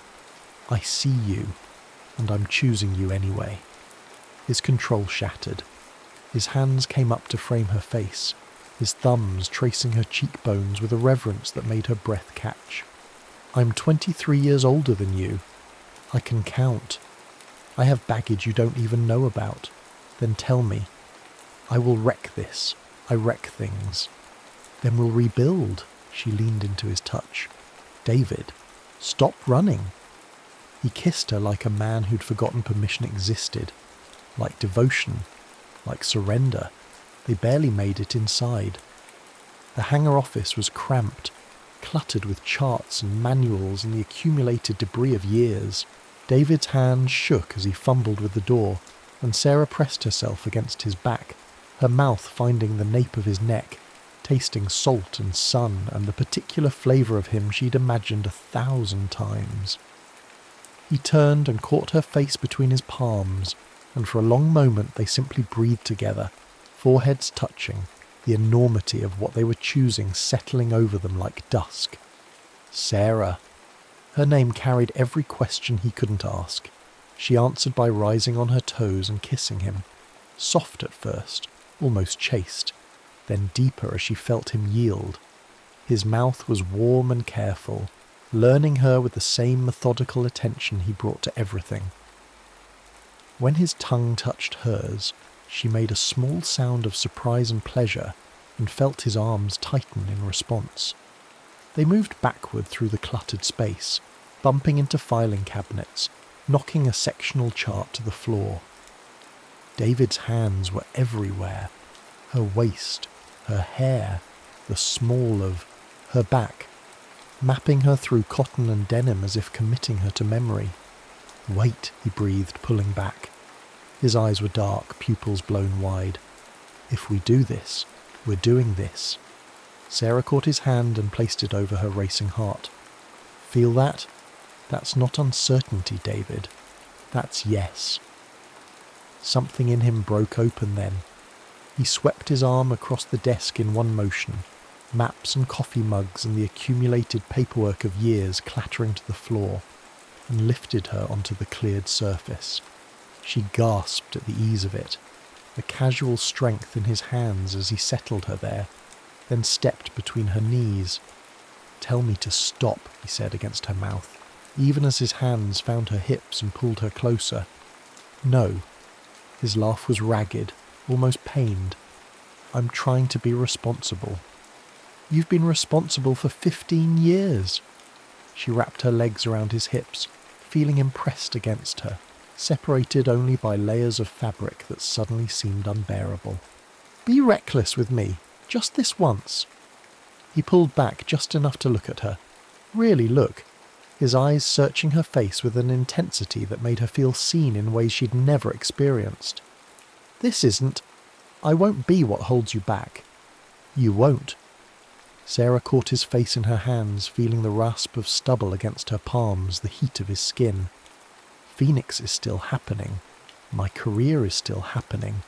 But David..." Her voice broke. "I can't walk away from you without knowing what this is, without having this." "It's everything," he said simply, and the naked honesty in his voice made her chest tight. "It's been everything since the day you showed up early and corrected me about punctuality." Then he kissed her again, and the careful distance he'd maintained for months dissolved entirely. His hands found the hem of her shirt and hesitated there, trembling slightly. She answered by reaching down and pulling it over her head herself, dropping it somewhere in the darkness. The look on his face when she sat before him in just her bra and jeans was worth every moment of doubt, every fear, pure wonder mixed with hunger so raw it stole her breath. "God," he whispered. "Sarah, you're..." "Touch me," she said, and he did. His palms were rough from work, calloused from years of handling controls and tools, and they felt like revelation against her skin. He traced the line of her collarbone with his thumbs, then lower, following the edge of lace with a reverence that made her shiver.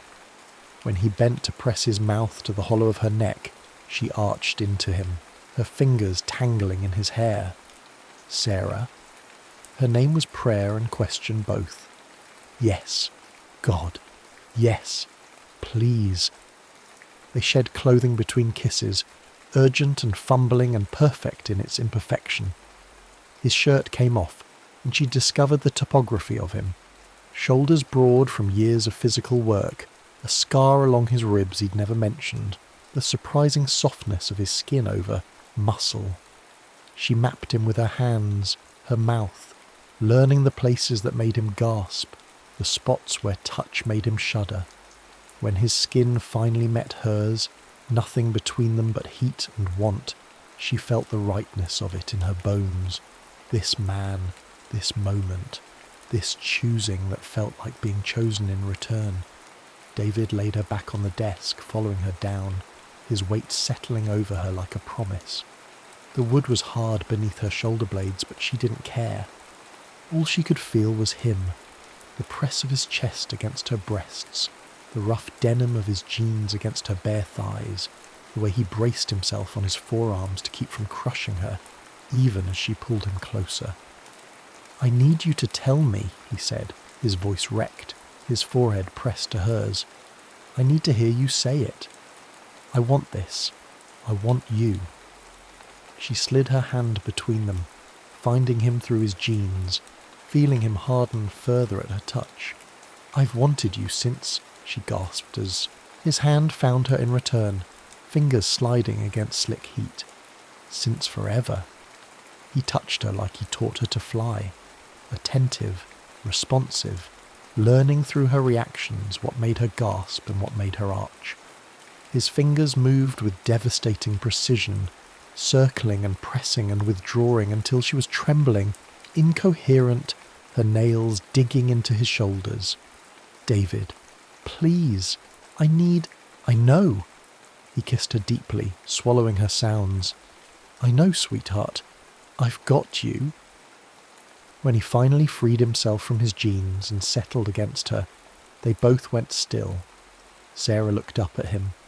This man who'd taught her to trust herself in the air, who'd shown her that wanting something didn't make her weak, and saw her own wonder reflected back. Yes, he asked, and the question held everything. Consent and tenderness, and the terrifying vulnerability of wanting someone this much. Yes, she said, and wrapped her legs around his hips, drawing him home. The first press of him inside her was exquisite, a fullness that made her cry out, not in pain, but in recognition. He moved slowly, carefully, watching her face for any sign of discomfort, and she'd never felt more cherished or more desired. When he was fully seated, they both exhaled shakily, overwhelmed by the intimacy of the connection. Okay, he managed. Perfect, she breathed.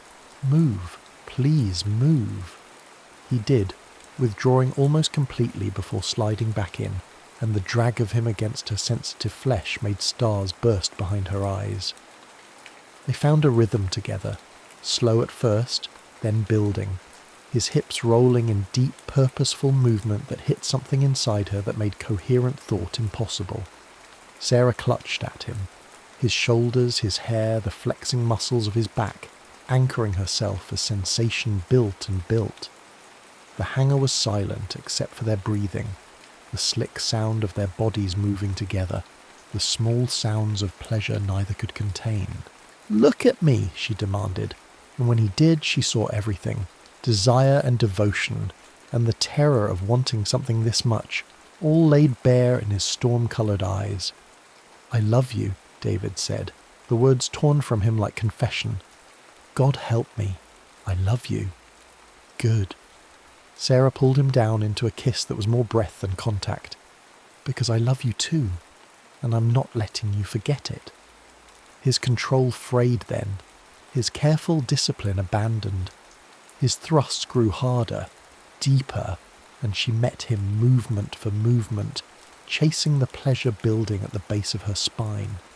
His hand slid between them, fingers finding the place where they were joined, and when he touched her with exactly the right pressure, she came apart beneath him, her whole body arching off the desk as wave after wave of pleasure crashed through her.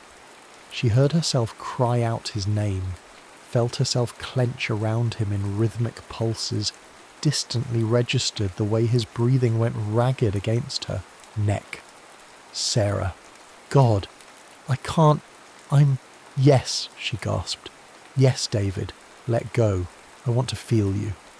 He buried his face in her shoulder with a sound that was half groan, half sob, his hips stuttering as he followed her over the edge. She felt him pulsing inside her, felt the trembling in his arms as he tried to hold himself up, felt the wet heat of what might have been tears against her skin. For a long moment they stayed like that, tangled and breathless and complete. Then David carefully withdrew and gathered her against his chest, turning so his back was against the desk and she was cradled in his lap. His heart thundered beneath her ear, gradually slowing as their breathing returned to normal. The night air crept in through the open window, cooling the sweat on their skin. Sarah shivered, and David reached for his discarded shirt, draping it over her shoulders with such tenderness it made her throat tight. "Okay?" he asked softly, his hand stroking through her hair. "More than okay?" She pressed a kiss to his collarbone, tasting salt. "That was... yeah." His arms tightened around her. It was. They sat in comfortable silence, the desert night settling around them. David's hand traced lazy patterns on her spine, circles and figure eights and abstract shapes that felt possessive and tender all at once. "I'm still going to Phoenix," Sarah said quietly. "I know. And you're still going to worry. Constantly." He pressed a kiss to her temple. "But I'm also going to trust you, to know what you want, to choose your own path. Even if it's complicated? Especially then." He shifted so he could see her face. "I spent 15 years avoiding complications. It didn't make me happy, it made me safe. And those aren't the same thing," Sarah smiled. "You sound like a good instructor." "I learned from a brilliant student." They stayed until the runway light flickered and died, its bulb finally exhausted. In the darkness they dressed slowly, reluctant to end the moment. "I'll write," Sarah said, "and call, and in 90 days you'll have your rating and your interviews and you'll be exactly where you're supposed to be." "And where will you be?" David pulled her close one last time. "Here, waiting, for however long it takes." 18 months later, Sarah returned to Meridian Field in a rental car nicer than the one she'd driven as a student. The desert looked the same, bleached and timeless, but she was different. Commercial rating earned. Type certification complete. 200 hours of right seat time at a regional carrier, with a major airline interview scheduled for next month. She'd done it. Everything she'd planned, worked for, sacrificed to achieve. The 90 days in Phoenix had been brutal and perfect. 12-hour days, simulator sessions that tested every limit, check rides that separated the competent from the qualified. She'd aced all of it. Then came the regional carrier, the endless reserve shifts, the nights in crash pads and hotel rooms that all looked identical. She'd flown through thunderstorms and mechanical issues and passengers who treated her like a waitress with wings. She'd loved almost every minute of it. And through it all, David had been there, not hovering, not limiting, but present. Letters that arrived on hard days, his handwriting careful and old-fashioned. Calls that lasted hours, his voice a thread connecting her to something solid while she floated through the transient machinery of commercial aviation. Visits when her schedule allowed, brief and fierce and sustaining. The first time he'd come to see her, 2 months into Phoenix, she'd barely recognized him in the airport crowd. He looked smaller somehow outside of Meridian, out of context. But when he'd smiled at her, that same rare, genuine smile, everything had clicked back into place. They'd learned how to love across distance, how to trust without possession, how to be separate people building separate lives that nonetheless orbited each other with gravitational certainty. It wasn't easy. There were nights she'd wanted to quit, wanted to choose the simpler path of being with him full time, building something conventional and contained.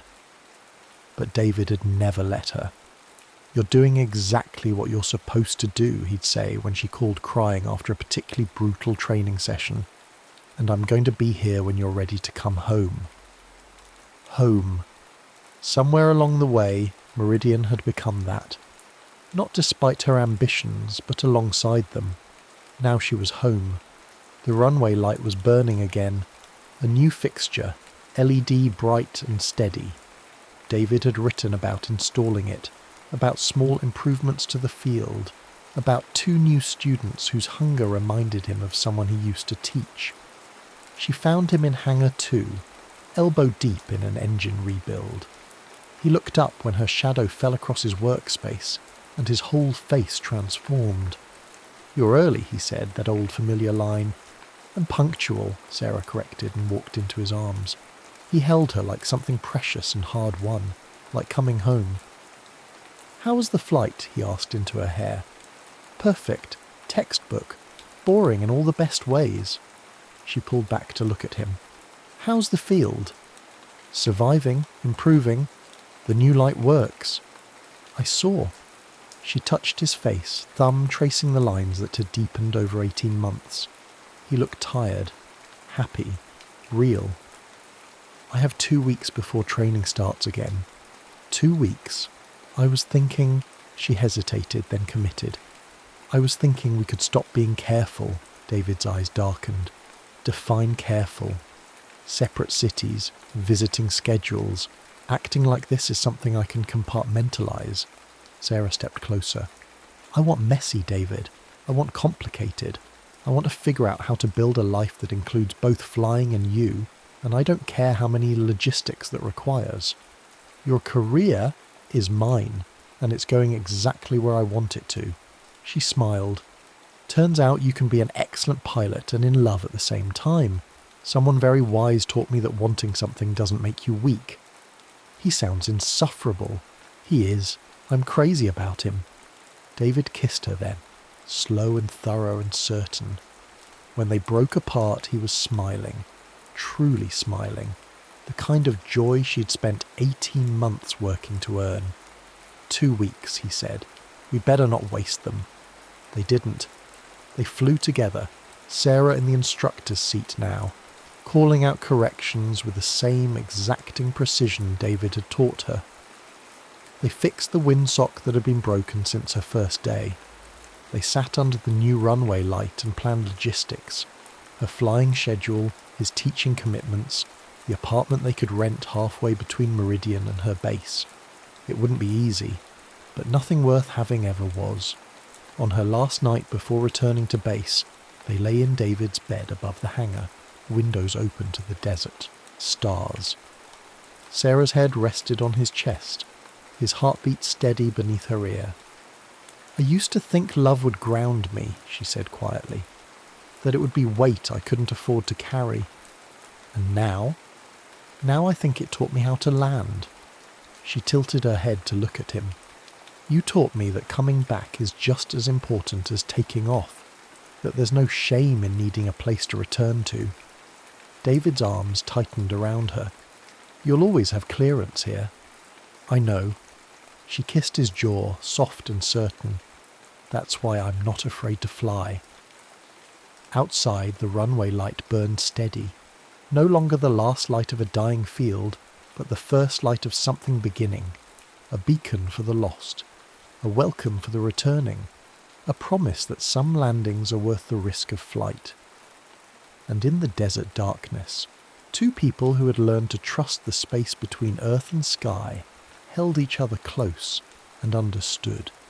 Love, like flight, requires both courage and precision. The willingness to ascend, the wisdom to return, the faith that when you find the right landing you'll know it not by ease, but by the certainty that this person, this moment, this choice is exactly where you're meant to be. Sarah Olsen had wanted to fly since she was 6 years old. Now she finally understood why. Not to escape, but to return. Again, and again, and again, to the man waiting beneath the runway light. To the love that taught her that wanting something didn't make her weak. It made her brave enough to claim it, and brave enough finally to land. The end.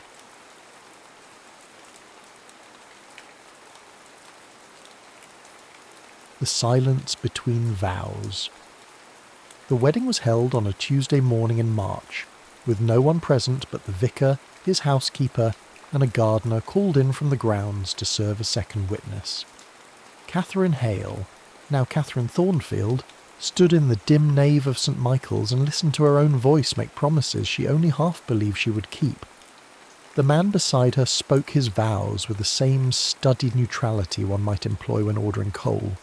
She'd expected more, not sentiment, she was too practical for that, but perhaps some acknowledgement of the peculiarity of their arrangement. Edmund Thornfield, however, seemed determined to treat the matter as he treated everything, with precision, economy, and an absolute absence of fanfare. When it was finished, he offered her his arm. His grip was firm, impersonal. They walked together into the pale spring light, and Catherine understood that this was how it would be. No romance, no pretense, simply an arrangement between two rational people who had each concluded that solitude was more expensive than compromise. The carriage ride to Ashwood was conducted in near silence. Catherine watched the countryside roll past, hedgerows giving way to open fields, and finally to the long gravel drive lined with chestnuts. The house, when it appeared, was exactly as she had imagined it from his descriptions. A Georgian manor of moderate size, neither grand nor humble, its facade as carefully maintained as everything else in Edmund Thornfield's life. "Your rooms are in the east wing," he said as they descended. "Mine are in the west.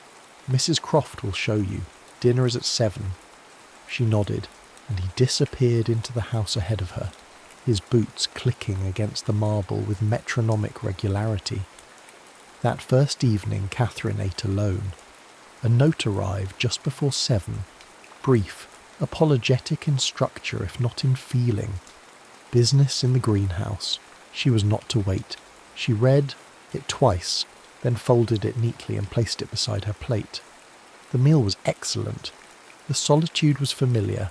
For 3 weeks this was the pattern.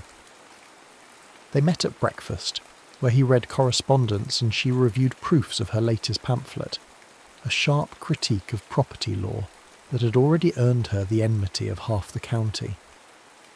They exchanged pleasantries. Sometimes he asked about her work. She asked about the orchids. Neither inquired too deeply.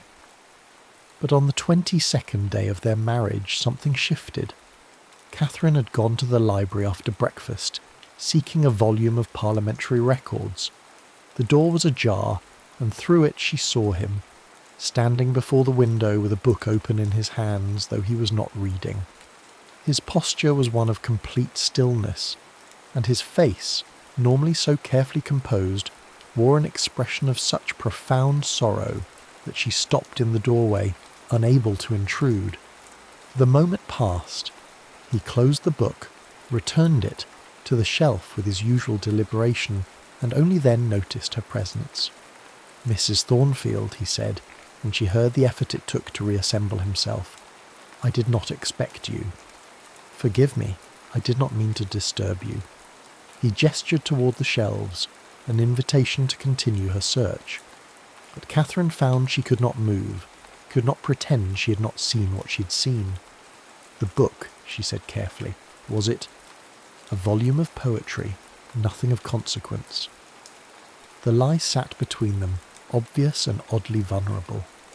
"I see," she said, and meant it. She did see.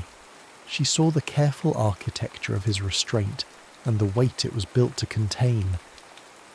That evening he appeared at dinner. They spoke of the spring planting, the state of the roads, an article she'd read about education reform. The conversation was unremarkable, but when she rose to leave, he said, "The greenhouse is quite beautiful in the evening light.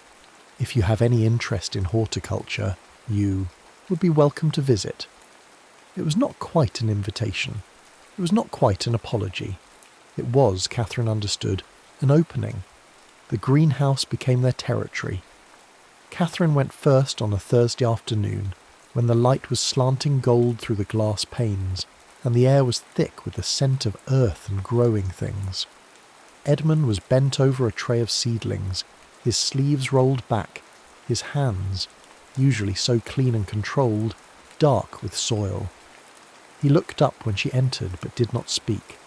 She took this as permission and settled onto a bench near the door, a notebook in her lap. For a quarter of an hour neither acknowledged the other. Then he said, without turning, "The camellia near your left shoulder is diseased. You might move." She looked.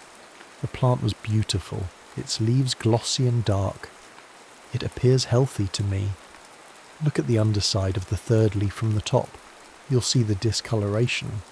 She did. He was right. A faint mottling, barely, visible. What will you do? Isolate it. Treat the soil. Wait.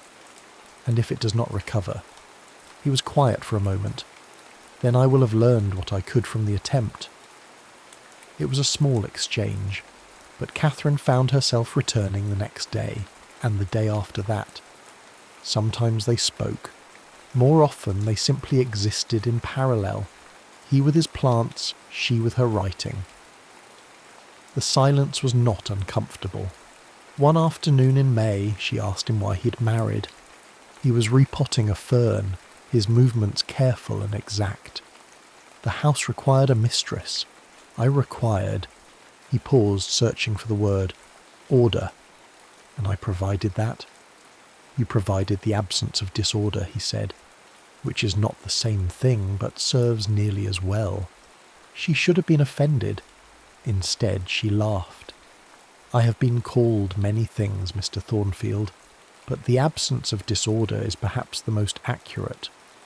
He looked at her, then really looked, and something passed across his face.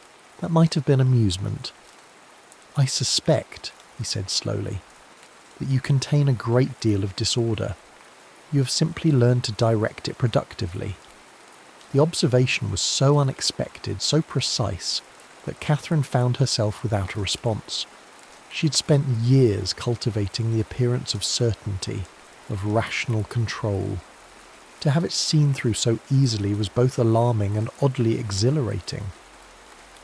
That evening they dined together and spoke of politics. She argued for universal suffrage. He countered with concerns about literacy and education.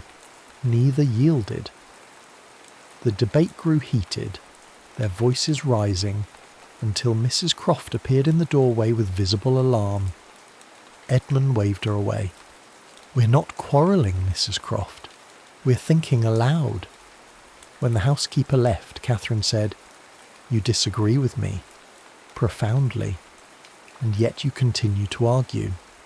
"Because," he said, setting down his glass with unusual care, "your arguments force me to refine my own.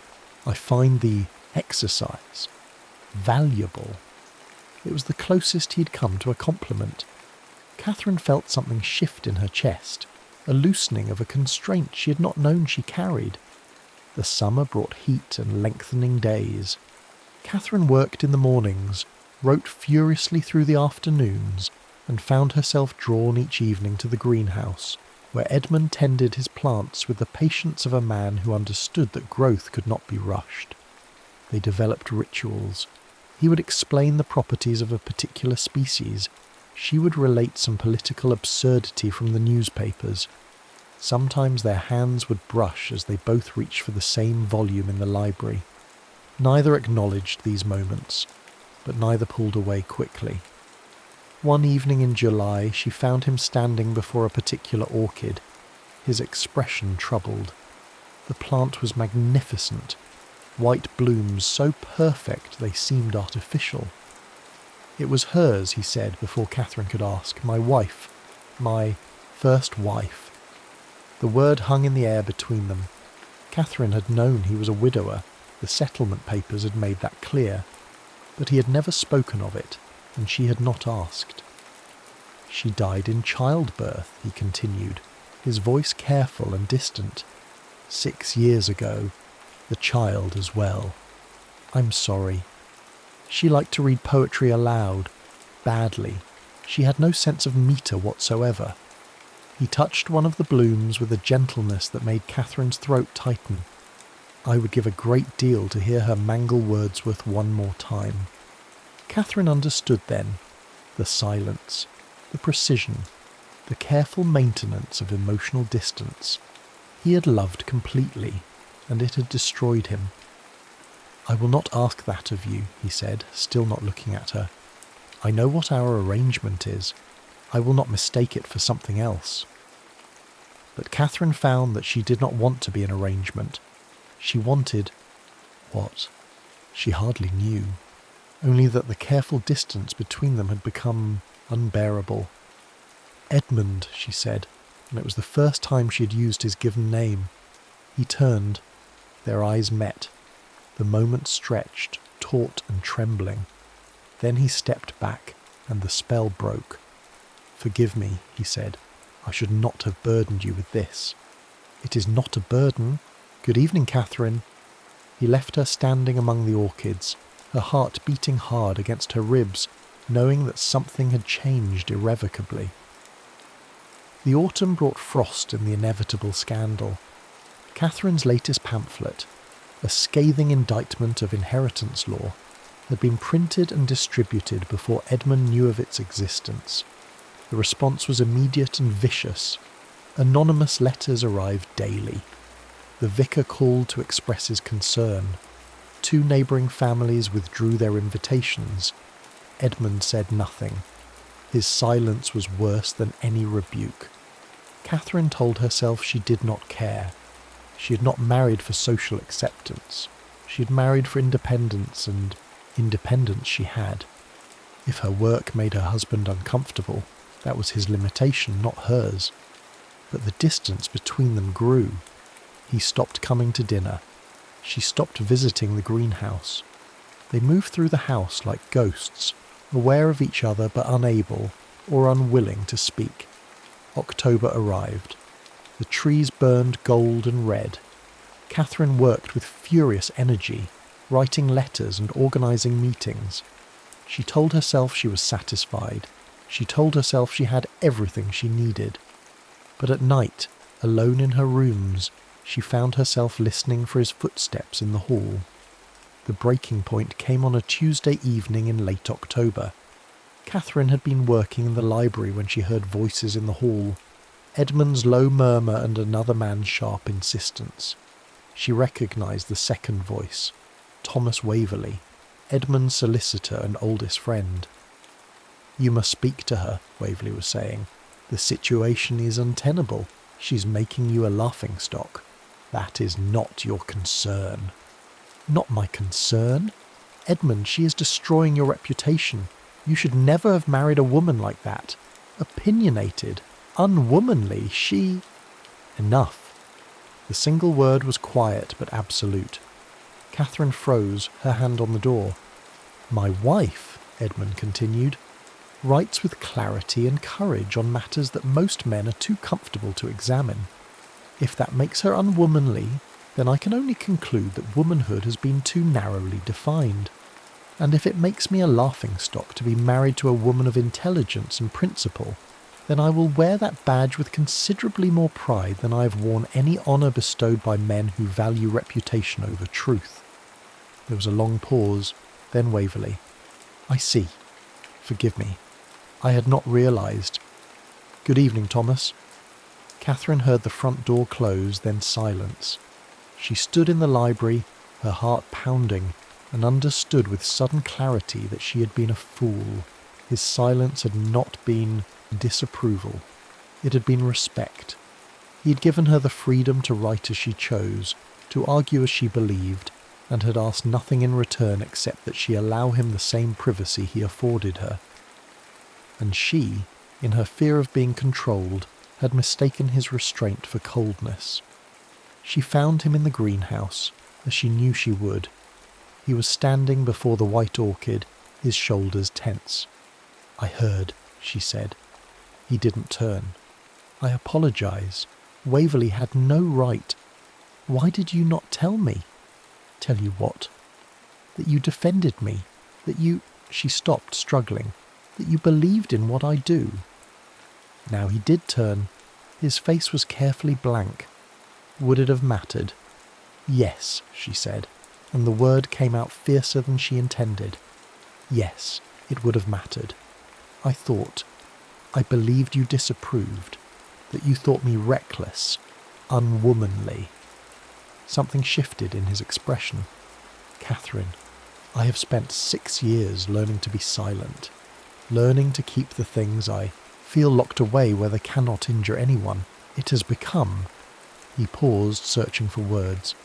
"It has become the only way I know how to exist." "But it injures me," she said quietly. "Your silence injures me, because I cannot read your mind, Edmund. I can only guess, and I have been guessing wrong. He closed his eyes. When he opened them again, they were dark with something that might have been pain or might have been hope. What do you want from me? The truth, she said. Just the truth. The truth, Edmund said slowly, is that I married you because I believed we could coexist without complication. Two people, each with their own pursuits, sharing a household and nothing more. Catherine felt something twist in her chest, but she held his gaze. The truth, he continued, is that within a month I realised I had been catastrophically wrong. You were not uncomplicated. You were infuriating and brilliant and entirely too observant. You asked questions I did not want to answer. You argued positions I knew to be right and made me doubt them anyway. You sat in my greenhouse and wrote words that would change minds, and I found myself watching you instead of my plants. He took a step closer. The air between them seemed to hum. The truth is that I am terrified, because I loved once completely and lost everything, and I swore I would not love again. But Catherine, his voice broke slightly, I find that vows made in grief are easier to speak than to keep. She could not breathe, could not think, could only stand there, trembling, as he closed the remaining distance between them. I have been silent, he said, because I did not trust myself to speak. Because once I began, I feared I would not be able to stop, that I would tell you everything, that I would say it, she whispered. His hand came up to cup her face, his touch gentle and sure. That I love you, that I have loved you since the day you told me my argument about land reform was internally inconsistent and then proceeded to dismantle it point by point. That I love your mind and your courage and the way you refuse to be anything other than exactly who you are. Catherine felt tears on her cheeks and did not care. I thought you married me for order. I married you for order, he agreed. I fell in love with you because you are magnificent chaos barely contained. She laughed, a broken sound, and then his mouth was on hers. The kiss was not gentle. It was 6 months of restraint breaking apart all at once, desperation and relief, and something deeper than either. His hands tangled in her hair. She pulled him closer, needing the solid reality of him, the proof that this was real. When they finally broke apart, both breathing hard, he pressed his forehead to hers.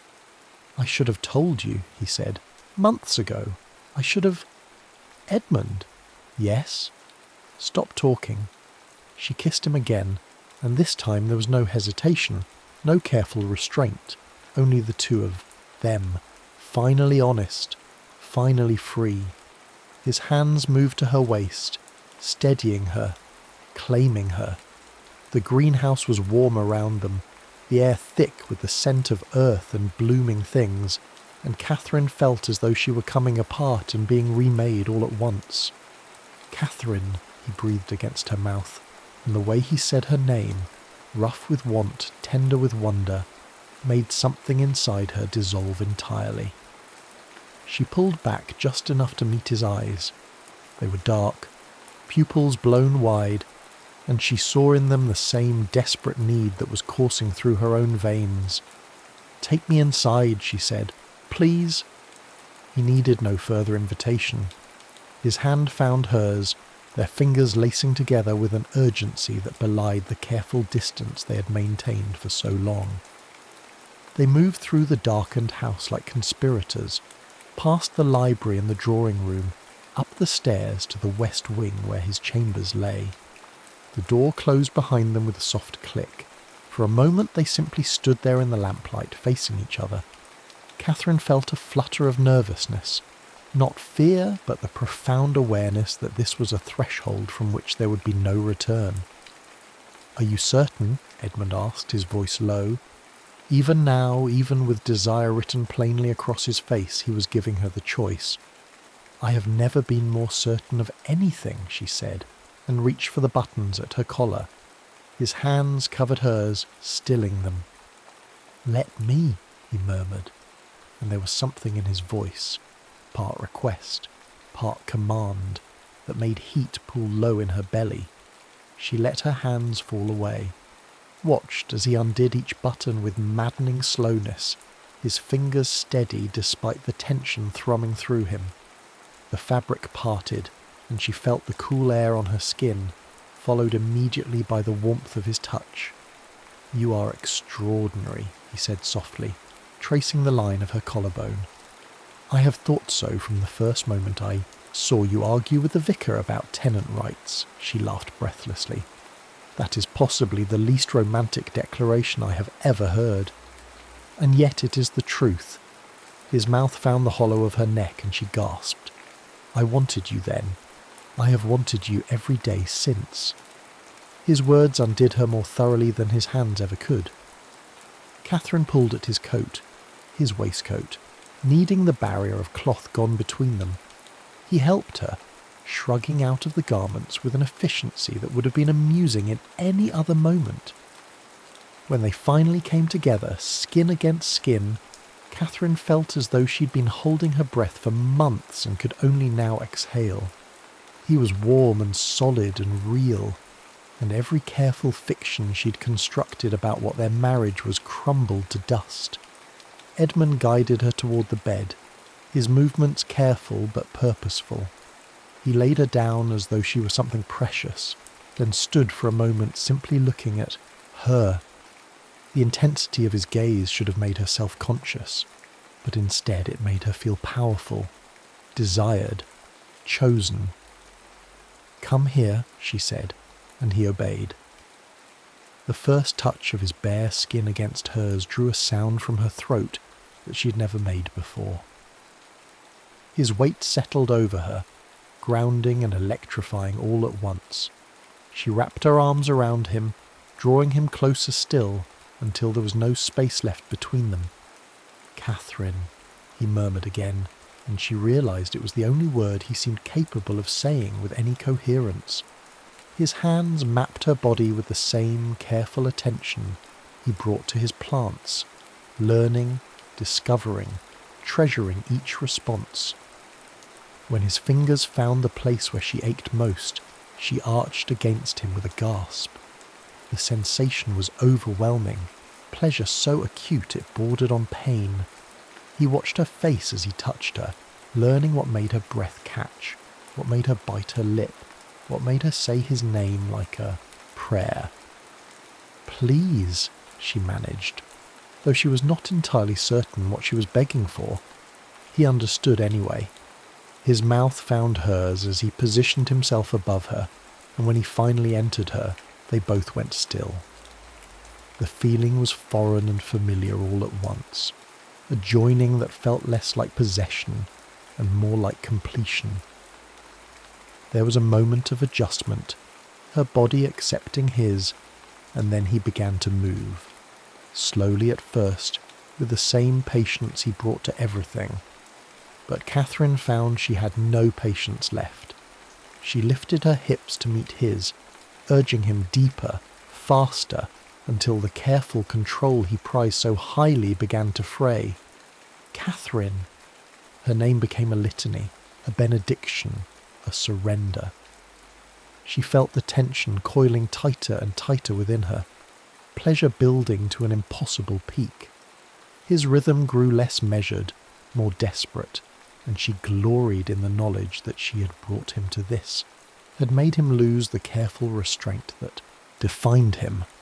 "Look at me," he commanded, his voice rough. She opened her eyes and found his gaze locked on hers, dark and fierce and utterly present. "I want to see you." The intimacy of it, being seen, truly seen, in this moment of complete vulnerability, was what finally undid her. The pleasure crested and broke, washing through her in waves that left her trembling and gasping his name. She felt him follow moments later, his body shuddering against hers, his face buried in the curve of her neck. For a long moment neither of them moved. Catherine could feel the rapid beat of his heart against her chest, matching the frantic rhythm of her own. His breath was warm on her skin. The weight of him was perfect. Slowly, Carefully he shifted to lie beside her, gathering her against him. His hand traced idle patterns on her shoulder, and she realised with a small shock that he was trembling. "Edmund?" She turned to look at him, concerned. His eyes were bright with unshed tears. "Forgive me," he said quietly. "I had forgotten." He paused, struggling. "I had forgotten what it was to feel this much." Catherine's throat tightened. She touched his face, her thumb brushing away the single tear that had escaped. "There is nothing to forgive," she whispered. "Nothing at all." He caught her hand and pressed a kiss to her palm. "I love you," he said again, and this time the words came easily. "God help me, Catherine. I love you so much it terrifies me." "Then we shall be terrified together," she said, and kissed him softly. "Because I love you too, and I find I have no interest in safety anymore." They lay together in the warm darkness, limbs tangled, barriers finally and irrevocably breached. Outside, the wind moved through the trees. The greenhouse stood silent, its ordered rows bearing witness to the truth Edmund had known all along, that some growth cannot be controlled, only tended, and that love, once rooted, will bloom in its own time. Later, much later, they lay, together in his bed, the moonlight spilling through the windows in silver streams. Catherine's head rested on his chest, and she could hear the steady beat of his heart beneath her ear. "I was afraid," she said quietly. "All my life, I have argued because it was safer than being vulnerable, easier to fight than to admit I wanted." She stopped. "Wanted what?" His fingers traced slow patterns on her shoulder. "To be chosen. Not for my utility or my silence, but for who I am. All of it. The arguments and the pamphlets and the stubborn refusal to be anything other than myself." He tipped her face up to his. In the moonlight his expression was tender. "Then you were chosen, Catherine. Entirely, irrevocably, with all your magnificent, infuriating, essential self." She kissed him, soft and slow, a promise in the gesture. "And you," she said against his mouth, "are you chosen as well?" "By you?" His smile was slow and real. "Always." Winter settled over Ashwood with unexpected gentleness. Catherine continued to write, and her words continued to provoke. But now, when the inevitable criticism arrived, Edmund read each letter aloud over breakfast, dissecting the arguments with the same precision he applied to botanical taxonomy. Together they composed responses, his measured, hers incendiary, the final version some negotiated middle ground that pleased neither but satisfied both. They didn't become a conventional couple. Edmund still spent hours in the greenhouse, and Catherine still kept irregular hours, writing through the night when inspiration struck. But now he brought her tea at 3 a.m. without comment, and she learned to recognise when his silence meant contemplation rather than distance. The white orchid bloomed in January, its flowers perfect and heartbreaking. Edmund stood before it one evening, Catherine beside him, and said, "She would have liked you, Helen. She would have argued with you constantly, and she would have adored you for it." Catherine took his hand. "Tell me about her." And he did. Not all at once, but gradually, over weeks and months. Stories emerged in fragments. Helen's terrible singing voice, her habit of leaving books face down on every surface, the way she cried at weddings but never at funerals. Catherine listened and did not feel threatened, because she understood now. Edmund's capacity to love had not been exhausted. It had simply been waiting for permission to begin again. Spring arrived, and with it, the first signs of new growth in the greenhouse. Edmund was propagating a particularly difficult hybrid when Catherine appeared with a letter in hand. "I've been invited to speak," she said, "in London, at a symposium on legal reform." He looked up, soil on his hands, pride clear in his expression. "When?" May. 3 weeks in total, possibly 4. Then we should leave in April. You'll need time to prepare, and I have always wanted to show you the botanical gardens at Kew. Catherine blinked. We?